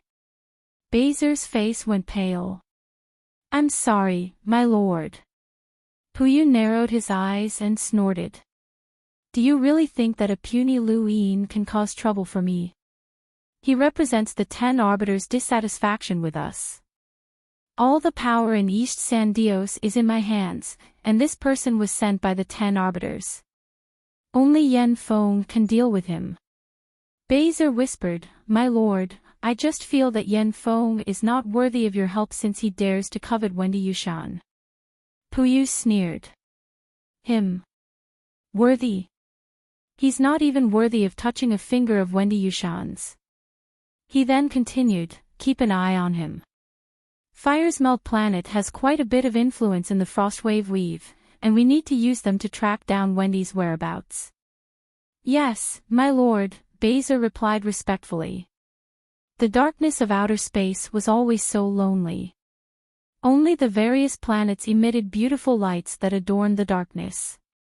Lu Yin sat in his personal spacecraft and raised his hand, causing 9 stars to revolve around him. Currently, his strongest attack was the combination of the overlaying stacks path and the shockwave palm. Sirius was more of a support technique, and even though it would never become obsolete, Lu Yin still hoped to increase the power of his Sirius technique. Unfortunately, this was not something he could do. Not too long ago, he had thought that the 9 stars formed a galaxy, and that he could add an unlimited number of stars to it. However, he had been too naive. His ninth star had been forcefully deduced by the crazy headmaster, and it was not the true Sirius technique. Its power was limited to that. Sirius palm, Sirius technique, and Sirius sect. Lu Yin looked up at the sky. In an infinitely distant place, there was an extremely powerful sect called the Sirius sect. This sect was the true Sirius, and he wondered if he would be able to learn the rest of the Sirius techniques. Beep beep beep beep. His gadget beeped, and Lu Yin turned on his screen. He was surprised to find that this was not a normal call. The sound came from the 10 Arbiters Council interface. Lu Yin was unfamiliar with this interface, as he had only been able to access it after joining the Council of Astral Academy and becoming a member. However, the interface was so large that he could not see anything other than the Northline flow zone. The 10 arbiters had 10 blank pages, but at this moment, one of them beeped. One of the 10 arbiters was trying to contact him. Lu Yin only knew one of the 10 arbiters, the scholar, Wen Sansi. It was most likely Wen Sansi who was trying to contact him. Hello. Lu Yin opened the call and greeted the other party. My name is Lan Si. A firm voice sounded out, causing Lu Yin's pupils to shrink. This was an unfamiliar name, one of the 10 arbiters.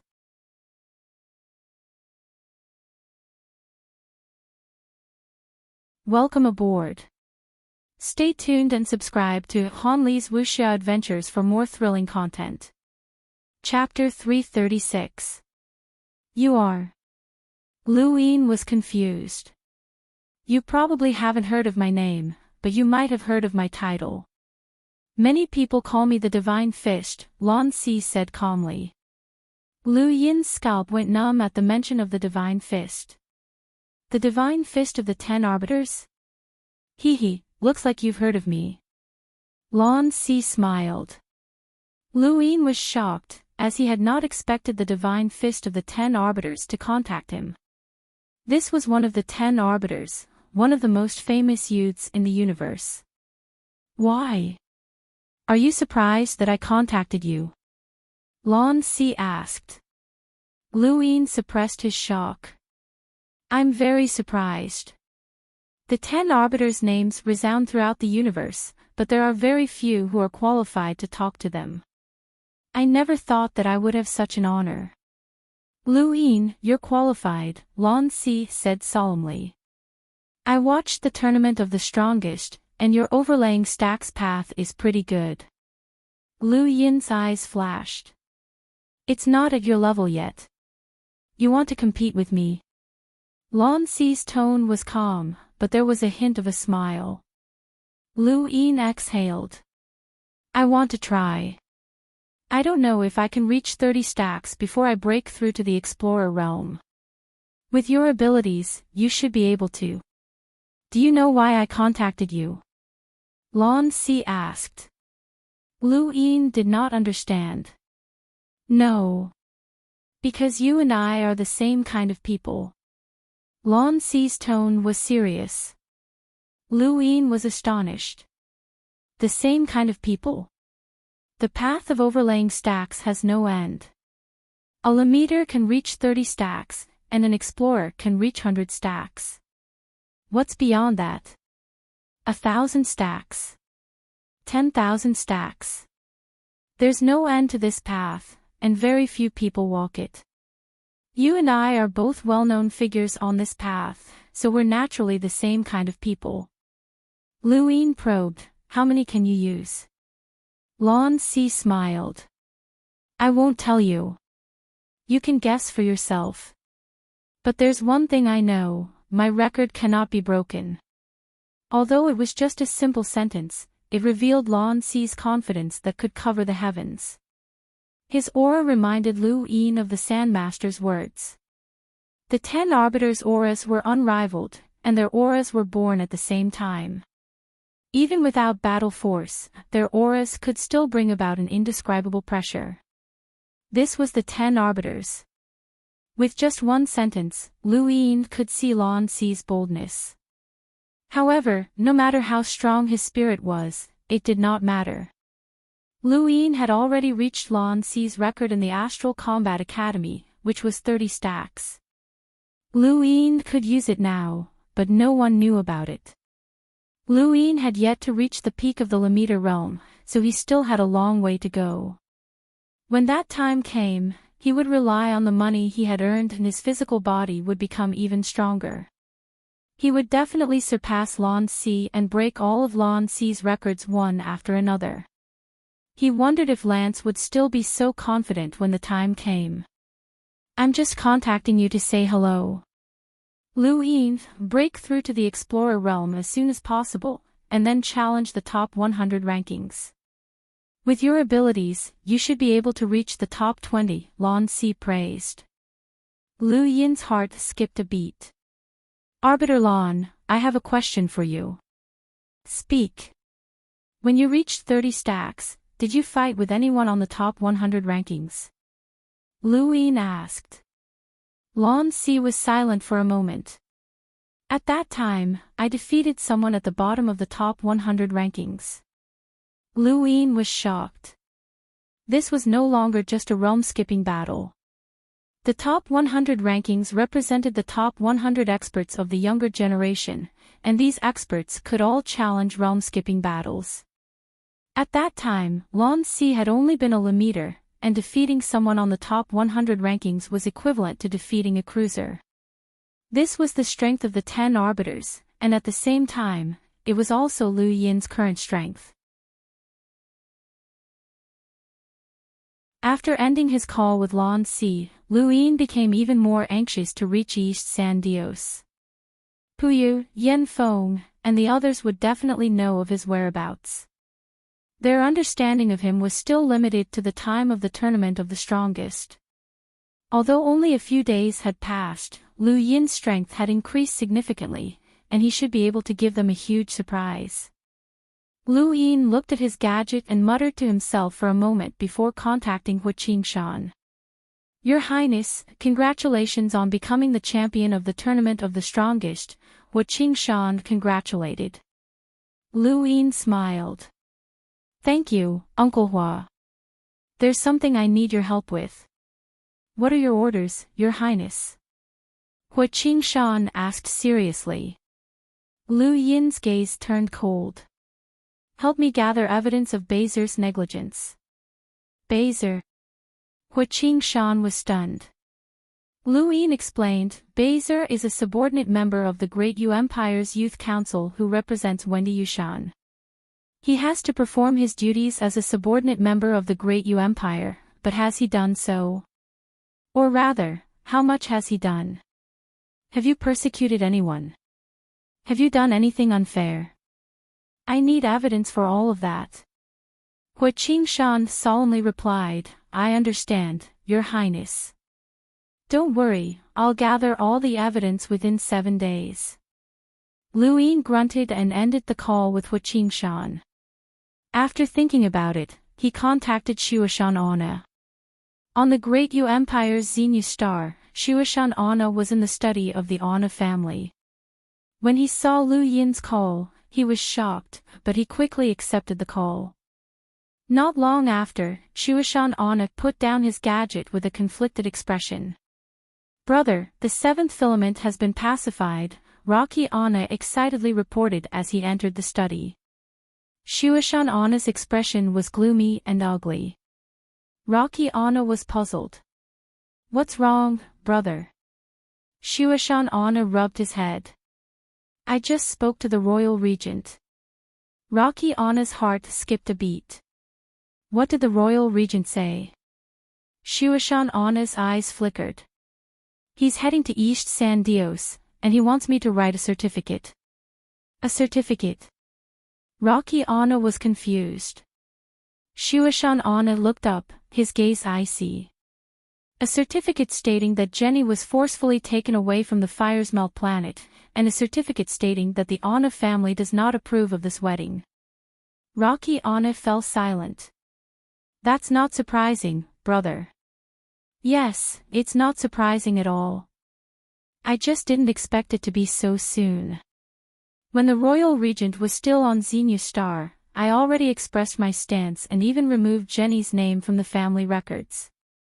But expelling Jenny is one thing, and publicly rejecting this wedding is another. The Day-Night clan is behind this, and it even implicates the Outerverse Youth Council. It's very complicated, Shuashan Anna sighed. Rocky Anna was helpless. If the royal regent had agreed to let you remove Jenny's name, it wouldn't have been so troublesome. Shuashan Anna bitterly replied, I underestimated him. I originally thought that he was thinking about us when he disagreed with the Anna family expelling Jenny, but who would have thought that he was waiting for this moment? He was already certain that Yen Feng would marry Jenny, and even if we expelled Jenny, it wouldn't change the fact that he had been humiliated by Yen Feng. So, he simply didn't expel Jenny and used the Anna family's official reason to forcefully disrupt the wedding. He's forcing the Anna family to express our stance, Rocky Anna said. Shuashan Anna sneered. That's right. He's trying to force us to declare our stance, and he's using the prestige of being the champion of the tournament of the strongest to coerce us into doing so. Does he really want to use these old bones of mine as a pawn and charge into battle for him against Firesmelt Planet? He's thinking too far. Then what should we do? Rocky Anna asked. Shuashan Anna pondered for a moment and then took a deep breath.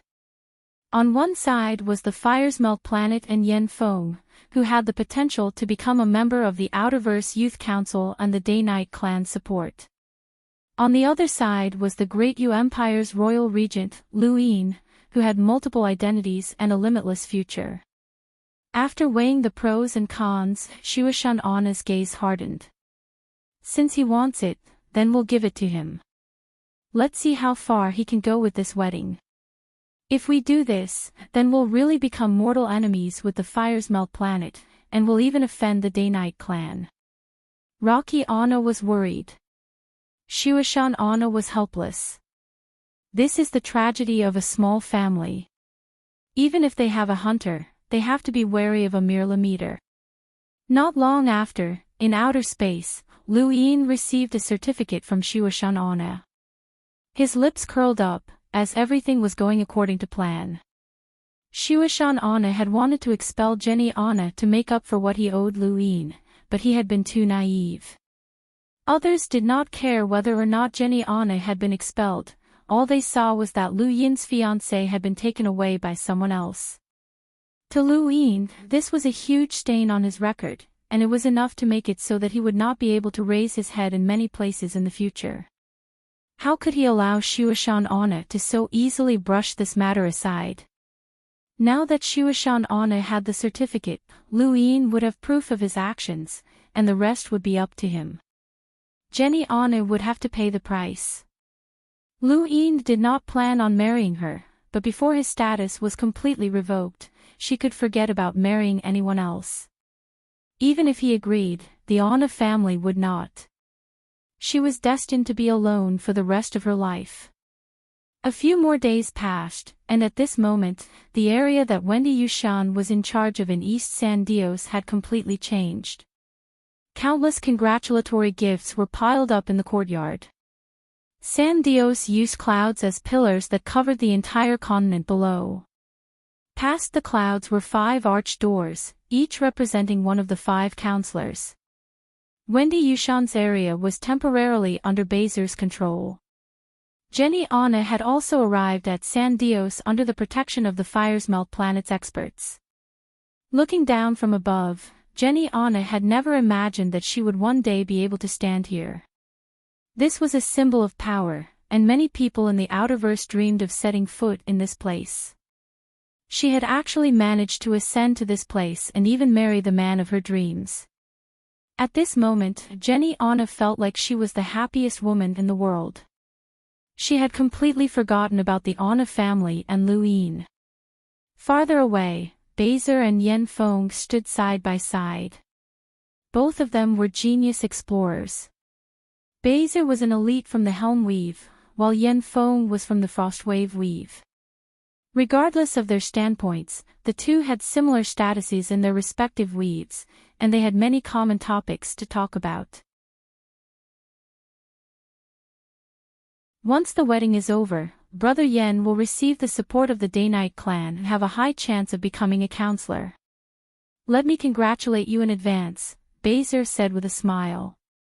His tone was very polite, and it did not seem like he had slandered Yen Feng in front of Puyu. He was also not as arrogant as he had been back in the Great Yu Empire. Yen Feng smiled. Many thanks. I hope that Brother Bezer will continue to support me. Haha, of course, of course. Bezer laughed heartily as a trace of mockery flashed through his eyes. Although this person was a genius and had some self-restraint, his horizons were still too narrow. He did not understand the current situation at all. He was just a chess piece in a game of chess set up specifically to deal with Lu Yin. Once Lu Yin was dealt with, he would be next. Yen Feng was delusional enough to think that he could compete with Counselor Puyu for power in East San Dios.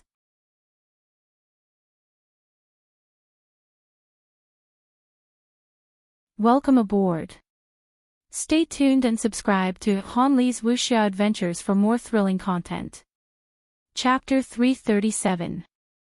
Bezer and Yen Feng looked at their gadgets at the same time and smiled at each other. That woman seems determined to help Lu Yin. It doesn't matter. As long as when Ju interferes, that woman won't be able to do anything, Yen Feng said disdainfully. Bezer replied, don't underestimate her. She's ranked 53rd on the top 100 rankings. Even if we work together, we might not be her match. Yen Feng's expression turned ugly. It was difficult for him to admit that he was inferior to a woman, just like Wendy Yushan. He had always dreamed of marrying her, but reality was too far from his dreams. Regardless of whether he wanted to admit it or not, Wendy Yushan and Mira were both stronger than him. In San Dios, strength is not the only thing that matters, but also the means. That Lu Yin will definitely cause trouble for the wedding, and I'll personally make him experience the ultimate humiliation.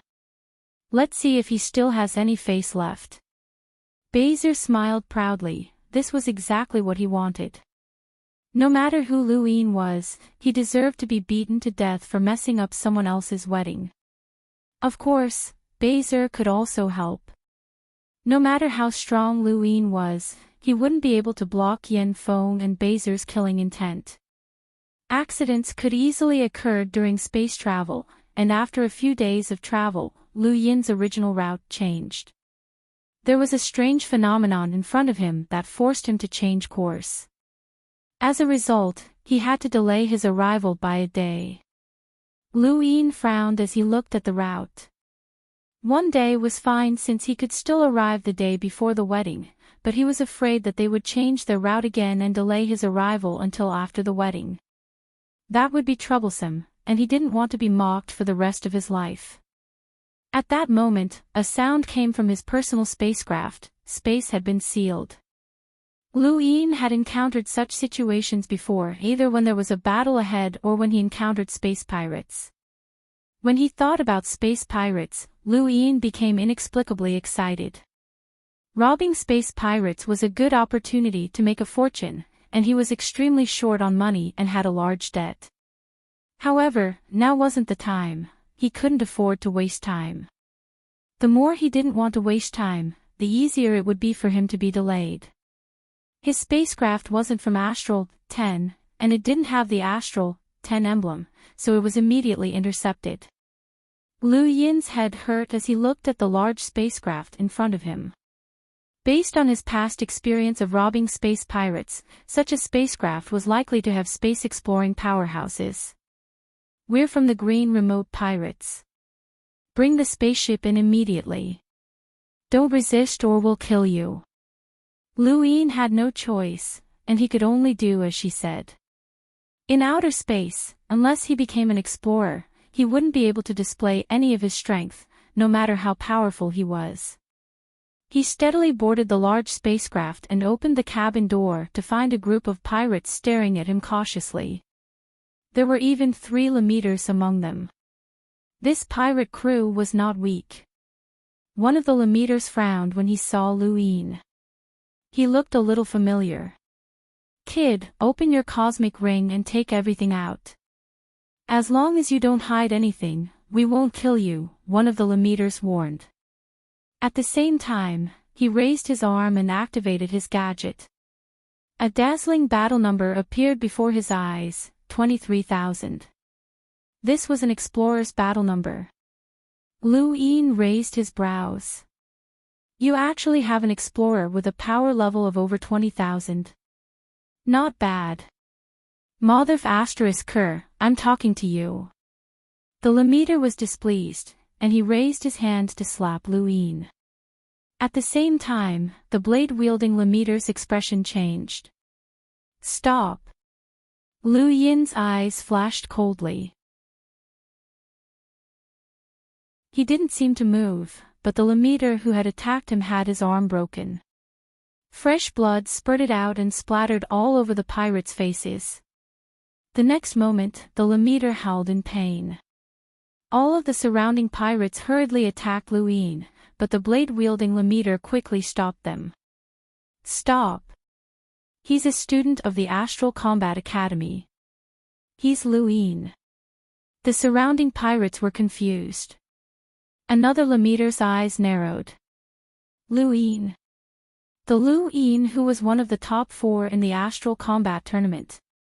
As soon as these words came out, everyone remembered. The Astral Combat Tournament had been announced to the entire universe, and countless people had seen Luin. This was especially true for the pirates, as they had to be vigilant in order to prevent encountering someone they couldn't afford to offend. Luin was definitely one of the worst people to provoke. All of the pirates stared at Luin in a daze. That's right, they looked exactly the same. Luin looked at his gadget. Someone with a power level of over 20,000 shouldn't be too difficult to deal with, but this was outer space. Once this explorer escaped to outer space, it wouldn't be easy for Luin to deal with him. Forget it, there was no point in wasting time. "Can I leave now?" Luin asked coldly. The blade-wielding Lemeter quickly nodded and forced a smile. "Yes, of course. Student Lu, feel free to leave. Sorry for disturbing you." Luin was unhappy. If not for the fact that he didn't want to waste time, he definitely wouldn't have let these people off. A pirate group with an explorer definitely had a lot of wealth. What a pity. From the moment Luin's identity was revealed, the Lemeter who had lost his arm didn't dare to make a single sound.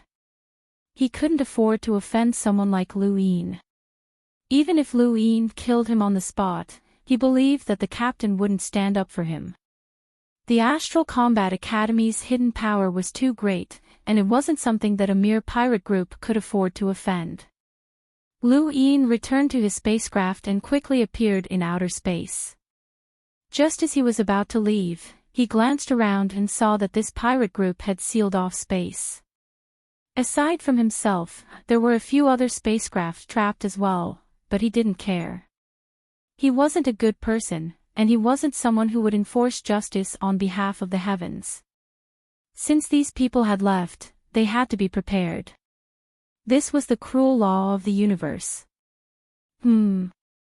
Luin's eyes suddenly trembled as he saw a familiar spacecraft.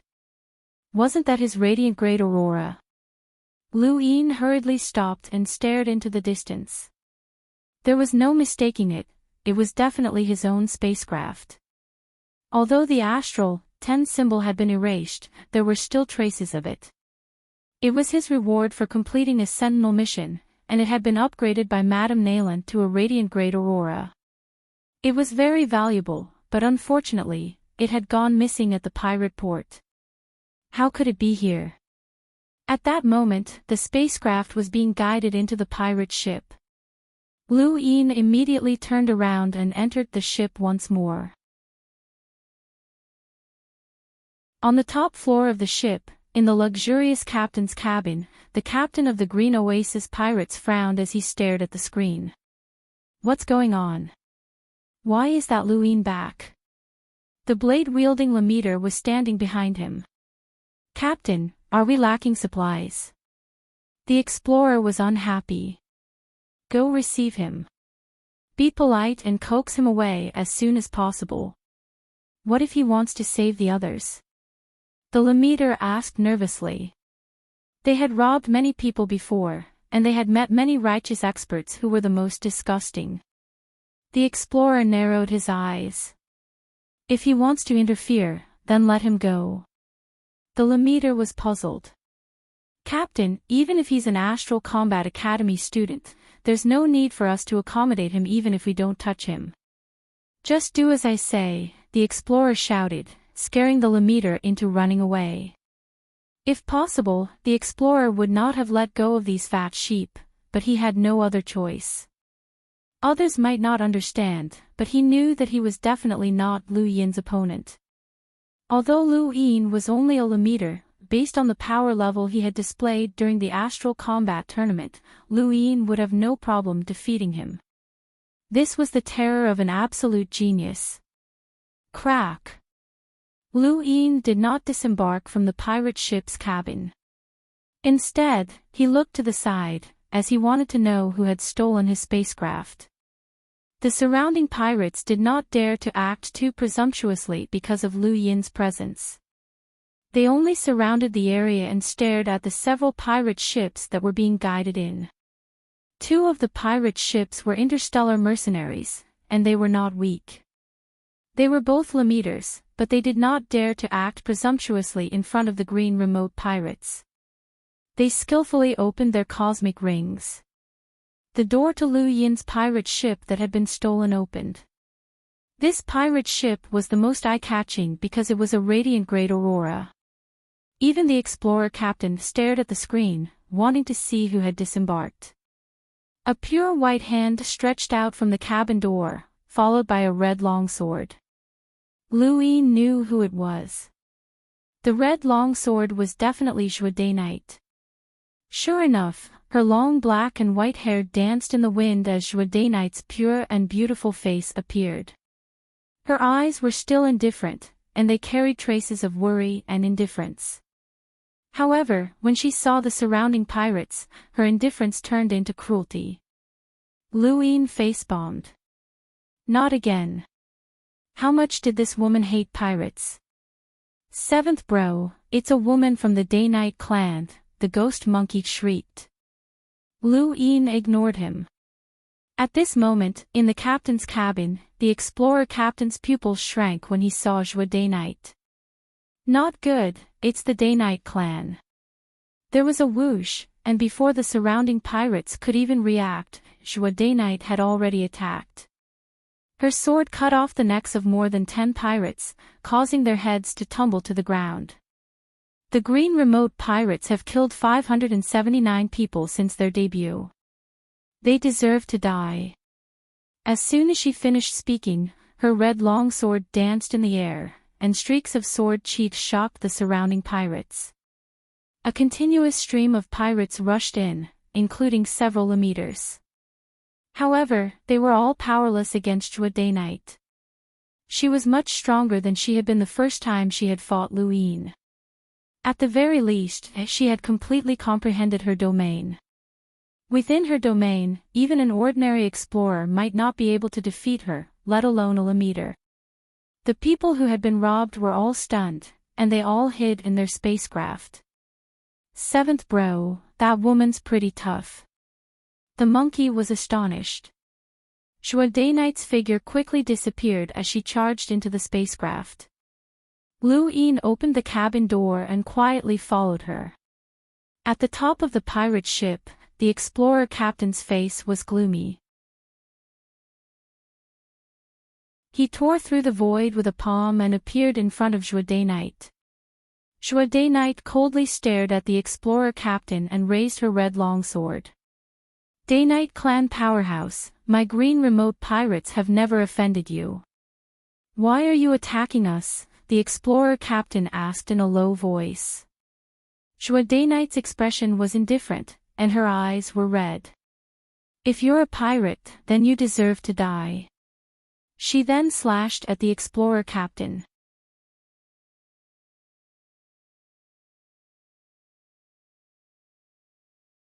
Welcome aboard. Stay tuned and subscribe to Han Li's Wuxia Adventures for more thrilling content. Chapter 338. The explorer inwardly cursed her for being a lunatic. He then took out his long sword and slashed out. There was a clang as the two weapons collided, and a sharp shockwave cut through the surrounding cabin doors. A crack appeared in the void and tore through the ground. Both Shuadai Knight and the explorer retreated at the same time. The explorer gritted his teeth and raised his long sword again to press down. Shuadai Knight's gaze was cold as her sword chi surged. Countless sounds of collisions rang out throughout the spacecraft. A Lamiter challenging an explorer was not an ordinary case. It was not like a sentinel challenging a melder or a melder challenging a Lamiter.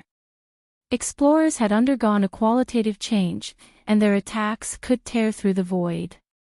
Their star energy circulation was also different from that of a Lamiter. If it had been the previous Shuadai Knight, she would have relied on her half-baked battle technique, the White Sky Sword, to display her domain. She definitely would not have been a match for an explorer with a power level of 20,000. But now, she had completely comprehended her domain. Even if she could not defeat an explorer with a power level of 20,000, she could still hold on for a while. Furthermore, as time passed, she would be able to rely on the Day-Night clan's battle techniques to damage her spiritual force, which would give her a chance of victory. Unfortunately, her opponent was not an ordinary explorer. Pirates robbed many things, including battle techniques. The Green Remote pirates had been around for a long time, and as the captain, he had naturally obtained many good things. This was especially true for his blade techniques. After 100 years of experimentation, he had finally created a blade technique that was most suitable for himself. It was swift and fierce, but its angles were tricky. Shuadai Knight could not hold on for much longer. There was a flash of white light as his long sword blocked the red longsword. The blade swept past, and the long sword fell with a thump and embedded itself in the wall. The explorer coldly stared at Shuadai Knight. Leave immediately. I won't kill you out of respect for the Day-Night clan. Shuadai Knight stared back at the explorer, unwilling to give up. The explorer's eyes were filled with fear. His battle with Shuadai Knight had not been easy, and he had felt like he had been suppressed from start to finish. It was as if his attacks had been seen through. The Day-Night clan's sword techniques were too powerful, and if not for the huge gap between them, he would not have been able to defeat this woman even if his power level was lower by 5,000. These elites from powerful clans were too abnormal. He was an explorer with a power level of 20,000, but he was actually afraid of a Lamiter. Shuadai Knight walked to the wall and grabbed the sword's hilt.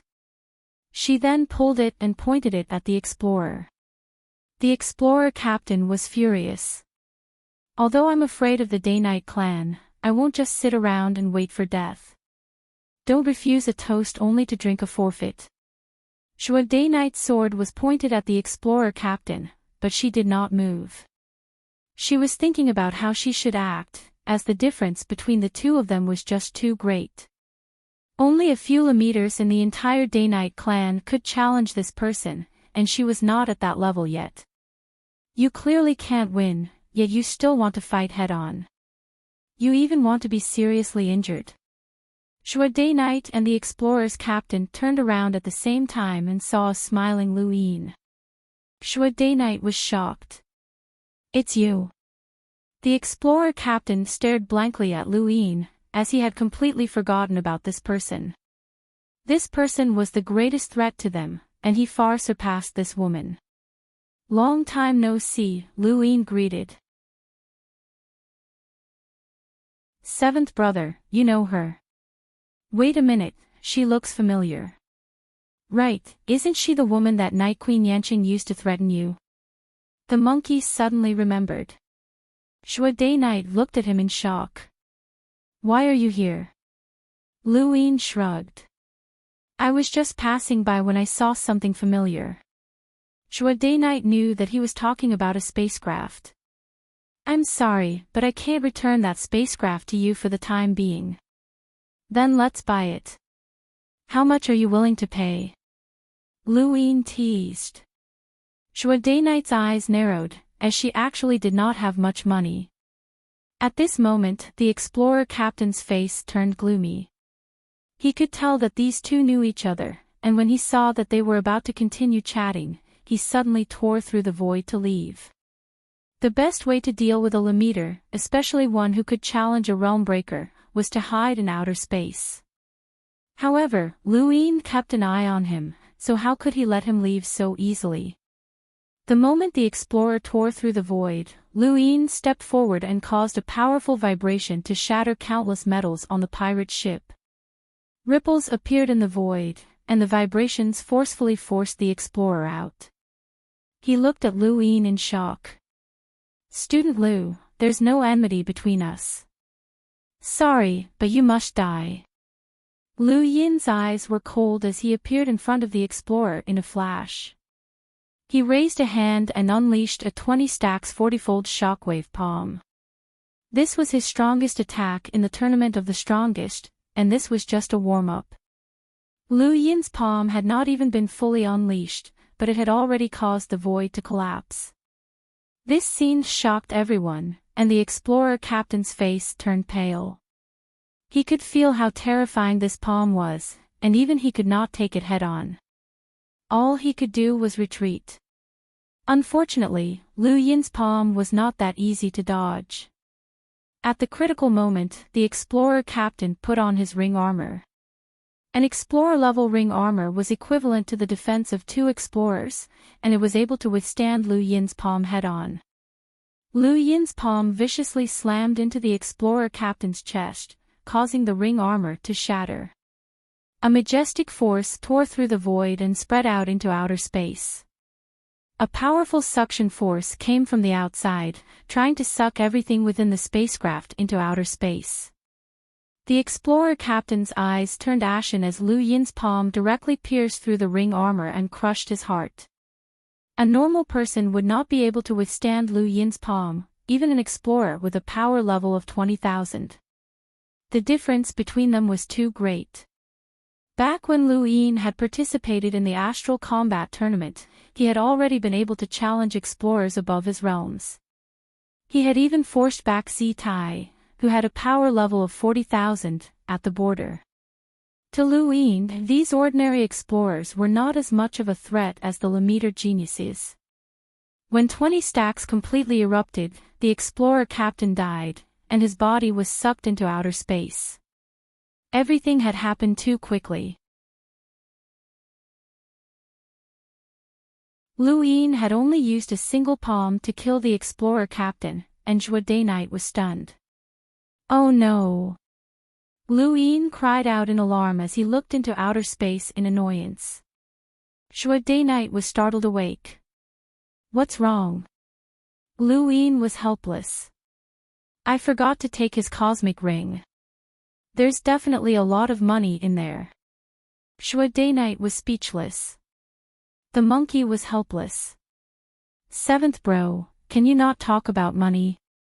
You saved a girl, and she's from the Day-Night clan at that. Due to the battle, the pirate ship had suffered too much damage, and it could only hover in outer space. As time passed, there was a chance that the ship would crash if the damaged areas were not repaired. However, this had nothing to do with Lu Yin, so he immediately left. Thank you for before, Lu Yin said to Day Night. She looked into outer space. You did it to save me. It was what I should have done. Lu Yin laughed. I saved you because you were heavily injured by me. Alright, that's all in the past. Now, what about my spacecraft? Day Night tossed a cosmic ring to Lu Yin. All of my assets are in here. Lu Yin casually tossed it back to her. I don't want it. Day Knight looked at Lu Yin in confusion. Didn't you want money? I can have it, but I don't want yours, Lu Yin replied decisively. Day Knight fell silent. You can continue using the spacecraft since it can be considered a means of transportation. However, I have a question that I've always been curious about. Why do you specialize in killing pirates? Day Knight's eyes flashed coldly. Because pirates are the ugliest group of people in the universe. Lu Yin's face twitched. Although her words were short, they were filled with hatred. But you can't act recklessly. If I wasn't here, were you really planning to fight to the death with these pirates? Lu Yin was curious. Day Knight looked at Lu Yin with a strange expression on her innocent face. Do you think I'm stupid? I don't think so. Lu Yin thought about it. Then that's it. If I really can't beat them, I'll leave. But I have my own trump cards, so there's no harm in trying. The pirates won't dare to kill me. Lu Yin nodded. It's good that you know what you're doing. Day Knight looked at Lu Yin seriously. How do you know about the third Night King's whereabouts? Lu Yin knew that Day Knight would ask this question. Outside of the Day Knight clan, very few people had heard of the third Night King before, and even if they had, it was an ancient existence. I've already asked Elder Yuanjing about this. Day Knight looked at Lu Yin with a complicated expression. You told me about the third Night King's whereabouts because you wanted to save me. Lu Yin nodded, but he noticed that Day Knight's gaze was strange. She didn't seem happy, but rather regretful. What's wrong? Day Knight shook her head and turned around. You should leave. Don't forget your promise. Lu Yin nodded. This woman was hiding something, but it had nothing to do with him. She had been willing to testify for him, which had moved him greatly. Everything he had done for Day Knight had been to repay her kindness, and it had nothing to do with romantic relationships. He didn't have the time to worry about her matters. Then I'll leave. You should leave as soon as possible, Lu Yin said before leaving. Day Knight looked up at the sky and closed her eyes in pain. I never thought that I, Day Knight, would become a sinner of the Day King bloodline. I'm sorry, father, mother. Seventh bro, what's wrong with that woman? She doesn't seem happy that you saved her, the monkey said angrily. Lu Yin's tone was cold. It's none of your business. TCH, I'm on your side. Why do you always vent your anger on me? I have my own dignity. The monkey shrieked. Lu Yin could vaguely guess why Day Knight was unhappy. The monkey had told him that the Day Knight clan was divided into the Day King bloodline and the Night King bloodline. The Day King bloodline had been controlled by the sealed cage technique, and they were basically slaves. Now that Lu Yin had revealed the third Night King's whereabouts, the Day King bloodline would never be able to rise again once the third Night King was released. It was normal for her to blame Lu Yin. However, he couldn't tell Day Knight the truth that the third Night King had been unable to escape. Who knew if Night King Yuanjing had done anything to her? Ever since he had heard the truth about the Day Knight clan, Lu Yin had no good feelings towards the Night King bloodline. In fact, he even loathed them. Lu Yin didn't spend too much time with the pirates, so he set foot in outer space once more. There were only 6 days left until the wedding, and he had originally planned to reach East San Dios in 5 days. However, the universe was always full of variables.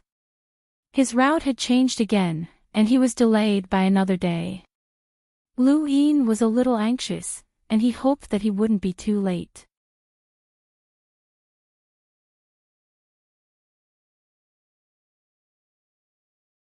Welcome aboard. Stay tuned and subscribe to Han Li's Wuxia Adventures for more thrilling content.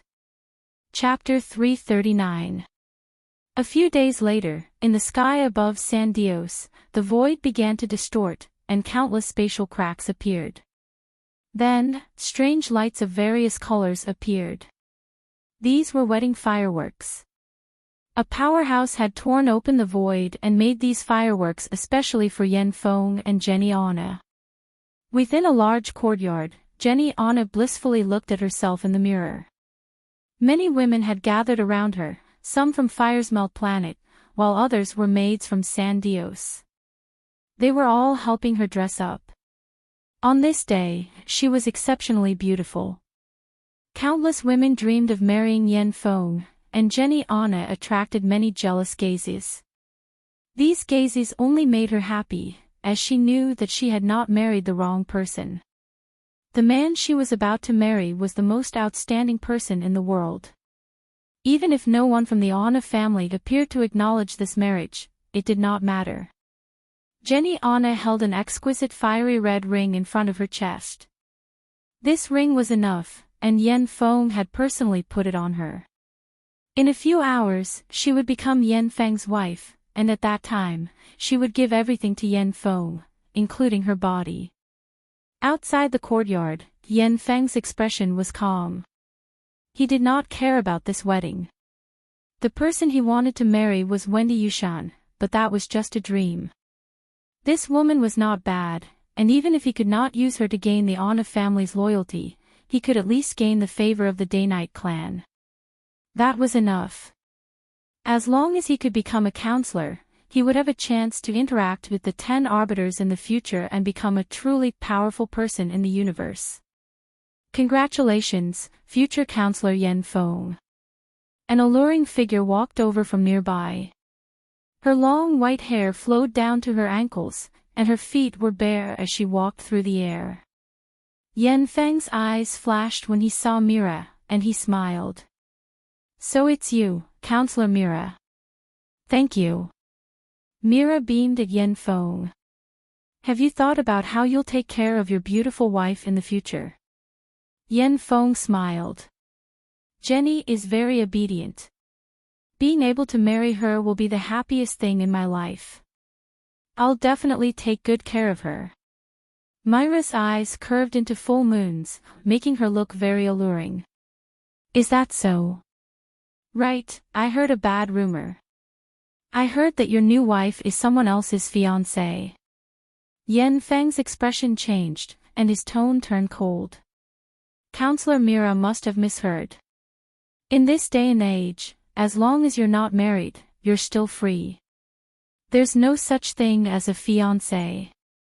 Mira laughed. I'm sorry, future Representative Yen Feng. I was just speaking casually. Please don't be angry. Yen Feng forced a smile.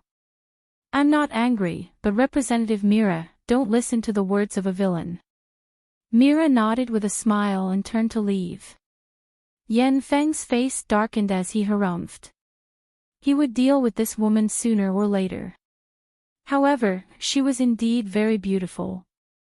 Unfortunately, she was not on the same side as him. What did Mila say? A voice rang out from behind Yen Feng, but Yen Feng did not notice it at all. He turned around in shock and saw a familiar face. He immediately bowed respectfully. Greetings, Counselor Puyu. Puyu nodded and smiled. There's no need to be so courteous. Today is an important day for you, so make sure to make good use of it. Thank you, Counselor Puyu, Yen Feng said respectfully. It was clear that he was afraid of Puyu. Baser stood beside Puyu and smiled at Yen Feng. What did Mira say? Puyu asked again. Yen Feng repeated what Mira had said, and Baser snorted. Don't mind her, Brother Yen. I once stayed on Xenia Star, and there's no relationship between Lu Yin and your fiancé. Those are just rumors. Yen Feng naturally knew about the relationship between Jenny Anna and Lu Yin.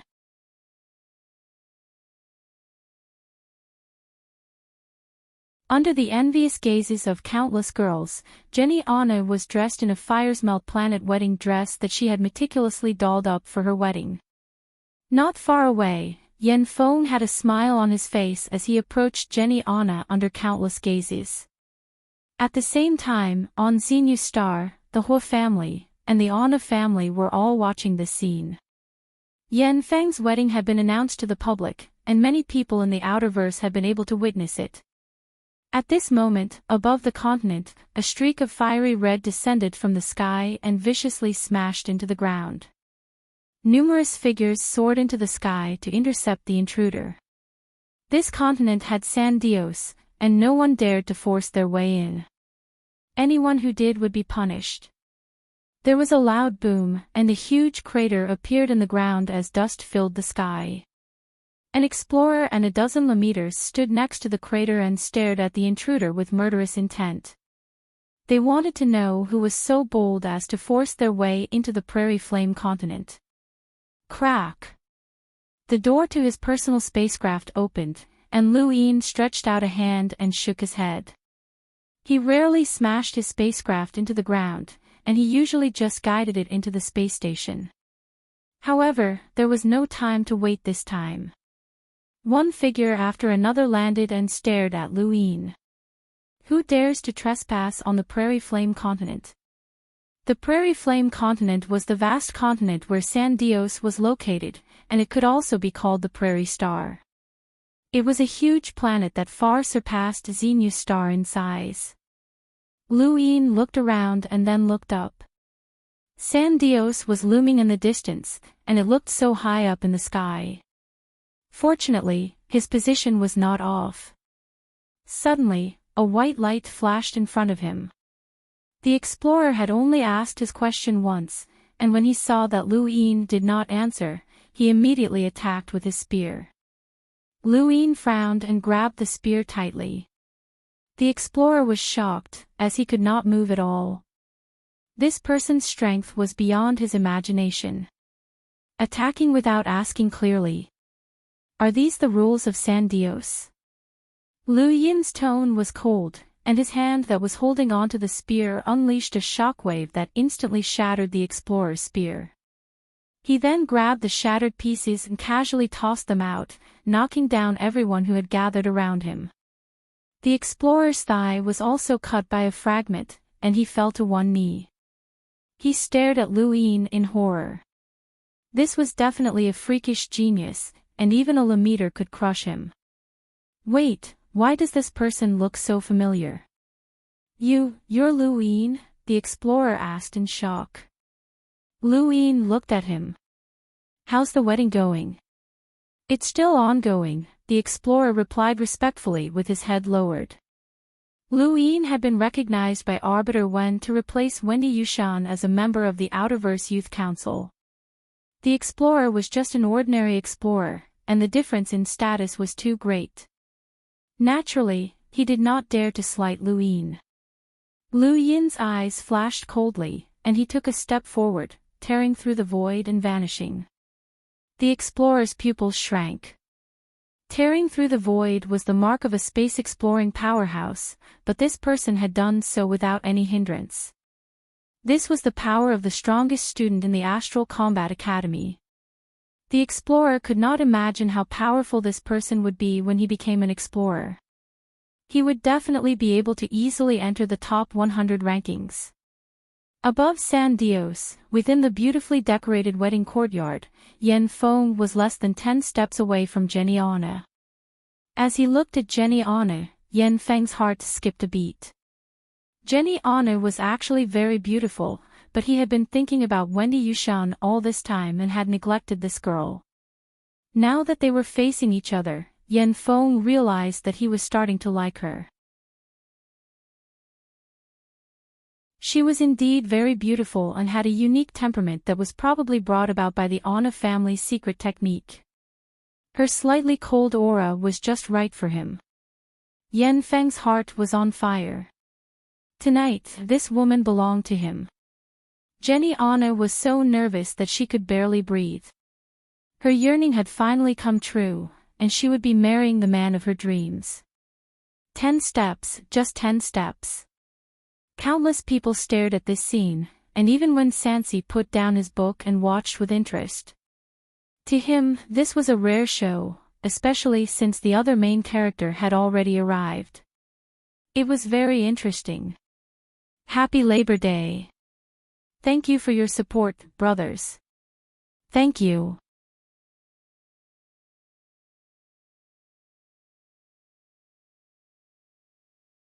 Welcome aboard. Stay tuned and subscribe to Han Li's Wuxia Adventures for more thrilling content. Chapter 340.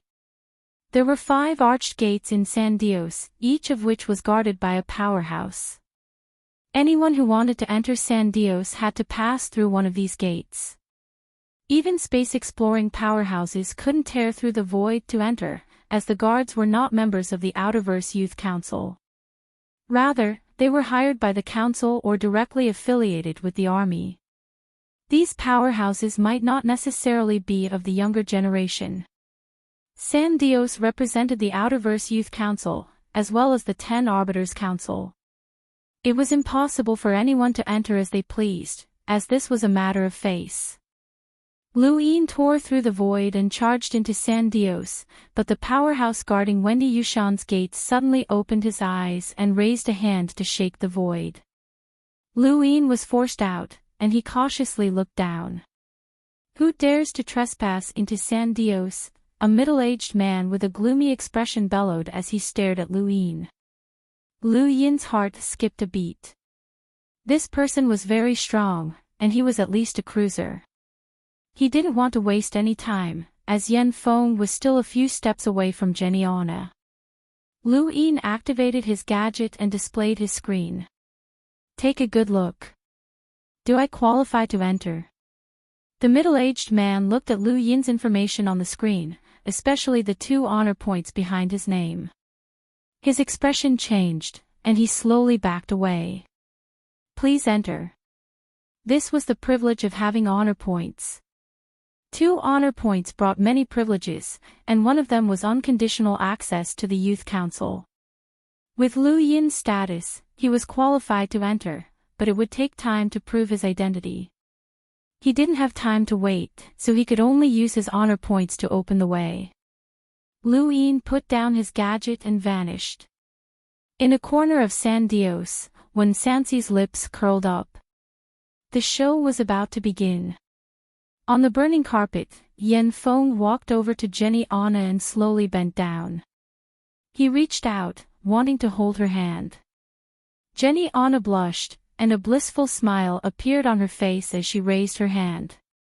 Suddenly, many people's gazes turned cold as a powerful aura appeared. Yan Feng paused, and his eyes turned cold. What had to come had finally come. Who allowed you to get married? A voice rang out from behind Jenny Anna, spreading throughout San Dios. Everyone looked over. Some were excited, some were mocking, and some were expectant. When she heard this voice, Jenny Anna's entire body turned cold, and she felt as if she had stepped on air. It was as if she had broken free from a sea of bliss and was reminded of reality, of someone. She turned around in a daze and stared at the man not far away in disbelief. Why are you here? Lu Yin stared coldly at Jenny before shifting his gaze to Yan Feng beside her. He frowned. You're Yan Feng. Before Yan Feng could speak, Bezer walked out from nearby and glared at Lu Yin. Student Lu, you're not invited to this wedding. Leave. Lu Yin glanced at Bezer. I'll deal with you later. For now, scram. Bezer was furious, but he sneered. What arrogance. What right do you have to deal with me? Looks like you're the first dog to bite. Since that's the case, I'll let you die with a clear understanding. Lu Yin's tone was icy as he raised a hand and projected a screen. Bezer, a subordinate member of the Outerverse Youth Council, is supervising the Great Yu Empire's Youth Council on behalf of Wendy Yushan. During this period of time, he left his post without permission, appointed people based on favoritism, accepted bribes, and disregarded the law. The evidence is conclusive. Many people were in an uproar as they stared blankly at the screen. Bezer was furious. Nonsense. I didn't. How dare you accuse me? Lu Yin's eyes narrowed. Someone will investigate whether or not I'm innocent. You can scram now. Bezer clenched his fists. Give me your gadget. Lu Yin ignored him and looked at Jenny. You've got guts to betray your family and get married without permission. Scram back to the Anna family. Jenny's face went pale and her body trembled. Yan Feng took a step forward and glared at Lu Yin. Who do you think you are to disrupt my wedding? Give me your gadget. Bezer suddenly grabbed at Lu Yin and shot a look at Yan Feng. He wasn't stupid, and there was no way he would snatch Lu Yin's gadget in front of so many people. He wanted to use this opportunity to join forces with Yan Feng to deal with Lu Yin. He didn't plan to kill him, but rather to embarrass him. A person's reputation was very important, and their plan was to embarrass Lu Yin at his fiancée's wedding and make him a laughingstock for the rest of his life. This plan was very vicious, and if it succeeded, then no matter how high Lu Yin reached in the future, this incident would forever be a stain on his reputation. This was especially true when Yan Feng had broadcasted the wedding from the very beginning, which was enough to consign Lu Yin to eternal damnation. Moreover, it wasn't impossible to kill him by accident. After all, he was the one who had disrupted someone else's wedding, so he deserved to die. No one would stand up for him.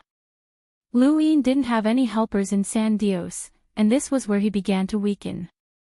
This wedding had created a unique killing intent that no one could stop or take responsibility for. There was no need to care about Lu Yin's various identities. This was a killing intent that was specifically designed to deal with him. Lu Yin never thought that a few words would be enough to resolve this matter. When he saw Bezer's hand coming at him, he snorted and casually waved his hand, causing a shockwave to rip apart his clothes. He then raised his palm and struck out. Bang! There was a shocking explosion as a majestic shockwave erupted like a tsunami, engulfing the entire courtyard and even spreading to all of San Dios. Many people on the Prairie Flame continent looked up at the sky and saw a circular shockwave spread out from San Dios, shattering the clouds. Many experts simultaneously moved to block the shockwaves, and Jenny Anna was pulled behind Yan Feng. There was a loud boom as both Lu Yin and Bezer retreated at the same time. The difference was that Lu Yin had only taken 5 steps back while Bezer had only taken 7. This scene shocked countless people. Bezer was an elite explorer, not an ordinary one. He had the qualifications to join the Outerverse Youth Council, which meant that he was one of the geniuses of the younger generation. Someone like him was far stronger than an ordinary explorer, but he had actually been forced back by Lu Yin with a single palm strike. This single palm strike shocked all of San Dios, and even when Sansi's eyes trembled. Lu Yin's physical strength had exceeded his expectations, and this person's strength had improved again. How had he progressed so quickly? Bezer stared at Lu Yin in shock. Based on the strength of the tournament of the strongest, even if Lu Yin could match him, it shouldn't have been this easy. How had this person's strength changed so much in just a few days? Yan Feng also stared at Lu Yin in shock, as this was the first time he had met this person face to face. He had only heard about him from Yan Gang 2 years ago, but this person had become so powerful in less than 3 years. This person could not be allowed to live. How dare you cause trouble at the wedding? You deserve to die. Yan Feng growled and charged towards Lu Yin. He pulled out a sword from his cosmic ring, surrounded by flames, and slashed at Lu Yin. At the same time, Bezer attacked as well. With a roar, the phantom of a giant bear appeared around his body. This was a star-devouring bear, and it was rumored that it could devour planets. This was Bezer's innate gift. Lu Yin clenched his fists so tightly that they cracked, and his eyes gleamed with excitement. When Bezer had first appeared on Xenu Star, Lu Yin had felt an unreachable pressure. He had heard from others that Bezer had once defeated a cruiser, and his innate gift was something that Luyên could not even begin to imagine. However, in less than 3 years, Luyên had become strong enough to fight against Bezer, and perhaps even surpass him. What was impossible in the future? Luyên would never forget the humiliation that Bezer had brought him. That kind of indescribable humiliation, and today, he would pay it all back. He had been waiting for this battle for far too long. With a whoosh, Yan Feng's sword pierced through the void and landed in front of Luyên. This person's power level was 30,000, and he was a genius among explorers.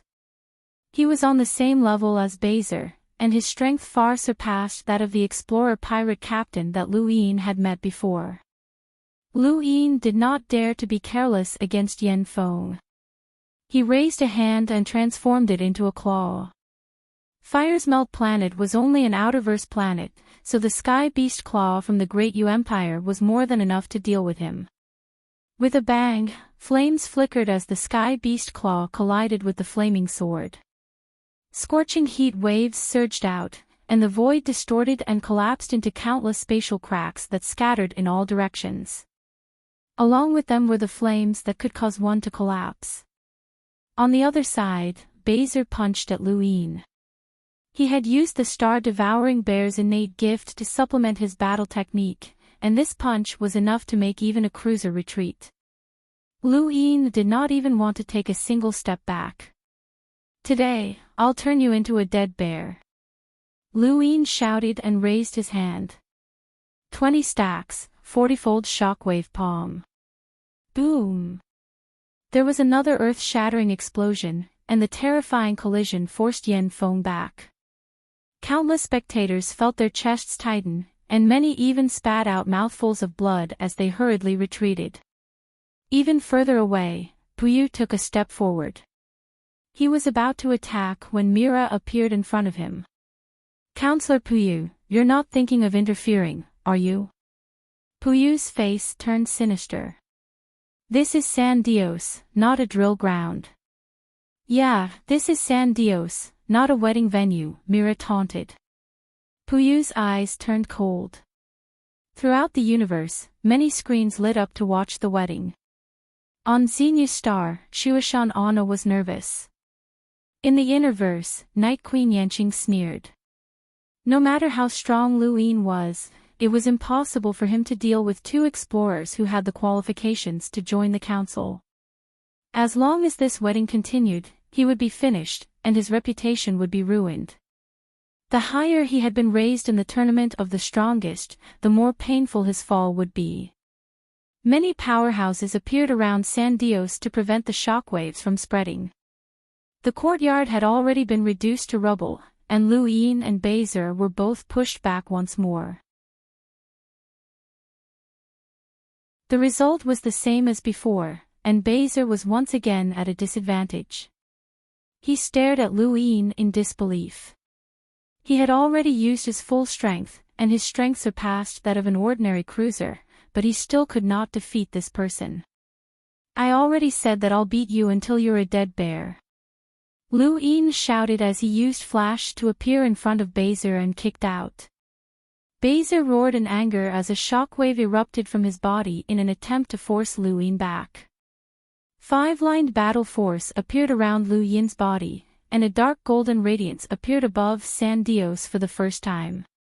It was like a miracle as it repelled Bezer's shockwave. Luyên then pressed both hands against Bezer's chest. 25 stacks, 40-fold shockwave palm. Bezer's pupils shrank. 25 stacks. There was a loud boom, and Bezer spat out a mouthful of blood as his entire body was sent flying. At that moment, the sky turned red, and in the distance, Yan Feng's body burned with indescribable flames as he slashed at Luyên. Flaming Heart Blade.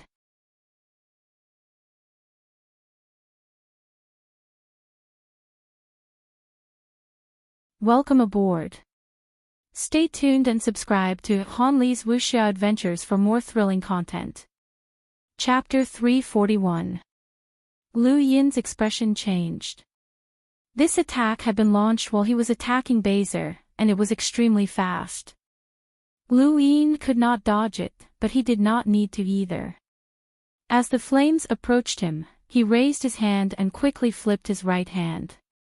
The flames disappeared inch by inch until they were completely gone. Countless people were stunned. What kind of battle technique was that? Puyu's eyes were filled with fear. This was a lock-breaking technique. How could this person's lock-breaking ability be so strong? Mira was shocked as well, as she had not expected Lu Yin's lock-breaking ability to be so powerful. Even when Sansi was astonished. He had come into contact with many genius lockbreakers, but Lu Yin had only recently become a lockbreaker, and yet he was able to neutralize his opponent's battle technique in battle. This kind of lock-breaking talent was quite high. Yan Feng was still too far away from Lu Yin's level. Even though he was a genius from Fire's Melt planet and had cultivated to the point where he could barely reach the top 100 rankings, Lu Yin's current strength had already reached the top 100 rankings. According to Lan Si, 30 stacks was enough to defeat someone at the bottom of the top 100 rankings. The strengthening fruit had strengthened Lu Yin multiple times, and he did not believe that anyone in the Lamita realm could be his match, including the 10 arbiters. With a bang, Yan Feng's long sword was shattered by Lu Yin, and his right shoulder was struck by a palm. Yan Feng was sent flying just like Bezer. Whether it was in front of a screen or in San Dios, everyone was stunned. Lu Yin, a Lamiter, had not only challenged someone who was a realm breaker, but he had also defeated 2 genius explorers. This scene was almost impossible in the outerverse, but it had actually happened. The difference between the innerverse and outerverse was obvious, but even in the innerverse, Lu Yin's battle results were still shocking. In the distance, Jenny Onna trembled as she looked at Lu Yin in fear. Why was this happening? Today was supposed to be the happiest day of her life, and she could have been very happy, but that person had appeared to ruin her happiness. No, she could not let him ruin it. Jenny Onna leapt up and suddenly attacked Lu Yin. Lu Yin's eyes were cold. This woman had gone crazy. He flicked his finger, and a blast of energy nailed Jenny Onna to the wall.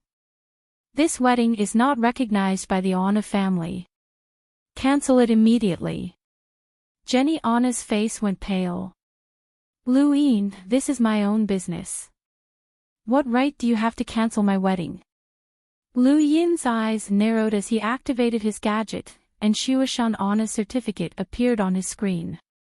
Your father, family head Shuashan Anna, has asked me to take you back. Without the Anna family's approval, you cannot make your own decisions. Bye. Yan Feng and Bezer simultaneously attacked Lu Yin with all their might. Lu Yin turned around, raised his right hand, and clenched it into a fist. He then released it, causing a powerful force to distort the void. He raised his head and faced San Dios and the countless people in front of their screens. He displayed a terrifying strength.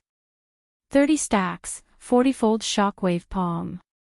Everyone in the universe who saw this scene felt their scalps go numb. 30 stacks. Most people had no idea how powerful it was. Only a few knew, such as Wen Sansi. He immediately stood up in shock.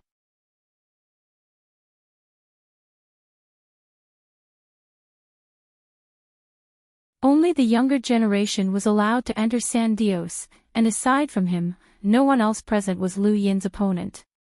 Yan Feng and Bezer had been defeated, and Puyu was being held back by Mira. His plan to create a killing intent for this wedding had already failed, and Wen Sansi was also keeping an eye on this place. I just can't stand by and watch you ruin the wedding of 2 lovers. Lu Yin, is this what the Astral Combat Academy taught you? Puyu reprimanded loudly. Lu Yin frowned. Are you blind? Can't you see the certificate? Puyu was enraged again, as this Lu Yin was completely disregarding him. Fine. You're a member of the Council of Astral Academy, and you also represent the 10 arbiters.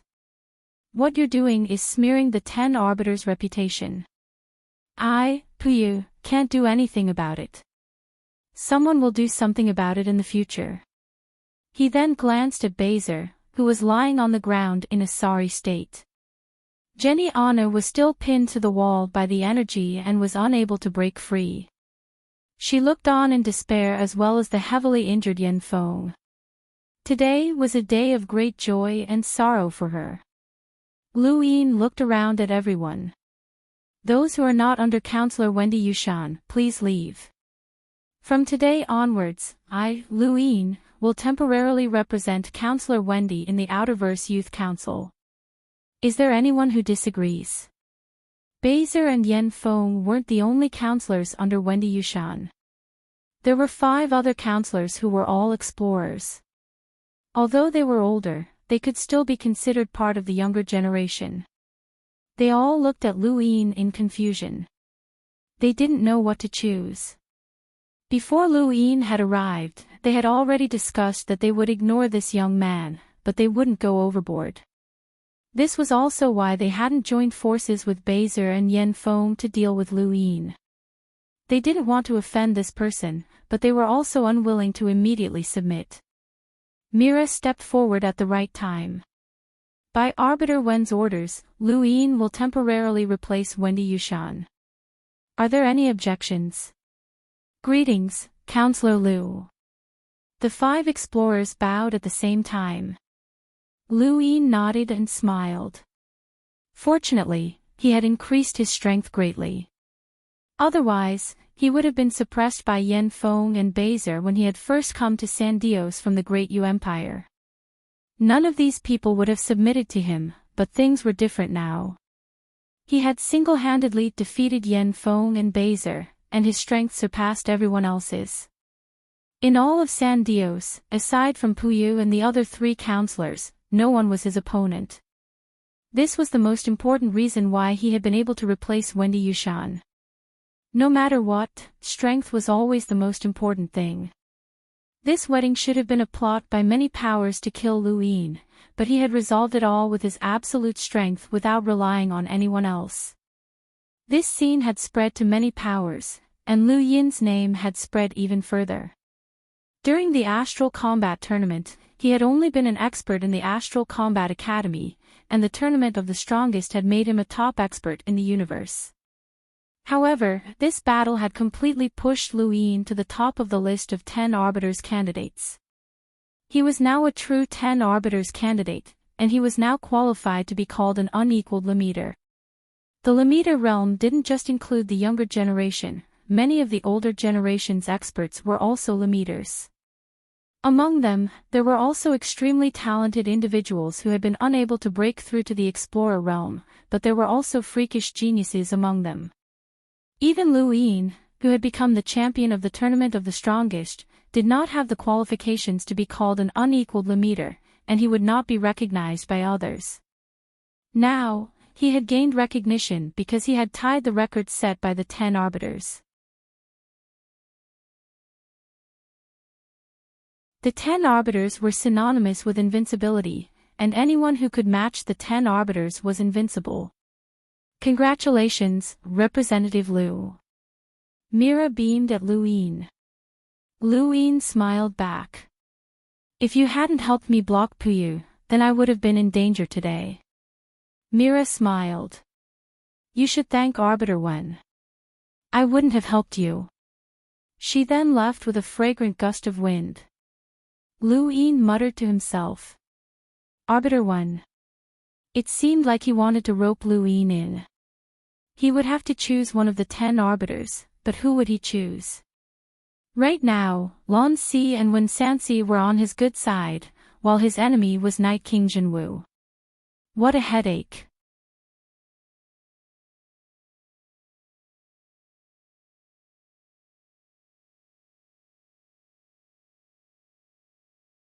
They only had a lifespan of 10 years, and after 10 years, they would gradually wither away. Many scholars had tried to find the reason for this, but they had all failed. With a lifespan of only 10 years, even the best natural treasures would be useless. Because of this, Bushtree Planet was gradually abandoned and turned into a training ground. Natural treasures with a lifespan of 10 years were useless to powerful cultivators, but they were still useful to sentinels and even melders. In particular, natural treasures that had long since gone extinct would occasionally appear on this planet. If one was lucky, they could even change one's physique. This was why many powers in the Wuri Weave wanted to train on Bushtree Planet, but Puyu had always controlled it. Lu Yin was speechless when he realized that even when Wendy Yushan was around, Bushtree Planet had been a training ground for Darkstar Gorge. There were only two reasons for this: either Puyu had complete control over Wendy Yushan, or Wendy Yushan did not care and did not compete with Puyu. Otherwise, this planet would have long since become a training ground for the Great Yu Empire. It was no wonder that Wendy Yushan could not even find out that he was a lockbreaker. This woman's mind was probably filled with nothing but cultivation. It was not unreasonable for Bezer to side with Puyu. Lu Yin decisively deleted this training ground, which meant that from now on, Bushtree Planet no longer belonged to Darkstar Gorge. Lu Yin could give it to whoever he wanted. More importantly, this planet was something that he valued. Others could only obtain natural treasures with a lifespan of 10 years, but as long as he had the money, he could obtain natural treasures with a lifespan of 100,000 years. This planet was perfect for him. A day later, Lu Yin received a notification from Mira while he was looking at Bushtree Planet's introduction. Lu Yin opened it and looked at it, only to be surprised. What did Mira mean by this? Why was she telling him this person's information? There were many geniuses in the universe who were called 10 Arbiters candidates, but most of them were just praises. For example, Lu Yin had been called a 10 Arbiters candidate when he had grasped 5-line battle force. Back then, his strength had only been about the same as Han Chong and the others, and he had not been Tian Ho's opponent at all. However, among these 10 Arbiters candidates, there were a few who were truly recognized. Mira told Lu Yin about one of them, Mu Rong, a genius who had been accepted by the 10 Arbiters Council since he was young and possessed a powerful innate gift. Among the younger generation of the 10 Arbiters Council who were below the Explorer realm, this person was undoubtedly the strongest, and he had even been praised by one of the 10 Arbiters as the unequaled limiter in the universe.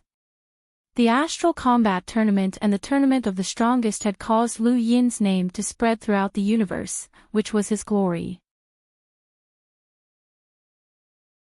Although most people did not know of Mu Rong's name, it was like thunder to the ears of the top echelons of society. This person had never been defeated by anyone of the same generation. Every once in a while, there would be a few geniuses who did not fit in with the current generation, and Mu Rong was one of them. Lu Yin had not been qualified to know of Mu Rong's name before, and even after he had won the Tournament of the Strongest, many people still felt that he was not Mu Rong's opponent. However, after using 30 stacks, Lu Yin was qualified because he had tied Arbiter Land's record. He had become a true 10 Arbiters candidate. Lu Yin exhaled. Was Mu Rong really his enemy? Of the true 10 Arbiters candidates, there was Mu Rong and Yi Xingchen from the Cosmic Sea. Who else was there? Lu Yin had already stepped into this realm, surpassing Lu Xiaoqiu, and officially entered the eyes of the 10 Arbiters. Lu Yin was glad that he had increased his strength before coming here. The difference between him and 30 stacks was like the difference between heaven and earth. Representative Lu, Miss Jenny begs to see you, a maid respectfully said from behind Lu Yin. Lu Yin frowned. I won't see her. Miss Jenny said that if you don't see her, she'll commit suicide, the maid said awkwardly. Lu Yin snorted and thought about it. Lead the way. Although he did not care about Jenny Anna, if this woman died because of him, the Anna family would be in trouble. It was not worth it for him to be affected by a woman he did not care about. Jenny Anna leaned against the wall with an ashen face. When she saw Lu Yin, a bone-deep hatred flashed through her eyes, but it quickly disappeared and was replaced by a pleading look. Please, let me go. He stared at her coldly. Do you know that because of you, I was almost consigned to eternal damnation? Jenny Anna shook her head. I don't understand. I just want to marry the person I love. Is that wrong? Lu Yin's heart trembled, and he fell silent. He looked at Jenny Anna's sorrowful expression and his eyes flickered. Yes, she just wanted to marry the person she loved. Was that wrong? The one at fault was someone else, and it had nothing to do with her. She had never admitted to anything, and she had only passively accepted her family's arrangements. She was just a pitiful woman. All of Lu Yin's dissatisfaction with Jenny Anna immediately disappeared. She had not done anything wrong, and as a woman, wanting to marry the person she loved was not wrong. Unfortunately, she had been born into the wrong family. You didn't do anything wrong, but you loved the wrong person. Lu Yin's tone softened. Jenny Anna closed her eyes. Fire's Melt Planet is not an enemy of the Great Yu Empire. I like Yan Feng, so what's wrong with that? The only mistake is that my family betrothed me to you. Lu Yin, do you really like me? You've never liked me, and I can feel that the ring doesn't represent love. It's just a promise to the Anna family. In your eyes, I'm just a tool for marriage. Lu Yin did not respond. Jenny Anna was wrong, she was not even a tool for marriage. He had never wanted to marry this woman from the very beginning. Seventh bro, you've ruined a woman's happiness, the monkey shrieked. Father never cared about what I thought, and he only wanted to marry me off to you. How could he not know that you never cared about me? But he didn't care. He just wanted to marry you, that's all. I wanted to escape, I wanted to leave that cage. What's wrong with that? What's wrong with me marrying the person I love? I don't want to hurt anyone. Jenny Anna cried herself hoarse as she looked at Lu Yin in despair. Lu Yin didn't look at her, as he couldn't refute her words. She was right, she only needed to be responsible for herself and marry Yan Feng. As for the harm she would bring to him, that wasn't within her scope of consideration. Lu Yin sighed. Yan Feng has never liked you.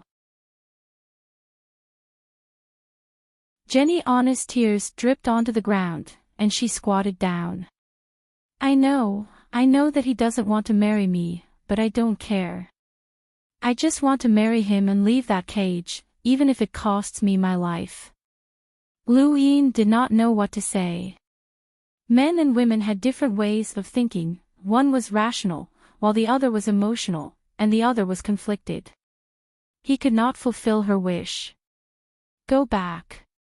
If possible, I'll ask Shuashan Anna to arrange a better home for you. You can live an ordinary life as a normal woman. Jenny Anna hugged her head and wept silently. Lu Yin turned to leave. Wait, Jenny Anna looked up at Lu Yin's back and whispered, I don't want to hurt you. Lu Yin did not look back and simply left.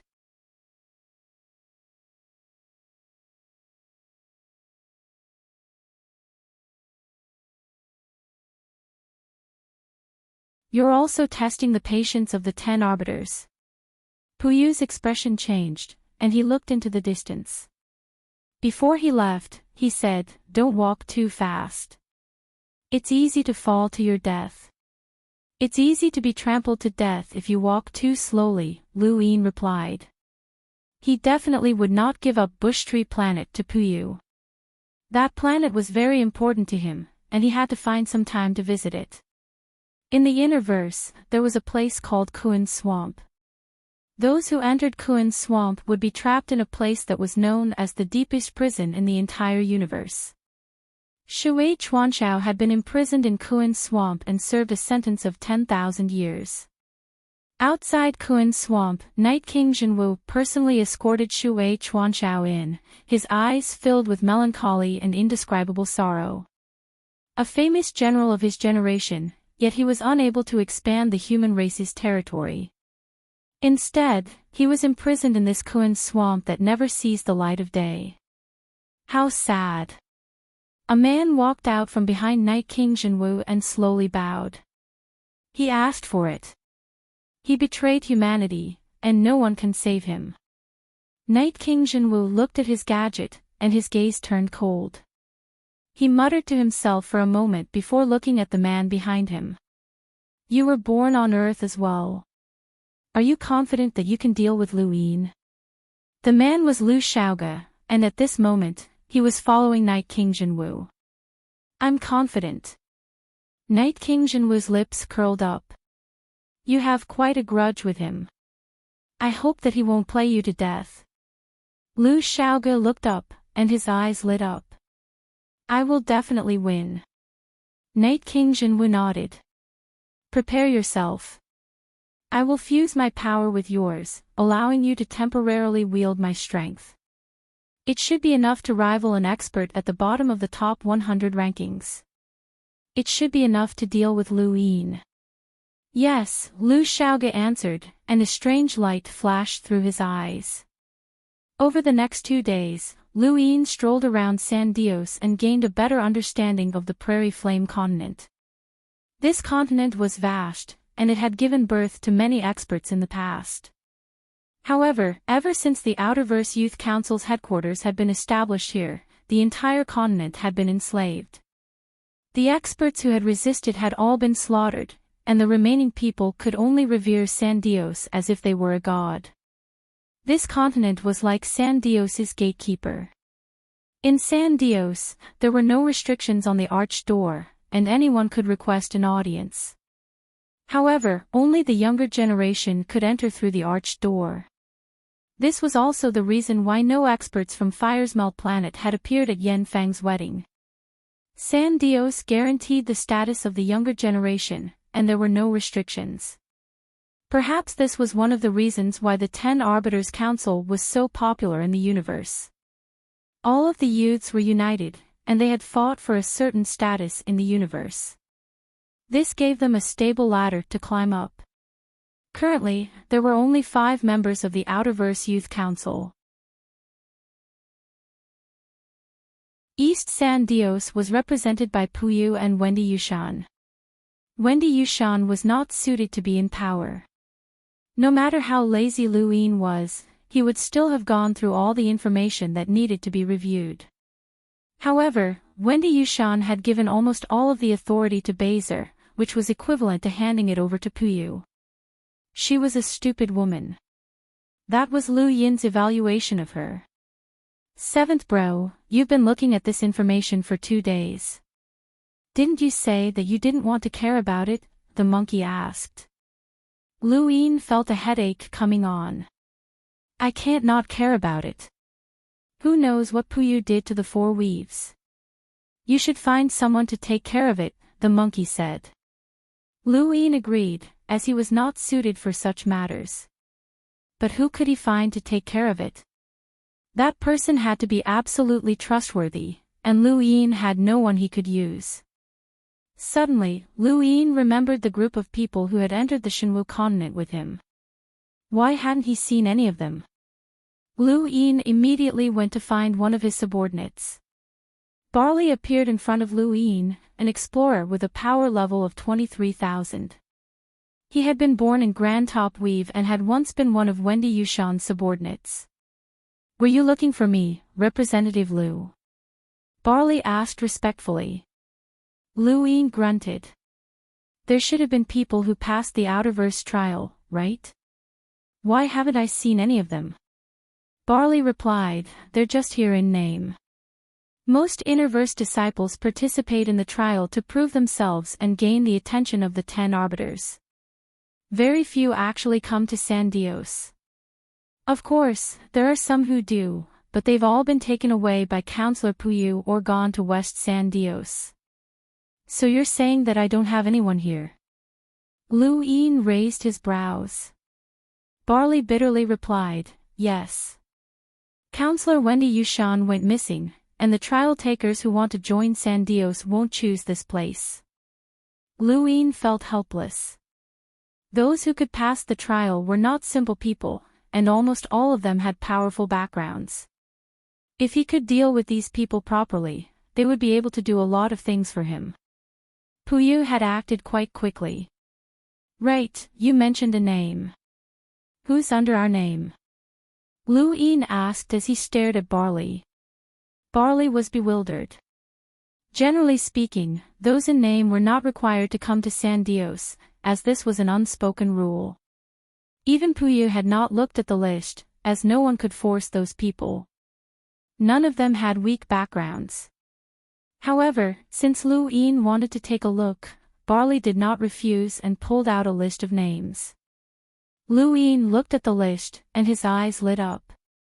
This was interesting. He recognized Yu Xianzi, Zhuang Xiaohua, and a few others. There was also someone called Hui Chuan from the Beast Tamers Flowzone's Divine Great Hall, just like egotistical Wang. There was also someone called Jenkin from the Blaze Realm, Tai's Han Day Night, and so on. There were 3 or 4 people from the Day Night clan. They're all in name. Luin was astonished. Barley hurriedly replied, yes, they're all in name. They're all people who passed the trial but didn't come. Luin muttered to himself. In name, in name. The powers behind these people were not to be trifled with. Even Puyu had not interfered with their affairs, so what could Luin do? Is there anyone else? Luin asked. Barley pulled out another list. These are the trial takers under Counselor Puyu's name. Luin took a look. Who's this Wen Qianer? She's from the erudite Flowzone's Wen family. Apparently, she's Arbiter Wen's cousin, Barley replied. Luin was shocked, and he continued reading. Yan Hua was from the Sword Sect, Lu Jonah was from the Beast Tamers Flowzone's first-class hall, and Ah Fan. They were all students from the Northline Flowzone's Shangwu Academy. After a while, Luin looked away, as he realized that these people in name were the ones with true value. The 10 Arbiters Council was able to run amok in the universe not only because of the 10 Arbiters' terrifying power, but also because of the support of these youths with powerful backgrounds. Moving against the 10 Arbiters Council was the same as moving against the interests of countless people, and the powers behind these youths would not just stand by and watch. Luin increasingly felt that the 10 Arbiters Council was another platform for the power struggle of the universe. Here, one could gain much more than one could imagine. These people in name were all in name so that they could fight for power within the 10 Arbiters Council in the future. They were quite far-sighted, and this showed just how important the council was.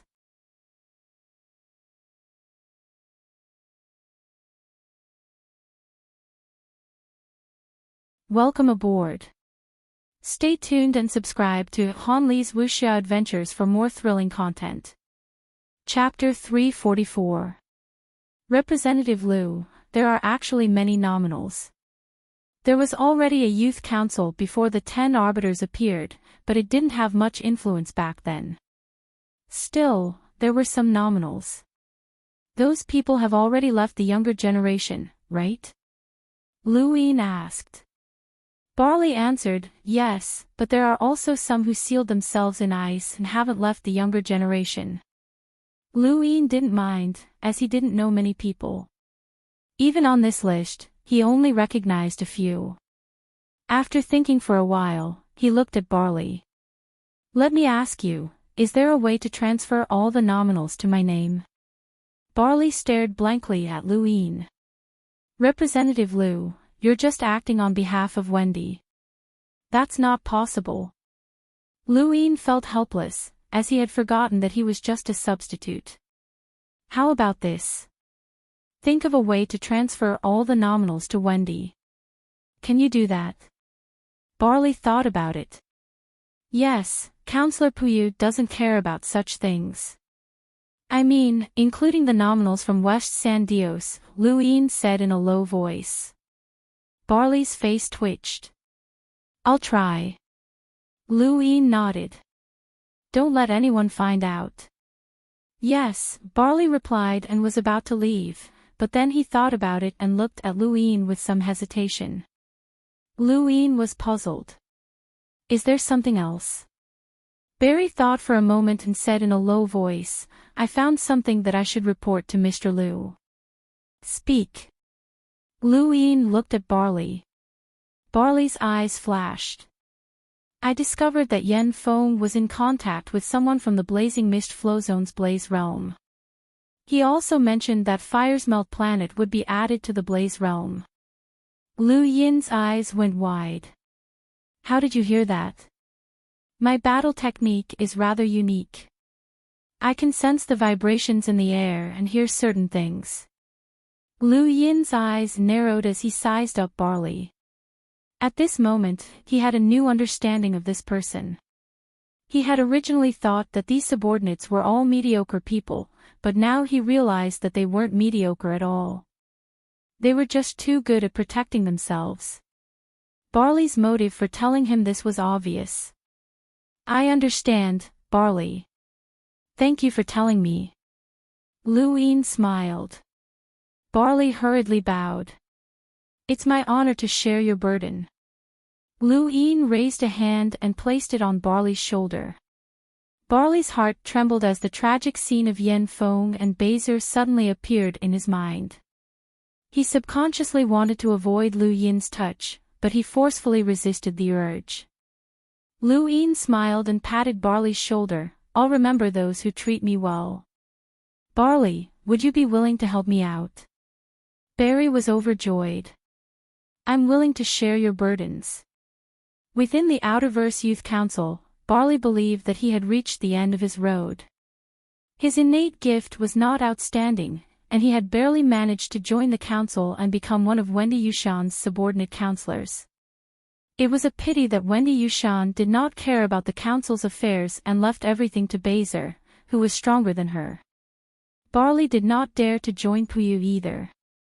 If things continued like this, then he would forever be an ordinary subordinate counselor. Although he seemed to be in a good position, he actually did not have much power. He even had to look at Bazer's face. Before Luin had arrived, Barley had already investigated Luin in great detail. The fact that Luin had reached this point in less than 3 years had shocked Barley, and it had also given him the idea of joining Luin. Before Yen Feng's wedding, Barley had already decided that if Luin could safely survive this crisis, then he would join Luin and fight for a future. Lu Yin's performance had far exceeded Barley's expectations, which made him even more determined to join Luin. This person was new to the Outerverse, and Barley did not have anyone he could use. All he had to do was show some goodwill, and he would succeed. However, the only problem was that this person was too arrogant, and he had offended Puyu the moment he had arrived. Barley thought about it and decided to join Luin. He did not want to continue being mediocre, and this person might be able to give him a way out. Lu Yin's eyes flickered as he watched Barley leave. This person could be used for the time being. Although he was a little weak as an explorer, it did not matter. With the council's name, even seekers would not dare to provoke him. Luin activated his gadget, and Hua Qingshan's image appeared on his screen. Uncle Hua, I want to know about His Majesty's plan to attack Fire's Melt Planet. Luin went straight to the point. A few days later, on Fire's Melt Planet, Yen Wujiu's expression was gloomy. Behind him, flames swept out as the cruiser Yen Chong walked out. Sir, the young master sent word that the Blaze Realm is very interested in us. They should agree to let us join. Yen Wujiu sighed and said bitterly, I never thought that there would be a day when Fire's Melt Planet would have to rely on someone else. Sir, it's all because of that Luin. Without him, Fire's Melt Planet would not have reached this point. once we gain a foothold in the Blaze realm, we will definitely take revenge. Yan Wujiu's eyes flashed with cold killing intent. Lu Yin, the Great Yu Empire. We will definitely take revenge. At that moment, another figure appeared. Sir, Crimson Planet, Zhongan Planet, and Shi-Ah Planet have been suddenly sealed off by the Outerverse Youth Council. What? Why are they sealed off? Yen Chong was furious. Apparently, the Outerverse Youth Council discovered traces of the Neo-Human Alliance's Corpse King hiding on the surrounding planets, so they immediately sealed off the planet. Yen Wujiu's eyelids twitched, and he frowned as he raised his gadget. Order the troops of Crimson Planet, Zhongan Planet, and Shi-Ah Planet to assemble and withdraw from the planets. However, Yen Wujiu's orders were rejected, and the 3 planets were completely sealed off. Sir, Firesmelt Planet's strongest troops and warships are stationed on these 3 planets. Once they're sealed off, our power level will drop by at least half, Yen Chong said uneasily. Yen Wujiu's eyes flickered, and he activated his gadget once more. He wanted to contact Yen Feng and ask him to join the Blaze realm unconditionally as soon as possible. He felt that something was amiss, and at that moment, Yen Chong's gadget beeped. He glanced at it, and his expression changed. Sir, all the military and defense planets are in chaos. None of the warships can be activated. Yen Wujiu ignored him and stared at his gadget, but it couldn't send any messages. Firesmelt Planet had been sealed off. The next moment, all of the flames on Firesmelt Planet roared as a black flame descended and rushed towards Yen Wujiu. Yen Wujiu looked up with a fierce gaze. Hua Qingshan, it's you. Outside Firesmelt Planet, Hua Qingshan's gaze turned cold. Yen Wujiu, the battle between the Blaze Realm and the Blaze Realm ended in a draw. Now, your power level is 170,000, and I'm far from it. Do you dare fight me? Yen Wujiu's eyes widened. Countless experts from Firesmelt Planet tore through the void and charged into outer space. At the same time, the captains of the Great Yu Empire's 13 Imperial Squadrons, Rocky Anna, Luiying Zishan, and the other vice-captains all attacked. All of them were explorers, and dozens of space-exploring powerhouses were fighting outside Firesmelt Planet. Yen Wujiu roared, "Is the Great Yu Empire really trying to start a war?" The war began the moment Yen Feng's wedding was held. By the royal regent's orders, suppress Firesmelt Planet. Hua Qingshan barked as he charged downwards. Yen Wujiu roared and leaped up to meet Hua Qingshan. The next moment, a boundless sea of flames spread out and enveloped the entire planet. The sea of flames distorted space as it stretched far into the distance. This was a battle between hunters, and it was enough to shatter the void. On Firesmelt Planet, countless people trembled as they looked up at the sky in fear. The sea of flames, blood, and berserk shockwaves swept across the land. This moment was the end of Firesmelt Planet, and its experts died one after another. Yen Chong was enraged, and his eyes were bloodshot as he blocked Luiying Zishan's attacks. He felt aggrieved, as his power level clearly surpassed Luiying Zishan's, but why couldn't he defeat this woman? The 13 Imperial Squadrons had been taught Flash Step by Undying Yushan, and this extreme speed battle technique left Yen Chong helpless. Even further away, on one of the planets guarding Firesmelt Planet, Delay killed a Firesmelt Planet's Lemeter with a single slash. All around him were members of the Great Yu Empire's 13 Imperial Squadrons, and their battle cries shook the heavens. Firesmelt Planet's warships had been completely sealed off, and many planets had been bombarded by the Great Yu Empire's warships. Many space-exploring powerhouses had already died.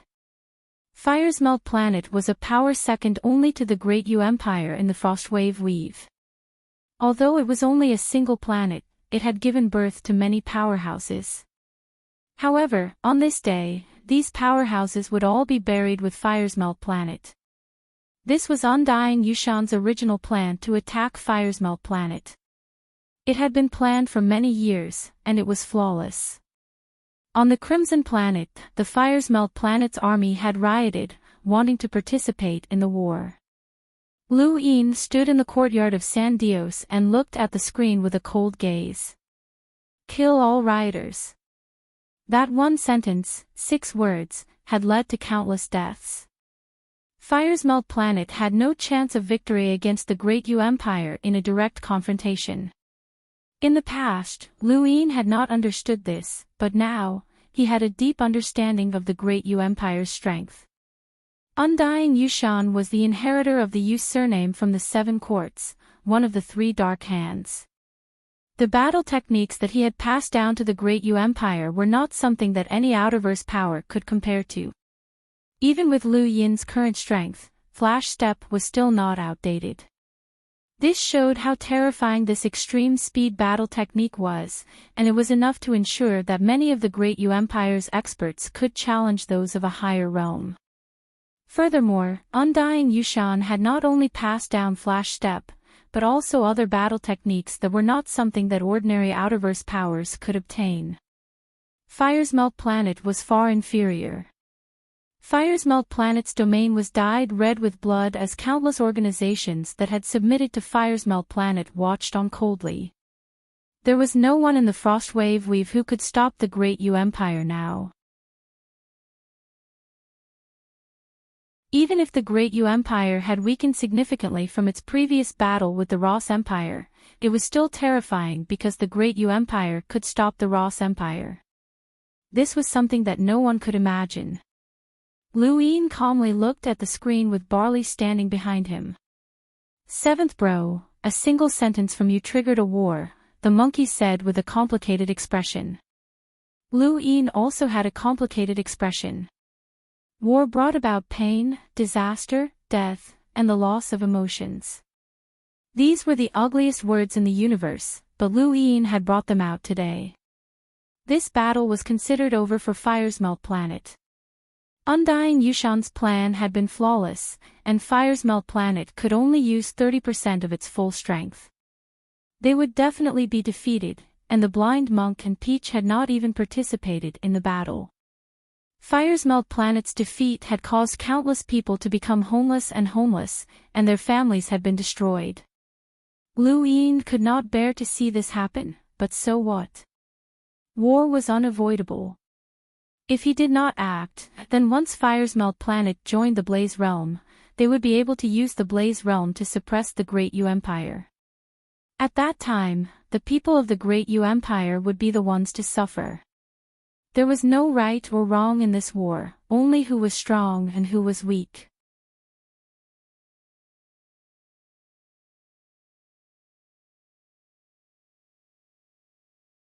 Welcome aboard. Stay tuned and subscribe to Han Li's Wuxia Adventures for more thrilling content. Chapter 345. The screen was filled with blood, but it was quickly incinerated by the sea of flames. All of the grief would soon disappear, and this was only the first step. Frostwave Weave had to be unified, and after that, the next step would be to unify the other weaves. Lu Yin did not want to be sacrificed like an ant again. He would never forget the life and death calamity that had befallen Driftcharge Planet. Shui Day Knight had been sent away without a single injury, while he had been treated like a piece of white meat. This was power, and this was the reality of the universe. That kind of experience would never happen again. Lu Yin clenched his fists, and his heart gradually hardened. Barley glanced at Lu Yin and clearly saw the change in his eyes. He relaxed. He wasn't afraid that Lu Yin would be ruthless, but rather that he would be soft-hearted. Wars were all too common in the universe, and organizations were destroyed every day. Countless people died every day. If one was soft-hearted, they would not be able to accomplish anything in the future. Lu Yin was just a student, and Barley had been afraid that he would make a mistake. But now, it seemed that everything was fine. This war was not only a reshuffling of the Frostwave Weave's power structure, but it was also a baptism for Lu Yin. His future accomplishments would be unimaginable. On the other side of San Dios, Puyu's face was gloomy. Lu Yin had used the Outerverse Youth Council's authority to seal off 3 of Firesmelt Planet's main military planets. This matter was neither major nor minor, and Puyu immediately ordered someone to draft a report and report it to the 10 Arbiters Council. Elsewhere, when Sansi and Mira were watching a screen that was also showing the war on Firesmelt Planet. This kid is ruthless and decisive. Not bad, when Sansi praised. Mira frowned. Arbiter 1, Lu Yin privately used the Outerverse Youth Council's authority. Won't that have a negative impact? When Sansi's lips curled up. If we don't even have that much authority, how can the 10 Arbiters Council attract so many people? Myra's eyes flashed. Got it. In space not far from Firesmelt Planet's main planet, black and red flames collided and tore through space. Hui Qingshan's power level was tens of thousands lower than Yan Wuzhou's, and he should have been slightly weaker, but the two were evenly matched.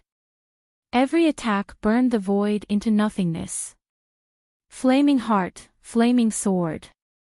Yan Wuzhou pointed his flaming sword at the sky and slashed out, destroying the void and splitting space into 2.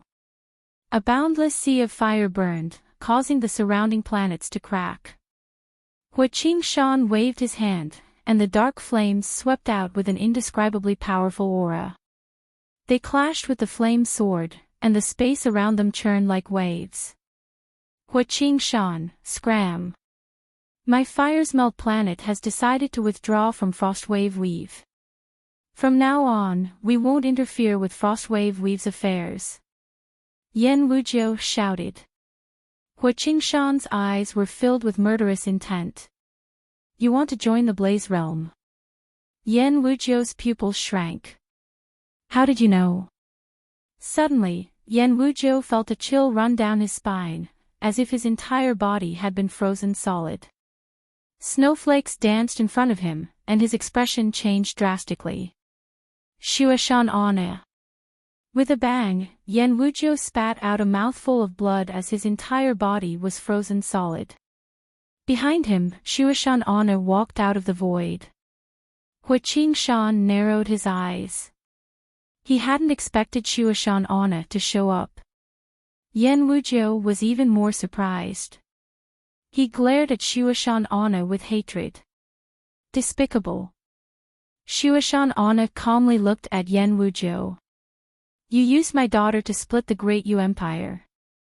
Yan Wuzhou, you're no less despicable than anyone else. Ha ha ha ha. The winner takes all, and there's no point in saying anything more. But if you two want to kill me, that's impossible. Yan Wuzhou roared. He waved his hand, causing flames to burn the void as he flew towards Firesmelt Planet. The next moment, the planet's light grew even brighter, and the flames grew even hotter. On Firesmelt Planet, Yan Chong, who was fighting with Luiying Zishan, was aghast. My lord, you can't. All of our people will be burned to death. Luiying Zishan immediately retreated from Firesmelt Planet. Hui Qingshan and Shuashan Ana exchanged glances. Both of them attacked at the same time, but they were repelled by an even more powerful flame. Not good. Yan Wuzhou is absorbing the flames that have burned on Firesmelt Planet for countless years. He wants to destroy the planet to increase his power level. Hui Qingshan's expression turned ugly. Stop him immediately. Shuashan Ana was anxious. Unfortunately, it was too late. Firesmelt Planet had already turned into a sea of flames. Yan Chong roared as he was burned to death. Countless Firesmelt Planet's people were reduced to ashes, and they didn't even have time to scream. Countless people had died tragically on a planet, and it was a scene of despair and sorrow. Yan Wuzhou soared into the sky, the flames on his body growing increasingly hot. The void continuously crumbled, unable to withstand his heat. You forced me to do this. Today, all of you will die. I, Yan Wuzhou, swear that I will have my revenge. He then slashed at Hua Qingshan and Shuashan Ona. Back in San Dios, Lu Yin's expression turned ugly. This Yan Wuzhou was too ruthless, and he had personally incinerated an entire family just to create an opportunity for Lu Yin to escape. If Lu Yin didn't kill this person, he would definitely become a huge threat. Yan Wuzhou's ruthlessness shocked even Wen Sanxi. This kind of person isn't suited for survival in the human domain. He's most valuable at the border, or perhaps at Kuanzai. Arbiter 1, can the Great Yu Empire stop Yan Wuzhou? Mira asked. Wen Sanxi shook his head. With their strength, they can't stop him. Mira frowned. This Yan Wuzhou was too ruthless, to the point that it made her shudder. Within a room in San Dios, Yan Feng's eyes were bloodshot as he stared at a screen. Father, escape. Escape. We'll definitely have our revenge. Boom. Outer space was filled with a sea of flames as Yan Wuzhou forced Hua Qingshan and Shuashan Ona back with a single slash. He reluctantly turned around and left. He wasn't going to continue fighting, and the power that Fire's Melt planet gave him wouldn't last much longer. In the end, it was just a single planet, and it was far from enough to deal with two powerful experts. However, escaping wasn't a problem. Suddenly, a sword light flashed through the void at extreme speed. Even with Yan Wuzhou's abilities, he couldn't avoid it. The sword light pierced through his abdomen, and his flaming sword shattered and scattered into outer space. This sudden turn of events stunned many people. Yan Wuzhou howled in pain as the terrifying flames that had been added to his body by Fire's Melt planet quickly dissipated. He stared ahead viciously as a young girl walked out of the void and coldly stared at him. Countless people were shocked when they saw her. She was Wendy Yushan. In San Dios, Puyu's pupils shrank. Wendy Yushan had returned. Wen Sanxi was shocked that she had returned at such a time. Lu Yin was shocked as well, but he was soon overjoyed. She had returned just in time, but could Wendy Yushan stop Yan Wuzhou? The difference between them was too great, but she should be able to work with Hua Qingshan and Shuashan Ona. Yan Wuzhou glared venomously at Wendy Yushan in the burning space. It's you, you brat. You're courting death. Wendy Yushan's gaze was cold. Your strength is already fading. Yan Wuzhou, your era is over.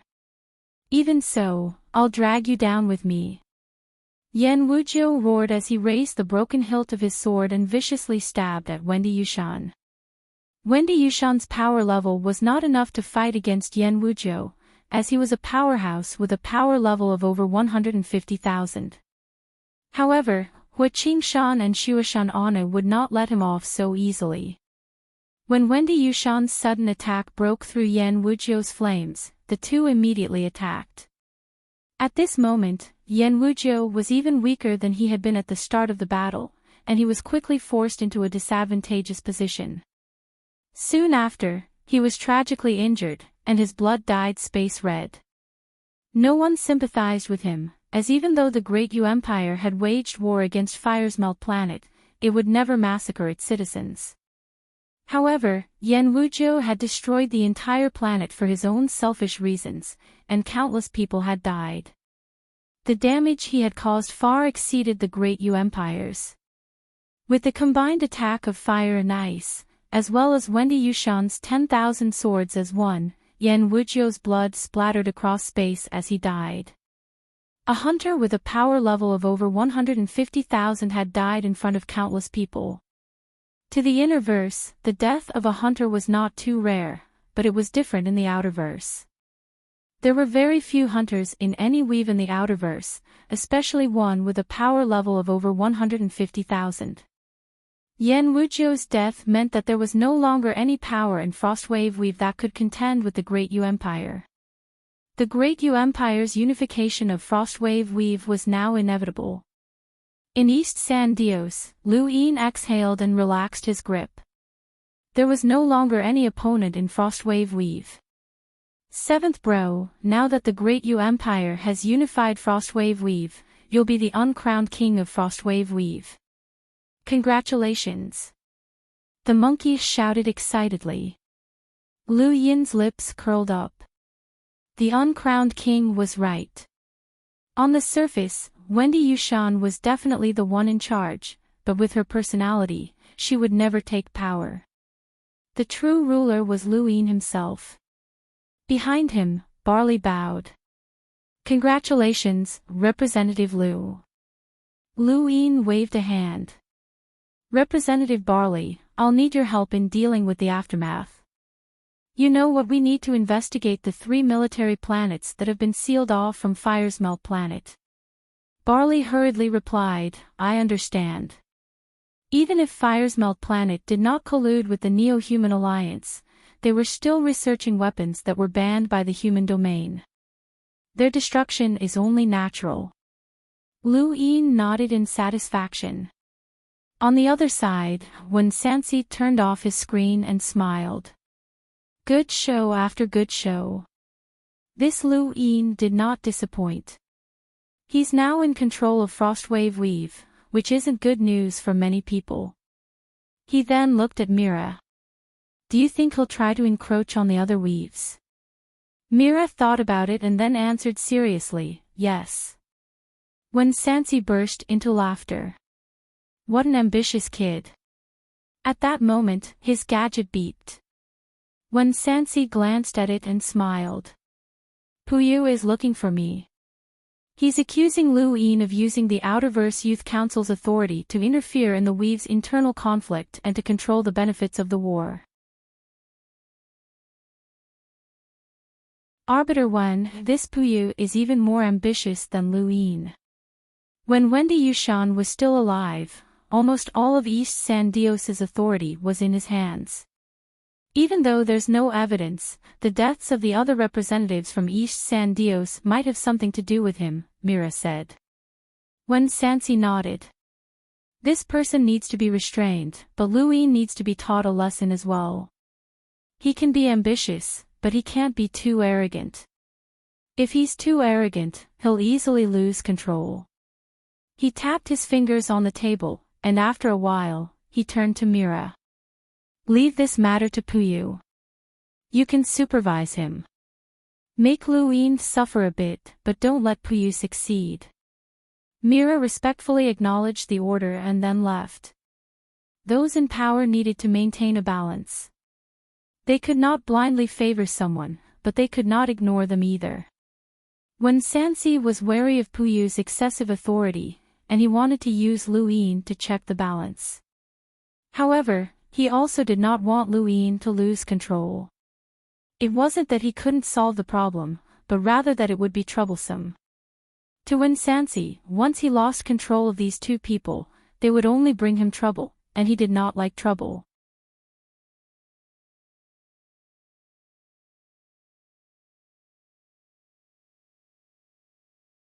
Welcome aboard.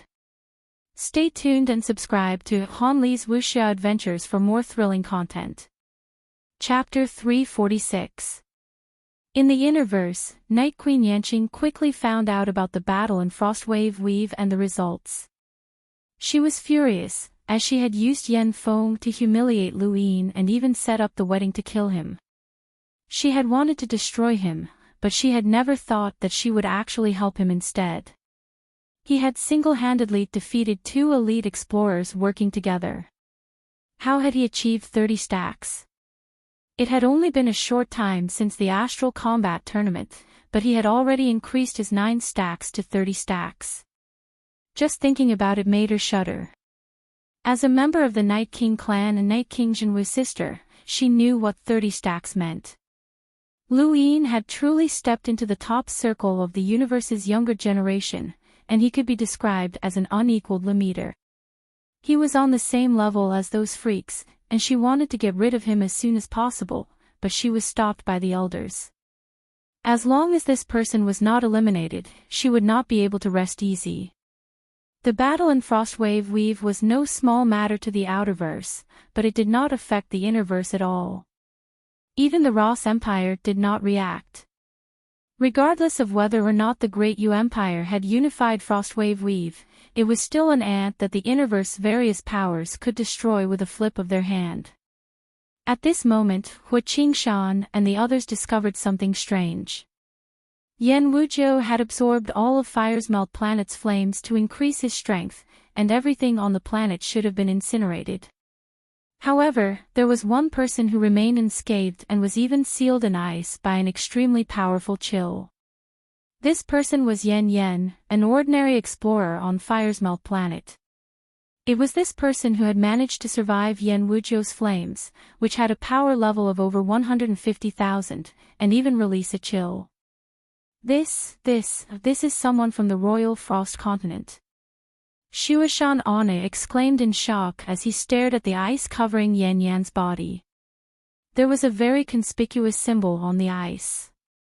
There were 5 interlocking snowflakes, and this symbol shocked Shuashan Ane. Hua Qingshan was puzzled. The Royal Frost Continent. Beside him, Wendy Yushan was also confused, and she looked at Shuashan Ane. Shuashan Ane was shocked. You probably don't know this, but the Royal Frost Continent is a very secretive power in the blazing mist flow zone of the Innerverse. The entire continent is hidden in a different space, and very few people can go there. However, its strength is extremely terrifying, and it's no weaker than the Ross Empire, Blaze Realm, or the Sylvan Dragons. Wendy Yushan frowned. There's no way I wouldn't know about such a power. Shuashan Ane replied, Princess Wendy, it's normal that you don't know about it. This continent doesn't allow outsiders to enter, and once they do, they'll be killed without mercy. Back then, this old subject accidentally read about it in a book of records of experts. The records clearly state that the Royal Frost Continent has almighty experts, and there's more than one of them. It's the Holy Land of Ice, and anyone who cultivates on the Royal Frost Continent will have a 5-ringed snowflake on their body after they achieve something.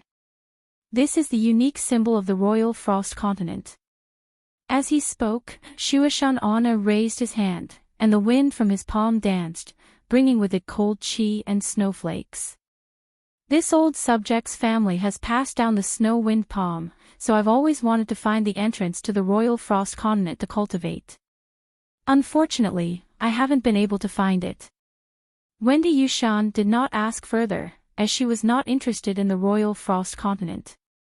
She wasn't interested, but Lu Yin was. The Royal Frost Continent reminded him of the Shinwu Continent, which was comparable to the Blazing Mist Flow Zone's top 3 powers. This continent's strength was even greater than the Shinwu continent's. Lu Yin searched the network for a bit, but he couldn't find any information about the Royal Frost Continent. After thinking about it, he used his honor points to search, and he finally found an introduction to the Royal Frost Continent. However, it was very vague, and it was the same as what Shuashan Ane had told him. The Royal Frost Continent was hidden in a different space, and the Blaze Realm and other powers had once attacked it, but they had all failed. Unlike the Shinwu Continent's tragic fate, the Royal Frost Continent's numerous almighty powerhouses had taken action and forcefully repelled the Blaze Realm and the other powers. This had solidified the Blazing Mist Flow Zone's hidden title as the 4th power. However, because they had not interacted with the outside world, they had been forgotten for thousands of years. If even the Blaze Realm could not do anything to the Royal Frost Continent, then this continent was definitely not simple. Lu Yin thought about it and then ordered Shuashan Ane and the others to bring Yan Yan back to the Great U Empire. Dealing with the aftermath of Firesmelt Planet was very complicated, but Lu Yin did not need to pay attention to it. At this moment, he was officially meeting Wendy Yushan through a screen. This was the first time that the two of them had officially met. Lu Yin had never thought that his first meeting with Wendy Yushan would be under such circumstances. When he had first arrived at the Great U Empire, No, before he had even reached the Great Yu Empire, someone had already brought up the issue of his marriage with Wendy Yushan. When he had arrived at the Great Yu Empire, he had learned about the fifth princess and her extraordinary innate talent and absolute power. He had also learned about her status, vision, and heroism. At the same time, he had also learned that she was likely to be his fiancée. It was rare for the Outerverse to give birth to such geniuses. At that time, he had heard that Wendy Yushan was unreachable, and even the Great Yu Empire could not accommodate her. Her status had even surpassed Undying Yushan's, and she was a true pinnacle figure. One could only imagine the pressure of being engaged to such a person. It was precisely because of his engagement with Wendy Yushan that Lu Yin had tasted humiliation. It was not a pleasant feeling. Baiser had been the initiator, but Wendy Yushan had also been involved. Her disregard and indifference had been the source of Lu Yin's humiliation. Sometimes, disregard was the greatest form of harm, and Wendy Yushan was a perfect example of this saying. Even she herself did not know how much harm she had caused Lu Yin. Lu Yin did not want to admit it, but deep down, he had always wanted to overturn this disregard. He wanted to meet her face to face and personally ask her, "What right do you have to break the engagement?"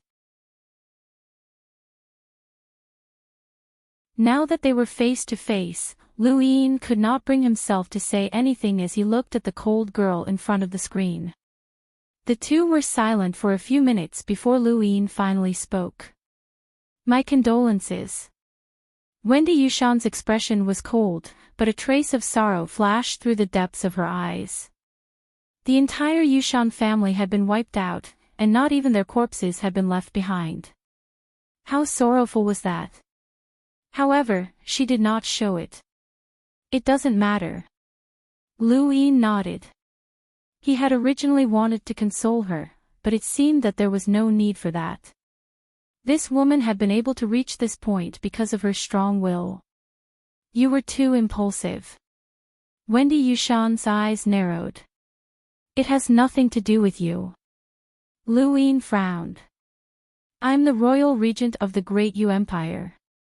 As long as you're still a citizen of the Great Yu Empire, it has something to do with me." Wendy Yushan stared at Lu Yin, and after a while, she said indifferently, "You're pretty strong, but it won't be that easy to catch up to me." Lu Yin was especially displeased when he saw her cold expression. "It won't be long." Wendy Yushan's eyes flashed, and she looked at Lu Yin seriously. She could not refute his words. He had reached this point in less than 3 years, which was unimaginable to most people. His innate talent even surpassed her own, and she did not know how far he would go in 3 more years. The top 100 rankings. Top 50. Top 20. Or top 10. She could not be sure. "You're the lockbreaker's 7th bro." Wendy Yushan changed the topic. Lu Yin nodded. He did not feel awkward because he had tricked Wendy Yushan. After all, they stood on different sides. "Your lockbreaking talent is very high," Wendy Yushan commented. "Of course," Lu Yin replied. "I'll be returning to East Sandio soon." "Be careful of Puyu," Wendy Yushan said before disconnecting the call. Lu Yin retracted his gaze. This woman was not stupid, she was just a little weak. However, once she returned, he would become a subordinate counselor, the same as Barley's. There was a ding, and Lu Yin looked at his gadget. His eyes flashed, and he looked back at Barley. "Take care of the matters on Fire's Melt Planet." "Yes, Counselor Lu," Barley hurriedly replied. Lu Yin left the courtyard and headed towards the council's headquarters, which was the tallest tower in San Dios. That was where the council's meetings took place, and where they held the highest authority. Mira was waiting for him there. Puyu would definitely not let go of an excuse to use the council's authority to interfere in the war. This was probably why Mira was looking for him so seriously. However, Lu Yin was not worried. When Sansi had come here to keep Puyu in check, but he could not stay in San Dios forever. The only person who could keep Puyu in check was Luin, and when Sansi would not let anything happen to Luin. For the sake of unifying Frostwave Weave, Luin was willing to take this risk. Not long after, Luin entered the council's tower and looked up. This should be the highest point on the Prairie Flame continent, and it represented the pinnacle of authority. The view from above should be quite nice. Mira was at the top of the tower with her back to Luin. She looked at the distant sky, where the clouds were still below San Dios. All she saw was a vast expanse of white and the 7 satellites in the sky. Arbiter 1 has already ordered Puyu to investigate your use of the Council to interfere in Frostwave Weave's war. Do you have anything to say? Mira asked. Luin was not used to her being like this. Subordinate Counselor Barley has been investigating Fire's Melt planet for a long time, and he discovered that they were manufacturing weapons that were banned by the human domain. Thus, he used the excuse of investigating the Neo-Human Alliance to seal off 3 military planets. Mira turned around and beamed at Luin. I'm not stupid, and neither is Arbiter 1. Your reason is too old-fashioned. Luin did not respond. However, the universe's power is the truth, and no one really cares about reasons. You should enjoy the rights that you have, Mira said. Luin raised a brow. Is this Arbiter 1's intention? Mira smiled and walked to Lu Yin's side. Arbiter 1's intention is very simple. You've gone overboard, so you'll be stripped of your position as an acting counselor while Puyu investigates. Luin shrugged. Thank you for not pursuing the matter. Mira giggled. You've been stripped of your position, but you're still a subordinate counselor of Wendy Yushan. She'll be back soon, so you need to maintain your position. Lu Yin's lips curled up. Thank you for the reminder, Sister Mira. I've always maintained my position. After all, being a member of the Council of Astral Academy isn't bad. Mira was stunned, as she had forgotten that Luin had such a status. She had originally wanted to follow Arbiter 1's instructions and have Luin temporarily leave the Circle of Authority to give him a warning. However, his status as a member of the Council of Astral Academy meant that his status was higher than that of the other counselors, and he could even speak to Wendy Yushan as an equal. How could he leave the Circle of Authority? Even without his status as an acting counselor, Lu Yin's value and his status as a member of the Council of Astral Academy were enough for people to listen to his orders.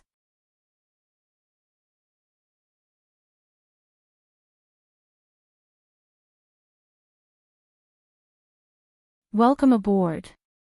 Stay tuned and subscribe to Han Li's Wuxia Adventures for more thrilling content. Chapter 347. What a headache. Mira looked at Luin helplessly. This was the first time she had realized how troublesome it was to have too many identities. Luin wasn't afraid of anything, and he had rushed to San Dios by relying on his multiple identities. He was certain that no one would dare to kill him, and he had also relied on his multiple identities to roam the universe by himself. You're quite troublesome, Mira commented helplessly. Luin laughed. He was a 2-star discerning junior lockbreaker with 2 honor points, a member of the Council of Astral Academy, and a subordinate member of the Outerverse Youth Council. These identities were enough to protect his life. How interesting. It seemed that the more identities one had, the better. Alright, I've said what I needed to say. You're like a porcupine, and it's inconvenient to attack anywhere. Mira rolled her eyes. Luin smiled. No matter what, I still have to thank you, Sister Mira. Mira's eyes lit up, and she lifted Lu Yin's chin. If you really want to thank me, then answer a question. You're prettier, Luin said seriously. Mira was speechless. You haven't asked yet. No matter who I'm compared to, you're still the prettiest, Luin said confidently. Mira chuckled. Alright, I'll accept your compliment and pass it on to Wendy Yushan. Lu Yin was stumped, and he left speechlessly. This woman was crazy, and she seemed to enjoy sowing discord. After leaving the tower, Lu Yin released his domain and relaxed his mind. San Dios wasn't very large, and he looked around before finally looking at the edge. Looking down from the edge of San Dios shouldn't be too bad. The 5 arched gates of San Dios were very eye-catching, and the powerhouses guarding them were all cruisers. They weren't from the younger generation, but rather experts from the Prairie Flame continent. Lu Yin walked to a spot not far from the arched door and looked down. Layers of clouds blocked his view, but he raised a hand and pressed down with his energy, dispersing the clouds to reveal a vast continent. Looking down from above, the scenery was indeed different. At that moment, a figure filled with murderous intent appeared 100 meters behind Lu Yin and stabbed a sword at him. It was Yen Feng. Lu Yin had noticed him long ago, but he didn't care. The cruiser guarding the arched gates immediately acted. He was qualified to guard San Dios, and his strength was far above his peers. He quickly suppressed the heavily injured Yen Feng and pressed him to the ground. Yen Feng raised his head and glared at Lu Yin. "You'll die a horrible death, Lu Yin. You killed so many people on Fire's Melt planet, and I'll definitely avenge you." Lu Yin walked over to Yen Feng and slowly squatted down. "You saw the battle on Fire's Melt planet. Your father, Yen Wujiu, was the one who killed so many people there, not me. You're the one who started this war. My father had no choice but to do so. Lu Yin, you'll have to pay with your life for the countless people on Fire's Melt planet. You'll have to pay with your life for my father's." Lu Yin sighed and patted Yen Feng's shoulder. "Your life is too tiring. Go and follow your father." He then stood up. At this moment, Yen Feng's eyes were bloodshot, and his head slowly drooped. Lu Yin's strength had penetrated his body, shattering his organs, and he had died. The cruiser who had been suppressing Yen Feng narrowed his eyes, and he looked at Lu Yin fearfully before returning to his post. Ambushing a counselor was a huge crime, but Lu Yin would not take any responsibility for killing Yen Feng. The final threat of Fire's Melt planet had been eliminated, and Lu Yin stretched lazily. From now on, Fire's Melt planet would no longer be known as such. He raised his arm and activated his gadget. Formulate a battle plan to unify Frostwave Weave. "Yes, Your Highness," Hua Qingshan replied. "Seventh bro, did you purposely walk here to give Yen Feng an opportunity to assassinate you?" the monkey asked. Lu Yin blinked. "Who knows? He's already gone mad, and he's already dead." "How terrifying," the monkey muttered. The only person who could threaten Lu Yin in San Dios was Puyu, but he could not deal with him for the time being. Lu Yin was not in a hurry to deal with him either. If Puyu was finished, then so was Lu Yin. Over the next few days, Lu Yin calmly stayed in San Dios, and no one came looking for trouble. Puyu had been investigating the situation on Fire's Melt planet, but strangely enough, he had not come looking for trouble. This could only mean that there were bigger storms waiting to happen. The other counselors who were Wendy Yushan's subordinates did not take the initiative to curry favor with Lu Yin, but he did not mind. When Puyu had tried to rope them in, they had only pretended to agree. These people's desire to survive was greater than their desire to fight for power. During this time, Lu Yin felt a little awkward. Michelle had contacted him. He had promised Michelle that he would help her comprehend battle force, but he had delayed it again and again. This was already the 3rd time, and Lu Yin felt a little embarrassed. The Great Yu Empire's battle plan to unify Frostwave Weave had already been formulated, and it was progressing at an unimaginable speed. Lu Yin did not need to guess to know that this plan had already been formulated when Undying Yushan had been in power.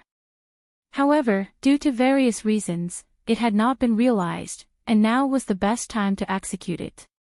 He had wanted to use this plan to keep Wendy Yushan in the Great Yu Empire, but unfortunately, that woman's ambitions did not lie there. She planned to enter seclusion for a few days before coming to San Dios. Jenny Anna had already been sent back to Xenu Star and handed over to the Anna family. Shuashan Anna was extremely grateful to Lu Yin for this. No matter how much he wanted to use Jenny Anna, she was still his daughter.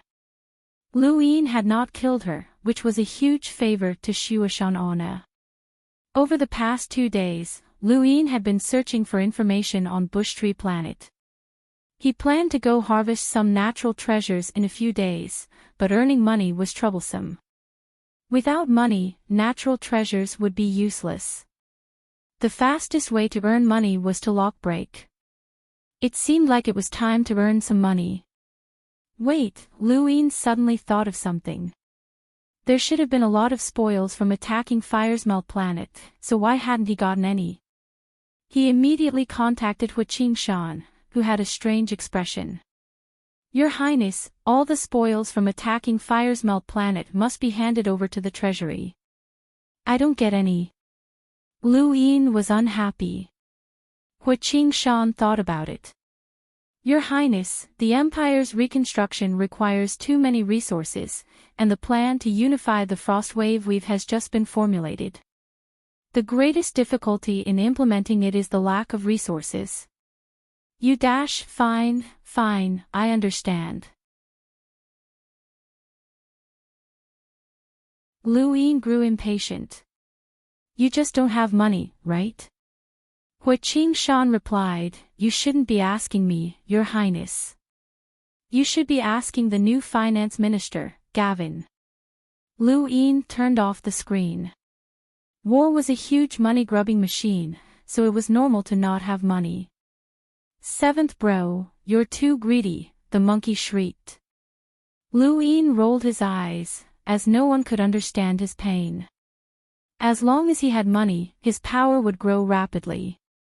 Unfortunately, earning money was too difficult, and it would be great if he had the support of a large financial group. Lu Yin thought of Dark Void. He was a seat of Shamrock Enterprises, so he shouldn't have to worry about money. Lu Yin was most jealous of Lulu, as she had taken out so much money without batting an eye. She was too rich. Speaking of which, Lu Yin still owed Lulu a large sum of money, and he didn't know if she had gone to the Great Yu Empire. It was impossible for her to search for information on the 7 courts, so her efforts were destined to be in vain. At this point, Barley requested an audience. Representative Lu, there are nominals from the Innerverse who wish to officially enter San Dios, Barley said happily. Lu Yin was surprised. Nominals? Who? Yu Xianzi and In Xiaohua, Barley replied. Lu Yin was puzzled. Why are they coming to San Dios at this time? Barley replied, they've probably heard of your reputation, Representative Lu, and they're here because of it. Lu Yin laughed, they're here because of his reputation. It would be strange if Yu Xianzi didn't curse him to death. That woman had been swindled by him back on the Shinwu continent. When will they arrive? In the next 2 days, Barley replied. Lu Yin rubbed his chin. Tell them that I'm not a place where anyone can come as they please. Since they're nominals, they should stay there until the end. Barley was flabbergasted and confused.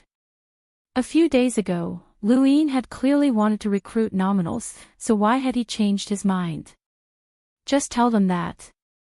Lu Yin waved a hand. Barley hurriedly agreed. 7th bro, what are you planning? The monkey was curious. Lu Yin smiled. Why do you think they're coming to San Dios at this time? Logically speaking, if they really want to join the Outerverse Youth Council, they should look for Puyu. With their status as heirs of Innerverse organizations, Puyu wouldn't mistreat them. Instead, they've come looking for me, and don't forget that Yu Xianzi has a grudge against me. The monkey guessed. Is it because of the strength you displayed? Lu Yin nodded. That's 90% likely. At present, there are only a few true candidates for the 10 arbiters position in the innerverse and outerverse, and there are also 10 arbiters who are about to leave the younger generation. The competition for the 10 arbiters position is about to begin. Even if it's a competition, it won't be for you, 7th bro. You're just a Lamiter. I believe that there are explorers who can take over the 10 arbiters position, like the top 10 of the top 100 rankings. Lu Yin looked up. That's foresight. What does a monkey like you know? If you really want to compete, you should rope in those people, the monkey said. I'm not sure, but I'll give it a try. If they really want to join me, then they'll have to show some sincerity. Don't be mistaken. Don't forget that Yu Xianzi's Frost Moon sect is in the day-night flow zone. Do you think they'll openly join you? Lu Yin smiled. Every generation has its own rules. Although Yu Xianzi is the young matriarch of the Frost Moon sect, there are other disciples besides her. Some of those disciples are more than 10 years older than her, and they might all be supporting the Day-Night clan, so they don't care about her at all. Besides, she definitely has her reasons for joining me. The monkey mumbled, You're always right. On the other side, Barley relayed the message to Yu Xianzi and An Xiaohua, but their reactions were different. An Xiaohua was flabbergasted, and then he asked Barley how he could enter San Dios. Yu Xianzi gritted her teeth in anger, but the result was the same. She wanted to join Lu Yin. Lu Yin thought about it. It's not that they can't join me, but the Great Yu Empire's finances have been tight lately, and I'm having a headache over this. Tell them to wait a bit. Barley was stunned. Is this extortion? The monkey was speechless. 7th bro, your money-grubbing problem is a little serious. Lu Yin's lips curled up, as he did not care. Just as the monkey had said, even if one of the 10 arbiters abdicated, Lu Yin would not be able to take over. Thus, there was no need for him to be in a hurry to recruit talents. Furthermore, neither Yu Xianzi nor An Xiaohua were particularly important talents, and this was his market. Aside from him, these two would not be able to find anyone else to compete for the position of 10 arbiters in the future.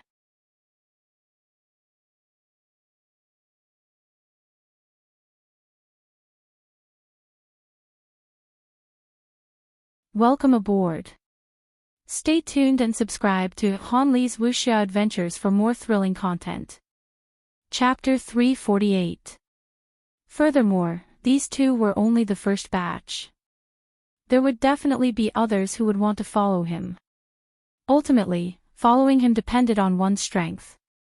The stronger he was, the more people would want to follow him. Money? That was too easy for the Innerverse powers. Those powers could not wait for Lu Yin to have some problems so that they could deal with him easily. A perfect powerhouse was the most frightening.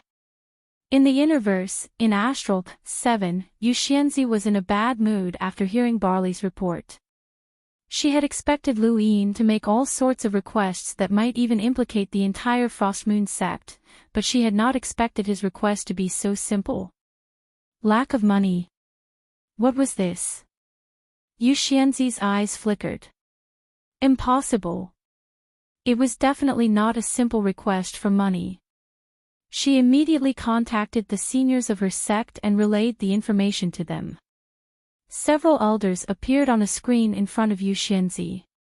They were all seniors of the Frost Moon sect, and they all had solemn expressions as they pondered the matter seriously. At present, there are only 4 Lameters in the entire universe who are qualified to become 10 Arbiters candidates. As for the explorers, they are all in the top 10 of the top 100 rankings. However, among the top 10, only the top 5 are truly qualified to challenge the position of 10 Arbiters. In other words, there are 9 people who are at the top of their generation, and any one of these 9 has the potential to become one of the 10 Arbiters. Our Frost Moon sect has already expressed goodwill to 3 of them, and any one of these 3 can become one of the 10 arbiters, which would be beneficial to our sect. Lu Yin is the 4th. That may be the case, but Lu Yin's chances are the lowest among the 9. He has no background, and a mere Great Yu Empire would not be able to support him. Even if the entire Frostwave Weave was united, so what? The Blazing Mist Flowzone's Ross Empire would be able to take care of him. However, this kid's progress is too fast. According to our investigation, he has cultivated for less than 3 years. In just 3 years, his cultivation speed is several times faster than the others, and his strength is definitely at the top of his generation. 30 stacks was Arbiter Land's record when he was in the Astral Combat Academy, and no one besides Lu Yin has been able to reach it. Don't forget that this kid hasn't even reached the peak of the Lammeter realm yet. He has a very high chance of breaking Arbiter Land's record. Don't forget that this kid has a deep grudge with the Day-Night clan. That's the strange part. This kid has the status and background of an ant, but he managed to shake the Day-Night clan's decision and save the Day-Night woman who testified for him. His methods are terrifying, and aside from the elders of the Day-Night clan, no one else knows how he did it. He has a strange ability, and he's ruthless. Yu Xianzi stood in front of the light screen and watched as the Frost Moon sect elders discussed. After a while, the Frosty Moon sect's discussion finally ended. Young mistress, let's stick to the plan. You'll join Lu Yin and become a subordinate counselor, an old woman said to Yu Xianzi on the screen. Yu Xianzi felt helpless. Lu Yin's conditions are very strange. What do the elders think? On the other side of the screen, the old women felt a headache coming on. They didn't know what Lu Yin was trying to do either. On the surface, it really did seem like he was in need of money, but that was impossible. Even a normal person wouldn't brazenly mention it when they were in need of money, let alone a young genius like Lu Yin. Bring us a map of Frostwave Weave, one of the old women said. Not long after, the old women gathered around the map of Frostwave Weave and looked at it. One of the old women's eyes lit up. Everyone, I understand now. Lu Yin's request for funds isn't because he lacks money, but because he's worried about the power surrounding Frostwave Weave, such as Grand Top Weave's 9-stack sect. He's actually worried that the 9-stack sect will take advantage of the chaos to invade Frostwave Weave, which will cause the Great Yu Empire to split its forces. Not bad, not bad. That's right. This kid is very scheming, and most people wouldn't be able to guess his intentions.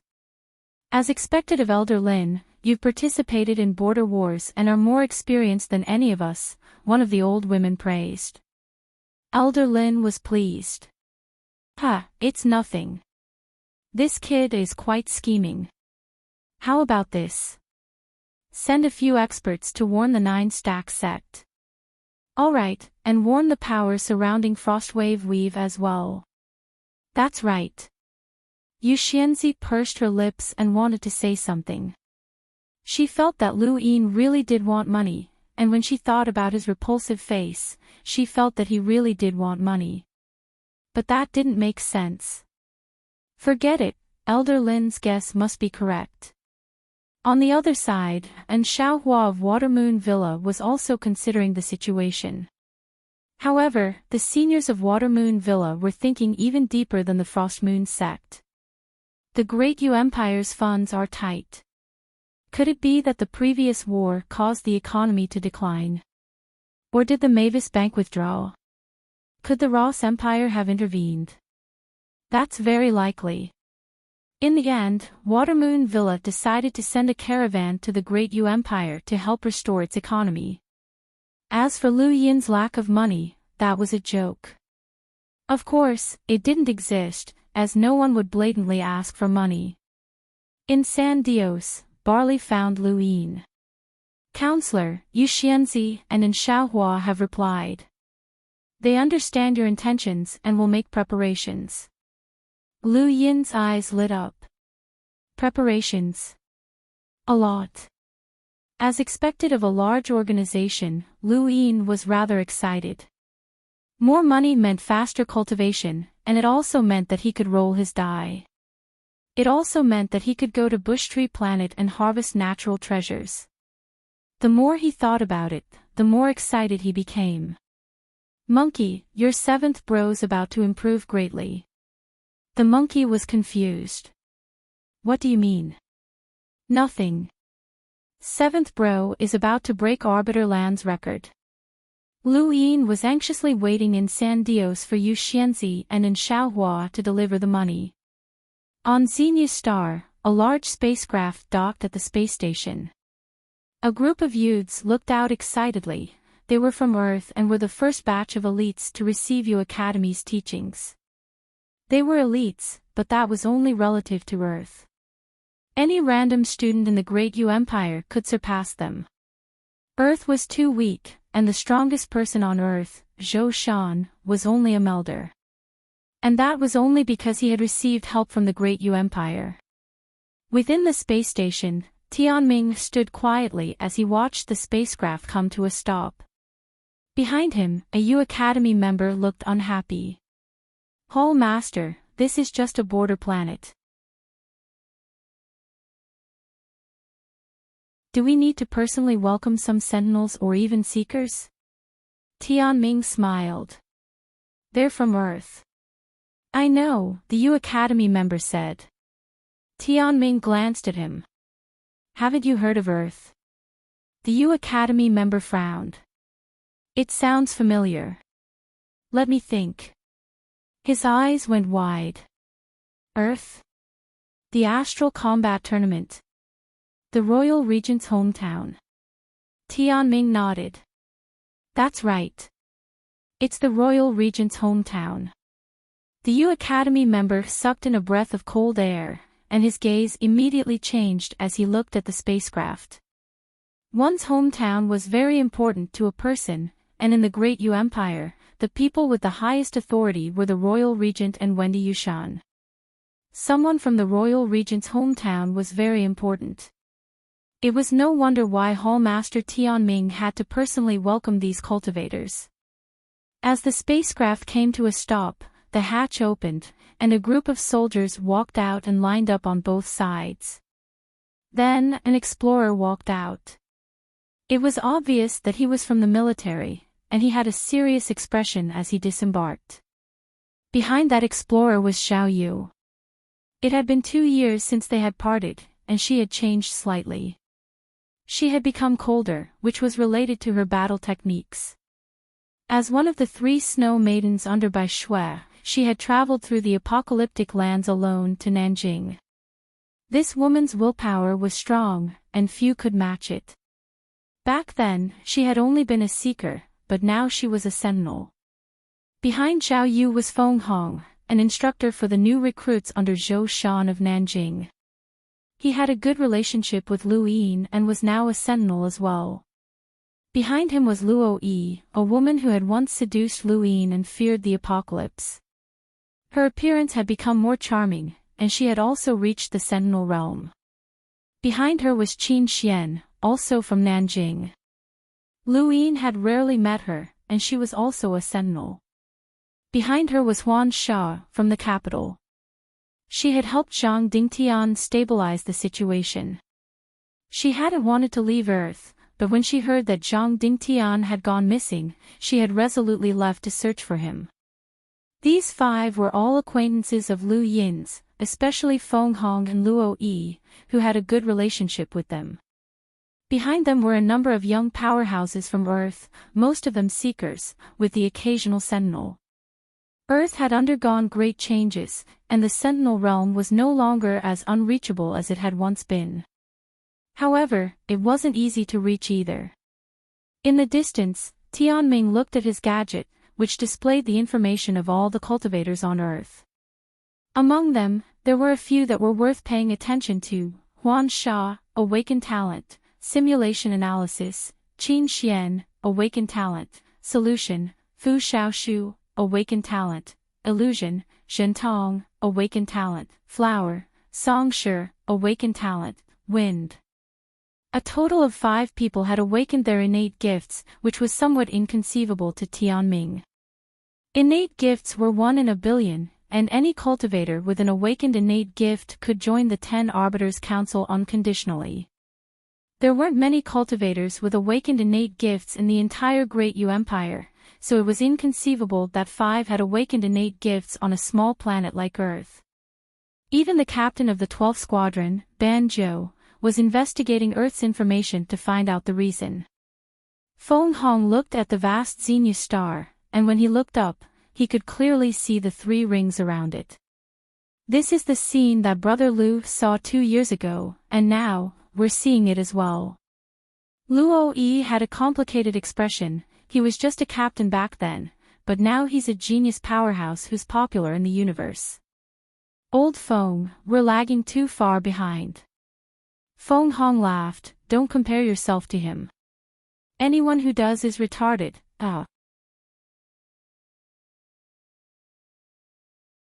Guan Sha scanned her surroundings, but what she saw was different from the others.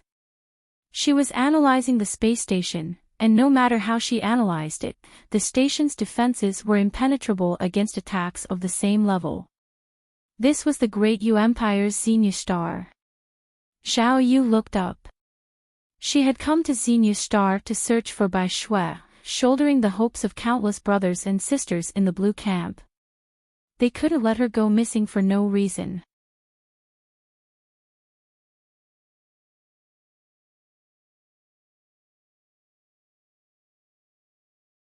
Welcome aboard.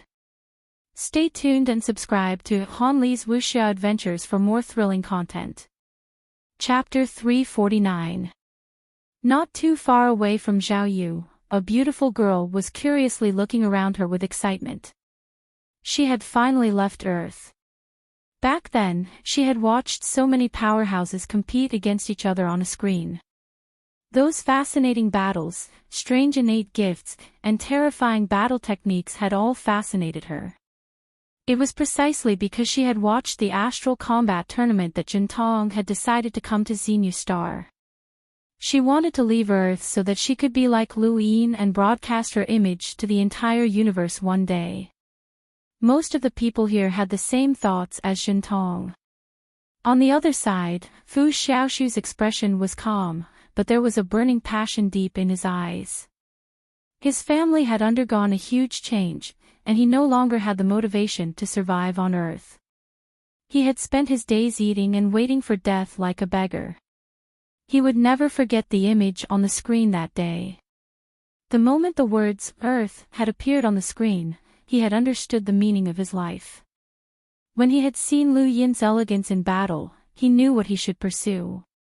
Amongst the crowd, there was an exceptionally boorish young man. He was Songshire, and he had also witnessed the astral combat tournament.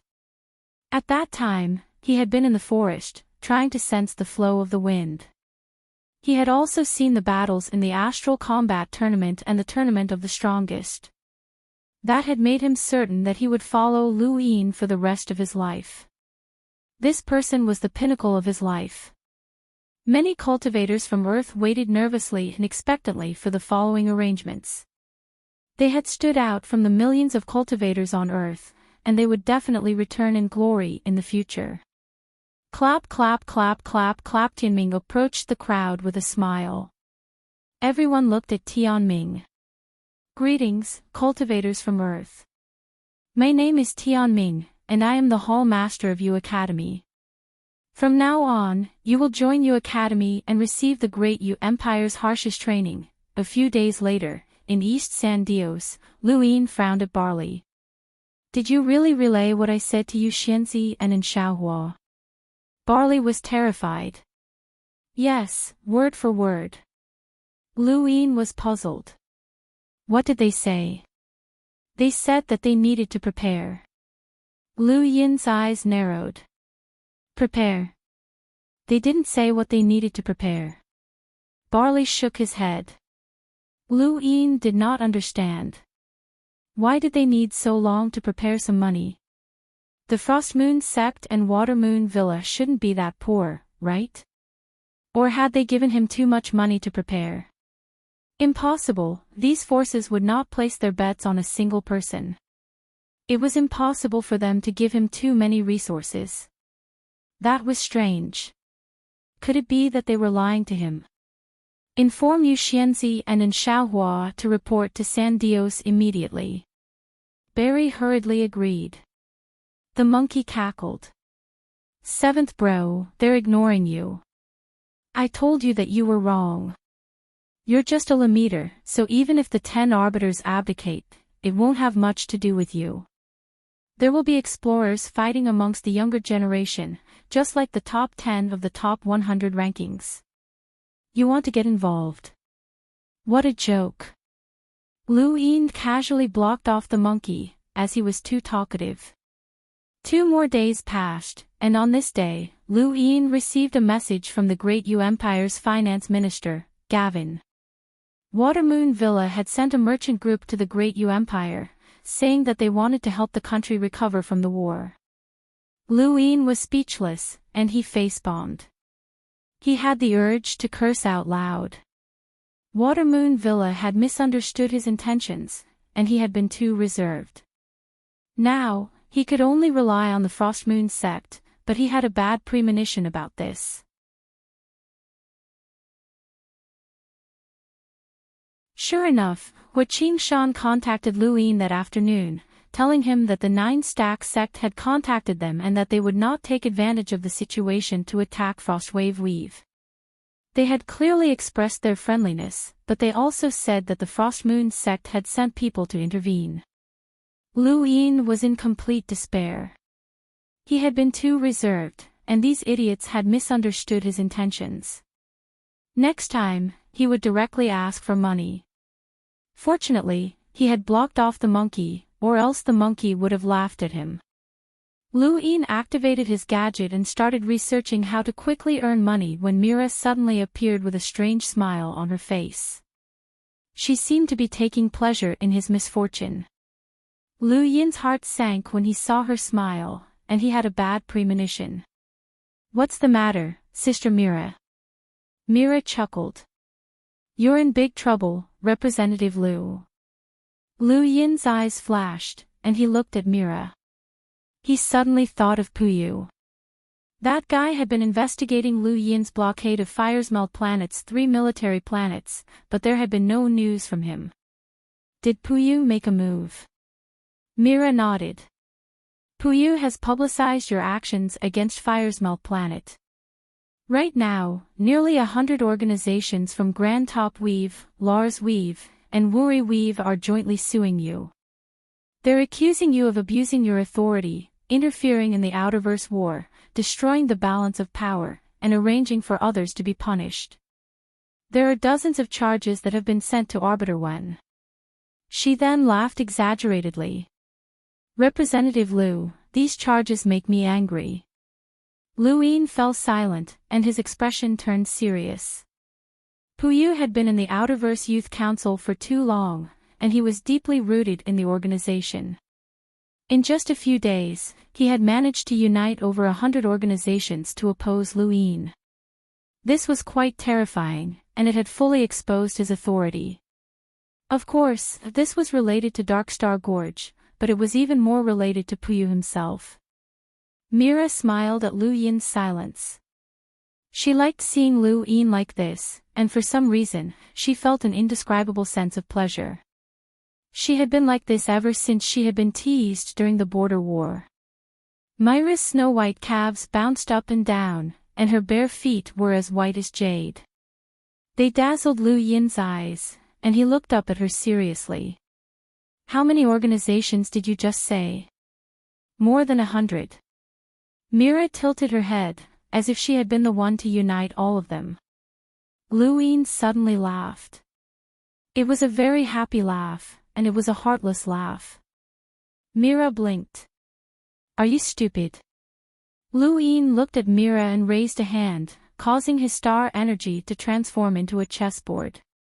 Sister Mira, if this chessboard has 1,000 pieces that all belong to you, and one day, someone suddenly reaches out and steals a few of them, what would you think?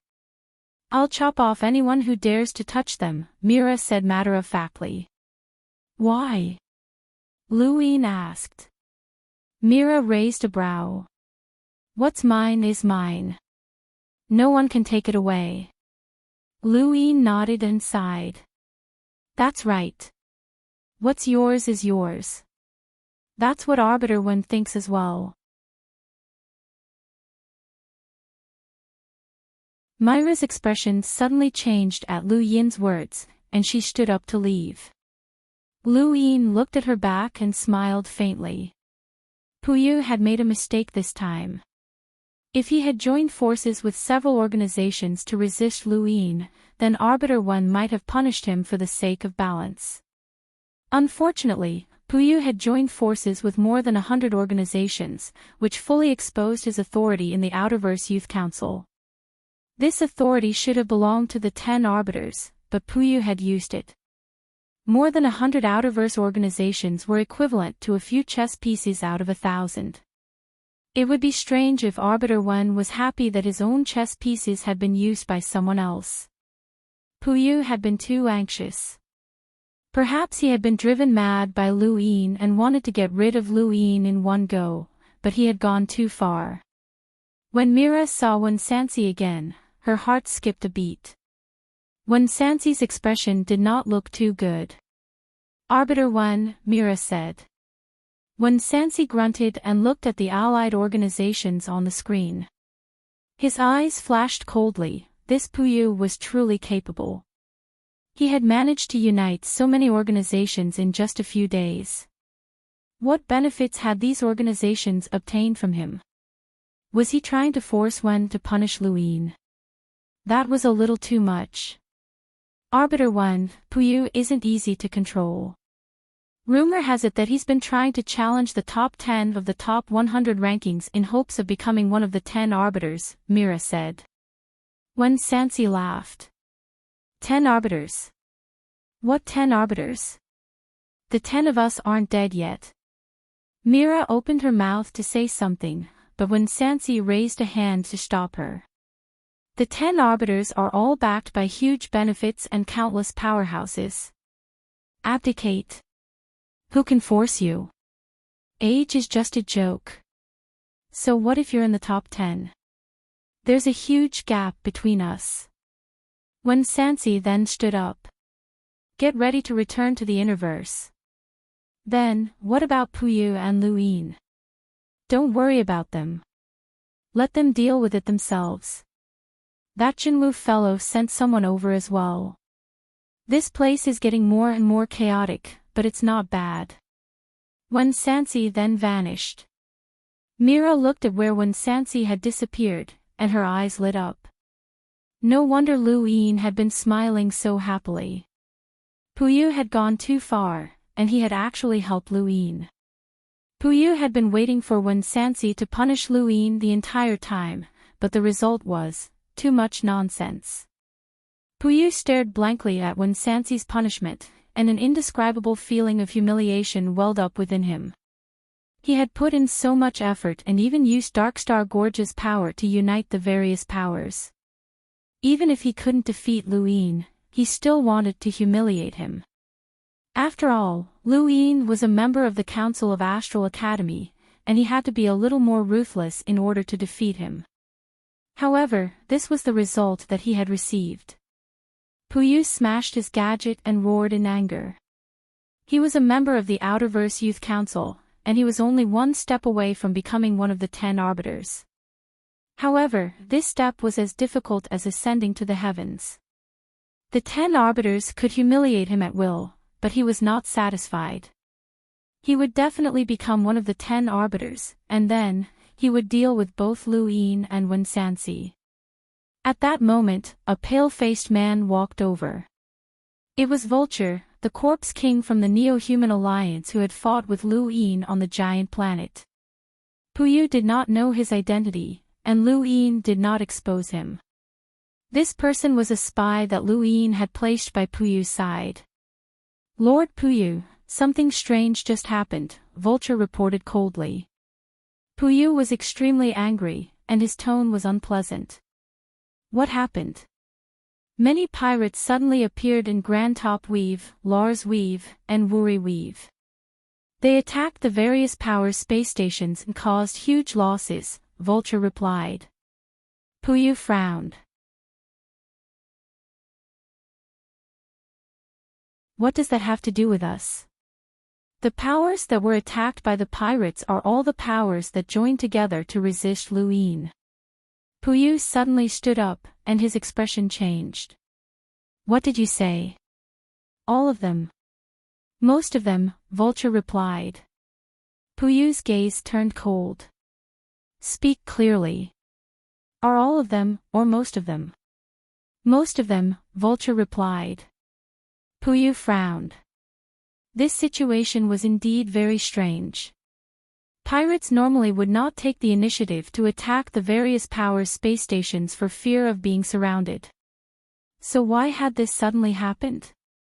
Furthermore, most of the powers that were attacked had joined together to resist Luin. Could it be that Luin was backed by pirates?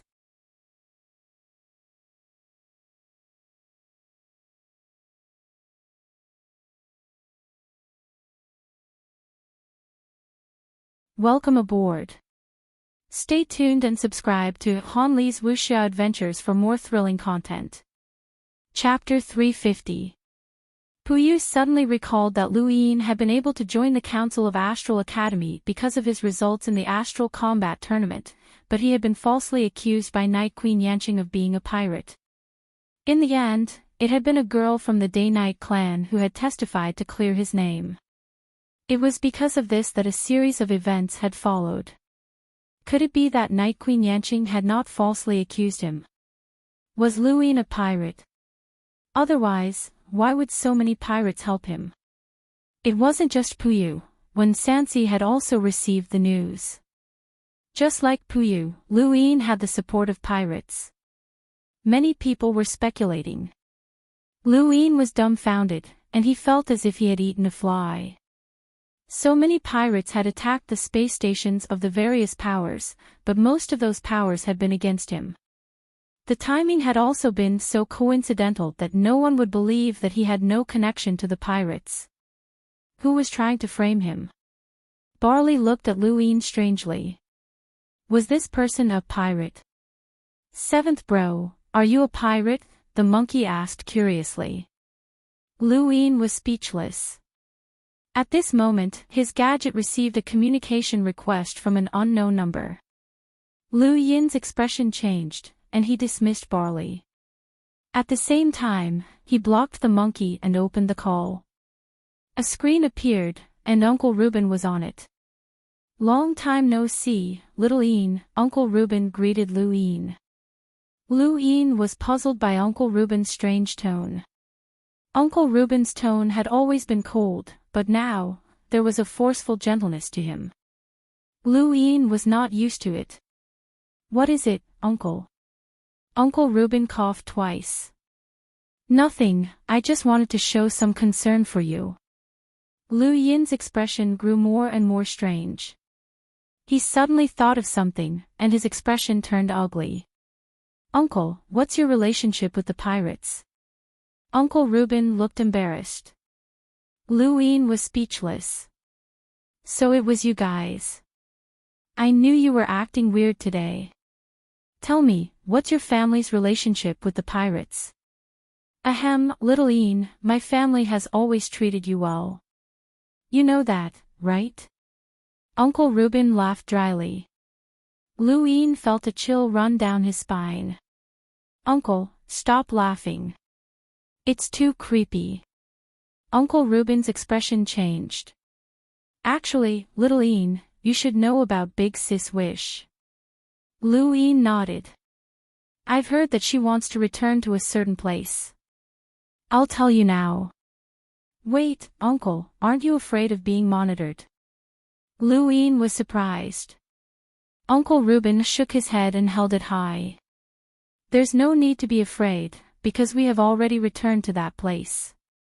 From now on, it's not just us, little Yin, you don't have to be afraid of anyone.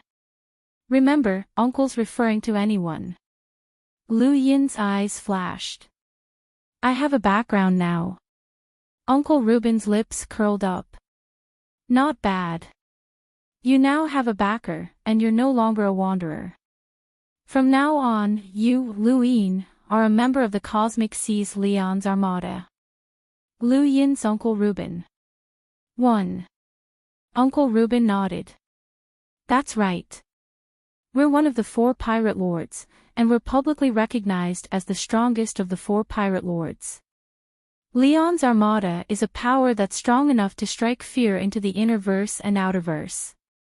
Uncle Reuben, Reuben's, Reuben. Reuben. Uncle Reuben pursed his lips and nodded. Pirate King, Hizaj Reuben.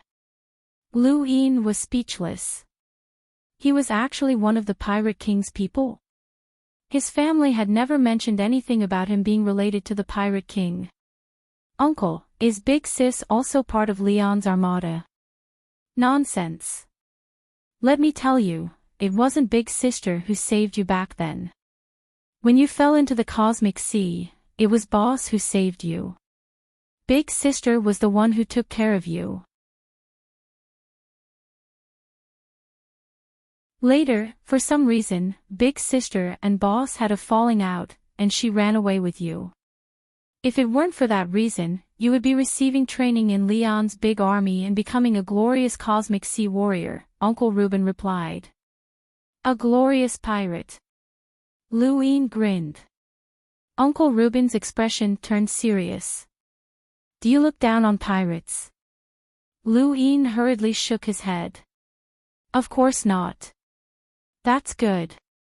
Uncle Reuben heaved a sigh of relief and looked at Lu Yin seriously. Little Yin, both Boss and Big Sis took good care of you.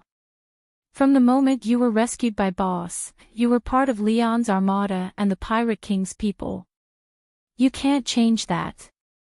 You probably don't know what the 4 Pirate Kings mean. It means that they're very strong. In the tournament of the strongest, just the Arcadian Arrow crew was enough to make people like the Sword sect feel apprehensive. Uncle Reuben nodded. The Cosmic Sea is a mystical place that connects the inner-verse and the neo-verse. Anyone who wants to travel between the 2 universes must pass through the Cosmic Sea, and the only ones qualified to roam the Cosmic Sea are the various great battalions. Actually, many powers in the universe have sent battalions to the Cosmic Sea, but most of them have failed. There are very few who can survive in the Cosmic Sea, including powers like the Sword sect and the Day-Night clan. The 4 Pirate Kings are an obstacle that cannot be avoided. Even the powerhouses of the Neoverse who want to pass through the Cosmic Sea have to greet the 4 Pirate Kings. It's just like the Astral River arc that connects the Innerverse and Outerverse. The only difference is that the Astral River Flow Zone envoys have to listen to the orders of the various powers, but the 4 Pirate Kings don't. They are the overlords of the Cosmic Sea. Uncle Reuben paused for a moment before continuing. There's no point in telling you all this. You don't even understand what the 4 Pirate Kings represent. Let me put it this way. Uncle Reuben's face was filled with arrogance. Even if the 10 arbiters want to enter the Neoverse, they have to greet the 4 Pirate Kings first before they can enter. If they don't, then they won't be able to enter. Otherwise, they will be hunted down by the 4 Pirate Kings. These are the 4 Pirate Kings. Lu Yin's pupils shrank. The 10 Arbiters' Council was far too powerful. Not only did they represent the 10 individuals, but they also represented the countless powers of the universe behind them. Puyo alone was able to unite more than 100 powers in the Outerverse, which showed just how great the 10 Arbiters' influence was. Even such people had to greet the 4 Pirate Kings. It was no wonder why a mere Arcadian Arrow crew was able to intimidate the Sword sect and the Day-Night clan. What do the 4 Pirate Kings rely on to roam the Cosmic Sea? Their familiarity with the Cosmic Sea. Lu Yin asked. Uncle Reuben was haughty. Of course not. They rely on their own strength. The Pirate King, Hizaj Leon, once ventured into the technocracy alone and returned safely. That is the strength of the boss. Lu Yin sucked in a breath of cold air. The fact that Lu Yin had ventured into the technocracy alone was enough to explain everything. Every once in a while, there would be a super powerhouse who ventured into the technocracy alone. These people usually met with miserable fates, but those who were qualified to venture into the technocracy were all super powerhouses. Even now, Lu Yin had never met a powerhouse of that level, and Heizage Lian was one of them. Now you know who your backer is. Uncle Reuben exhaled, and his face was filled with pride. Although he was still cold, his dejected expression had changed. Now that he had returned to Leon's armada, he felt much more confident. Lu Yin nodded, but his expression quickly turned ugly. Even if that's the case, you guys didn't have to scam me. Uncle Reuben coughed awkwardly. We didn't scam you. It's just that the boss was unhappy with the actions of those powers, so he taught them a lesson. Lu Yin rolled his eyes. That's what you scammed me for. Uncle Reuben looked at Lu Yin seriously. Little Yin, the boss asked me to pass on a message to you. Lu Yin's eyes lit up. What is it? Uncle Reuben thought for a moment. The boss asked me to tell you, little brat, don't be afraid. Play as much as you want. If anyone bullies you, I'll help you get back at them. Remember, you have my support. That's all. Lu Yin was stunned. This sounded like a curse, but it made him feel warm and protected. Little Yin, the boss's words are simple. In this universe, no one can bully you. It doesn't matter if you lose a battle at the same level, since no one will help you. However, if someone sends an elder to bully you, then the boss will take action. You don't understand, but the Day-Night clan and the other powers know what it means to have the Pirate King take action. The boss's power is unimaginable, so play as much as you want. You have a backer now, Uncle Reuben said solemnly. Lu Yin's scalp went numb. These words did not sound like they were meant for him, but more like Heizage Lian wanted to play. For example, if Lu Yin did not handle this situation well, then he would be in trouble in the future. His reputation for colluding with pirates would be enough to cut him off from certain positions, such as being one of the 10 arbiters. Uncle, isn't the Pirate King unreliable? Lu Yin probed. Uncle Reuben was furious. Don't spout nonsense. The boss is very reliable, and his tyrant's blade is enough to deal with everything. Lu Yin's face twitched. So you're saying that he can only use force to deal with everything? Uncle Reuben opened his mouth, but then his expression turned awkward. Lu Yin despaired. Fine, he was now sure that the Pirate King was a muscleman who relied on force to deal with everything. He was very reliable as a backer, but it would be a miracle if he did not help. Alright, I've said what I needed to say. In any case, you can do things boldly. However, the boss also reminded us not to help you on our own. You have to make your own way, and you're still a member of Leon's armada. Right, the boss has a gift for you. Uncle Reuben ended the call. Lu Yin hurriedly tried to stop him, but it was too late. He was speechless, as he had actually wanted some money. Forget it, he would think about it later. However, if the Pirate King had given him a gift, could it be money? At this moment, Mira contacted him. Arbiter Wen wanted to see him. Lu Yin sighed, as he knew that Arbiter Wen would definitely want to see him. Not long after, in a corner of San Dios, when Sansi stood outside a study with a book in his hands. Lu Yin walked over and respectfully greeted Arbiter Wen. When Sansi put down his book and gestured for Lu Yin to sit down. Lu Yin sat down.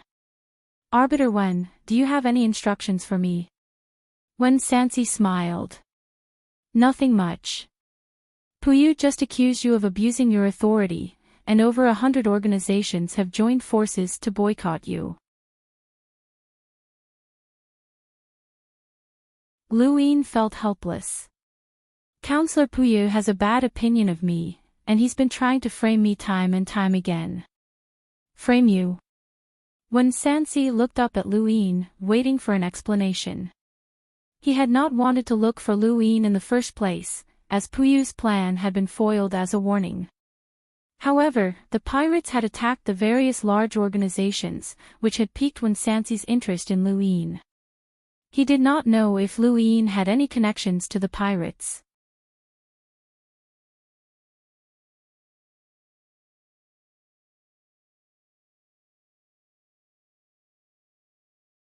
Welcome aboard.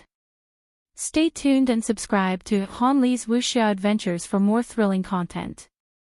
Chapter 351. Luin smiled bitterly.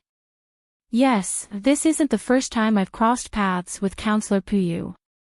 Back then, I accepted a mission from my mentor and headed to the giant planet in the umbral butterfly weave to complete it. I just so happened to run into someone sent by Counselor Puyu. I fought with that person, and I casually mentioned that that person looked like a corpse king from the Neo-Human Alliance. Perhaps that's why Counselor Puyu has a lot of opinions about me. When Sansi's gaze turned cold. The Neo-Human Alliance. Who is it? Luin replied, it's just a joke. The universe is vast, and there are many different techniques. There should be quite a few that are similar to the Neo-Human Alliances. Which one? When Sansi asked, his eyes filled with endless coldness. Luin thought about it for a moment. Someone called Vulture. When Sansi nodded and retracted his gaze. So that's how it is. He really does have a strong opinion of you. After all, anyone who gets involved with the Neo-Human Alliance has committed a serious crime. Luin, don't say such things in the future. Luin nodded in understanding. By the way, the Outerverse pirates have been rampant recently. Pay attention to them, and if possible, cooperate with the various powers to eliminate them, Wen Sansi said. Luin nodded and quickly left. When Sansi's eyes widened as an indescribable pressure engulfed the entirety of San Dios. He was like the ruler of the heavens, overlooking all of San Dios. He saw Luin, Mira, Puyu, and many others. He also saw Vulture. No one noticed this pressure. Even Puyu only felt his heart tighten, but he didn't think too much about it. When Sansi stared fixedly at Vulture. His eyes flickered, but he quickly retracted his gaze. His expression was gloomy. It was indeed a corpse king from the Neo-Human Alliance. When Sansi had not paid much attention to this person at first since his disguise was quite brilliant. He'd thought that Luin was just spouting nonsense, and he'd rather kill the wrong person than let the wrong person go. He hadn't expected that he'd actually found something. Why did the Neo-Human Alliance's corpse king follow Puyu? How was Puyu related to this person? When Sansi pondered but did not immediately make a move. After thinking for a while, he got up and left San Dios. Puyu's status was not to be trifled with. Even if Vulture was a corpse king of the Neo-Human Alliance, there was no evidence to prove that the Neo-Human Alliance was working together. Puyu could claim that he did not know anything about the Neo-Human Alliance. At most, he would be charged with the crime of failing to supervise the Neo-Human Alliance. In the end, he would only be able to capture Vulture. Luin wanted to investigate Darkstar Gorge and see if Puyu had been deceived as well, or if the entire Darkstar Gorge was a stronghold of the Neo-Human Alliance. If it was proven that Puyu was in cahoots with the Neo-Human Alliance, when Sansi's eyes would turn cold. There would be no need for evidence, he would simply kill him. In order to divert Wen Sansi's attention, he had no choice but to use the method that he had used to deal with Puyu. This nail had been nailed into the ground for a long time, but it was a pity that he had used it too early. It should not have been able to topple Puyu, but it should have been enough to allow Luin to escape. Nothing was more important than the Neo-Human Alliance, and when Sansi's attention should have been focused on Puyu and Vulture. He just didn't know how Puyu would deal with this situation. If he were in Puyu's shoes, he definitely would not have made this matter public.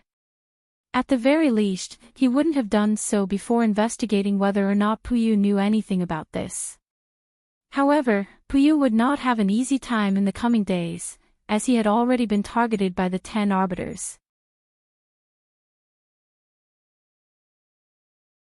What a pity, a good nail was gone. He unblocked the monkey, but the monkey did not make a sound. It was already used to this. Monkey, have you heard of the cosmic sea? Nonsense. The monkey's tone wasn't very pleasant. Tell me, Luin said. The monkey snorted. I'm not in the mood. All right, then I'll ask, and you'll answer. After a pause, Luin asked, who's the strongest power in the cosmic sea? The 4 pirate lords. Who's the strongest of the 4 pirate lords? Each of them has their own merits, but the one with the strongest individual power should be Hyzage Leon. He's a freak, the monkey said. Lu Yin's eyes flickered. If I were Hyzage Leon's subordinate, what do you think would happen? The monkey sneered. You. 7th bro, it's not that I want to discourage you, but Leon's armada almost never accepts Lemeters unless their innate gifts are incomparably high. Even then, it's very difficult to enter Hyzage Leon's eyes. He doesn't care about geniuses. Even if Lu Xiaoqiu, Starsabil, and the others wanted to join, he would reject them without hesitation. You know so much about Hyzage Leon. Lu Yin was puzzled. The monkey solemnly replied, if you know about the cosmic sea, then you must know about the pirate king, Hyzage Leon. His strength is unparalleled, and his name is known throughout the universe. Even our astral beast domain is wary of him. His influence is no less than that of the Day-Night clan's 3rd Night King. You can imagine how terrifying he is. Otherwise, how could he become the pirate king of the entire universe and slap the faces of countless powers? Has he slapped many people's faces? Lu Yin was curious. The monkey snickered. Haven't you heard of it? There's a saying in the universe, whatever the pirate king wants, you have to give it to him. If you don't have it, you have to give it to him. Whatever he wants, you have to give it to him.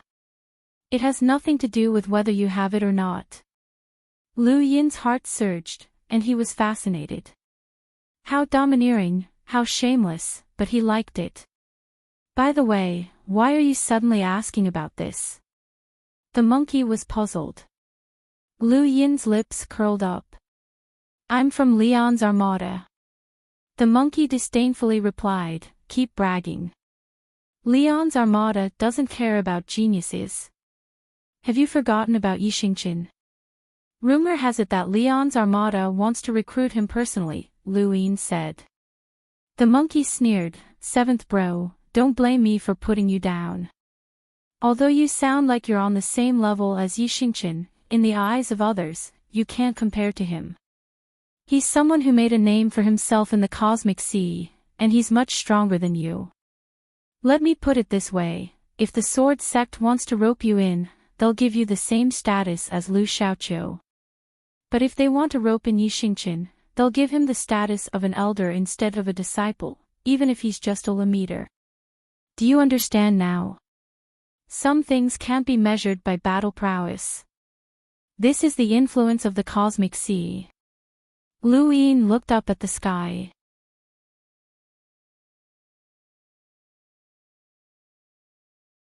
The cosmic sea was a place that only true powerhouses dared to explore. One day, he would go there and meet Hyzage Leon, his boss. In the outerverse Adonis Weave, there was a dark area with countless stars hanging from it. It looked like a canyon. This was Darkstar Gorge, and it was also the strongest power in Adonis Weave. Puyu had been born here. Darkstar Gorge was tyrannical in its conduct, and it had unified Adonis Weave. Not only that, but it had also borrowed Puyu's authority to control many resource planets in other weaves. For example, the Wuri Weave's Bushtree planet had always been a training ground for Darkstar Gorge. On this day, a figure appeared in Darkstar Gorge. He raised a long blade and directly cut through Darkstar Gorge's famous Adonis Weave's blockade line. That one slash had cut through the stars, and it was as if the entire universe had been split in two. Multiple fleets had been destroyed, and that indescribably powerful slash had instantly killed explorers without even giving them a chance to resist. Even a cruiser and a hunter had been killed. That one slash had shocked the heavens, and it had shaken Adonis Weave and even the Outerverse. Darkstar Gorge had been scared witless by that one slash. News of the slash that had cut through Darkstar Gorge quickly spread, and Puyu also heard about it. He couldn't help but tremble. Who could be so terrifying as to possess such indescribable strength? Darkstar Gorge was one of the strongest powers in the Outerverse 72 Weaves, and it even had an almighty powerhouse with a power level of over 200,000. Even so, it had still been unable to prevent this tragedy. It had only been one slash, and it had been a warning. Lu Yin also heard the news, and he immediately knew that this was a gift from Heizage Leon. However, this gift was too great, and it was so great that he almost couldn't bear it. Just one slash had been enough to split the universe apart. This power level was truly shocking. Lu Yin did not have a clear idea of what this was. Lu Yin had no idea, but Wen Sansi was different. Ever since he had discovered Vulture's identity, he had immediately headed to Darkstar Gorge. Unfortunately, he had been a step too late, and he had not encountered the powerhouse who had cut through Darkstar Gorge with a single slash. However, when he had arrived, he had still sensed that power, as well as the strength of that slash. Wen Sansi's face turned solemn. A single slash with a power level of over 200,000. Who could possess such power level? Was this a warning to Darkstar Gorge? Darkstar Gorge also had an almighty powerhouse with a power level of over 200,000, but that was only one aspect. When Sansi felt that this slash definitely surpassed that of the almighty powerhouse from Darkstar Gorge. Dare I ask, is Arbiter Wen here? An aged voice sounded from afar, and an elder walked out of the void and looked at Wen Sansi with a kind expression. Wen Sansi's face turned solemn. So it's Elder Wu. Please forgive me for entering Darkstar Gorge without permission. Elder Wu was an almighty enlighter from Darkstar Gorge with a power level of over 200,000. He was also a well-known powerhouse in the Outerverse, and Puyu had been taught by him. Even the 10 Arbiters had to treat an almighty powerhouse with a power level of over 200,000 seriously. Elder Wu smiled at Wen Sansi. Arbiter Wen is too serious. It's Darkstar Gorge's fortune to welcome Arbiter Wen. Wen Sansi exchanged a few more pleasantries with Elder Wu before looking at the broken universe. Elder Wu looked over as well, and his face turned solemn. I admit that I can't do such a thing. When did such a powerhouse appear in the Outerverse? This is a warning to Darkstar Gorge. Wen Sansi nodded. Elder Wu, has Darkstar Gorge offended anyone recently? Elder Wu shook his head. Darkstar Gorge has always stood aloof from worldly affairs. We shouldn't have offended such a powerhouse. Wen Sansi suddenly thought of something. The pirates had attacked a joint power, and Darkstar Gorge had been warned by a single slash. Could this be related to Lu Yin? He carefully recalled all the information he had gathered about Lu Yin, and his eyes narrowed. This person had risen to prominence only 3 years ago, but he had already accomplished something that even a genius like Lu Xiaoqiu could not do in 20 years. Was his background really just the Great Yu Empire? Impossible. Wen Sansi immediately rejected the notion. Lu Yin definitely had someone backing him, and this slash was most likely a warning to Darkstar Gorge, or rather, to Puyu. To be able to mobilize an almighty powerhouse with a power level of 200,000, the power behind Lu Yin must be extremely terrifying. Even for a power like the Blaze Realm, almighty powerhouses were existences that controlled their destiny and would not be easily mobilized, let alone for the sake of a junior. To be able to mobilize such a powerhouse, it will meant that the power behind him was terrifying. Arbiter 1, have you thought of something? Elder Wu asked. Wen Sansi smiled. I'm just thinking about the almighty powerhouses that have entered and left the Outerverse recently. I'm hoping to find some clues. Elder Wu's face turned solemn. Thank you for your concern for Darkstar Gorge's safety, Arbiter 1. You're tuning into the Journey of the Soul YouTube channel. Don't forget to subscribe and join us on this journey to catch the most captivating stories.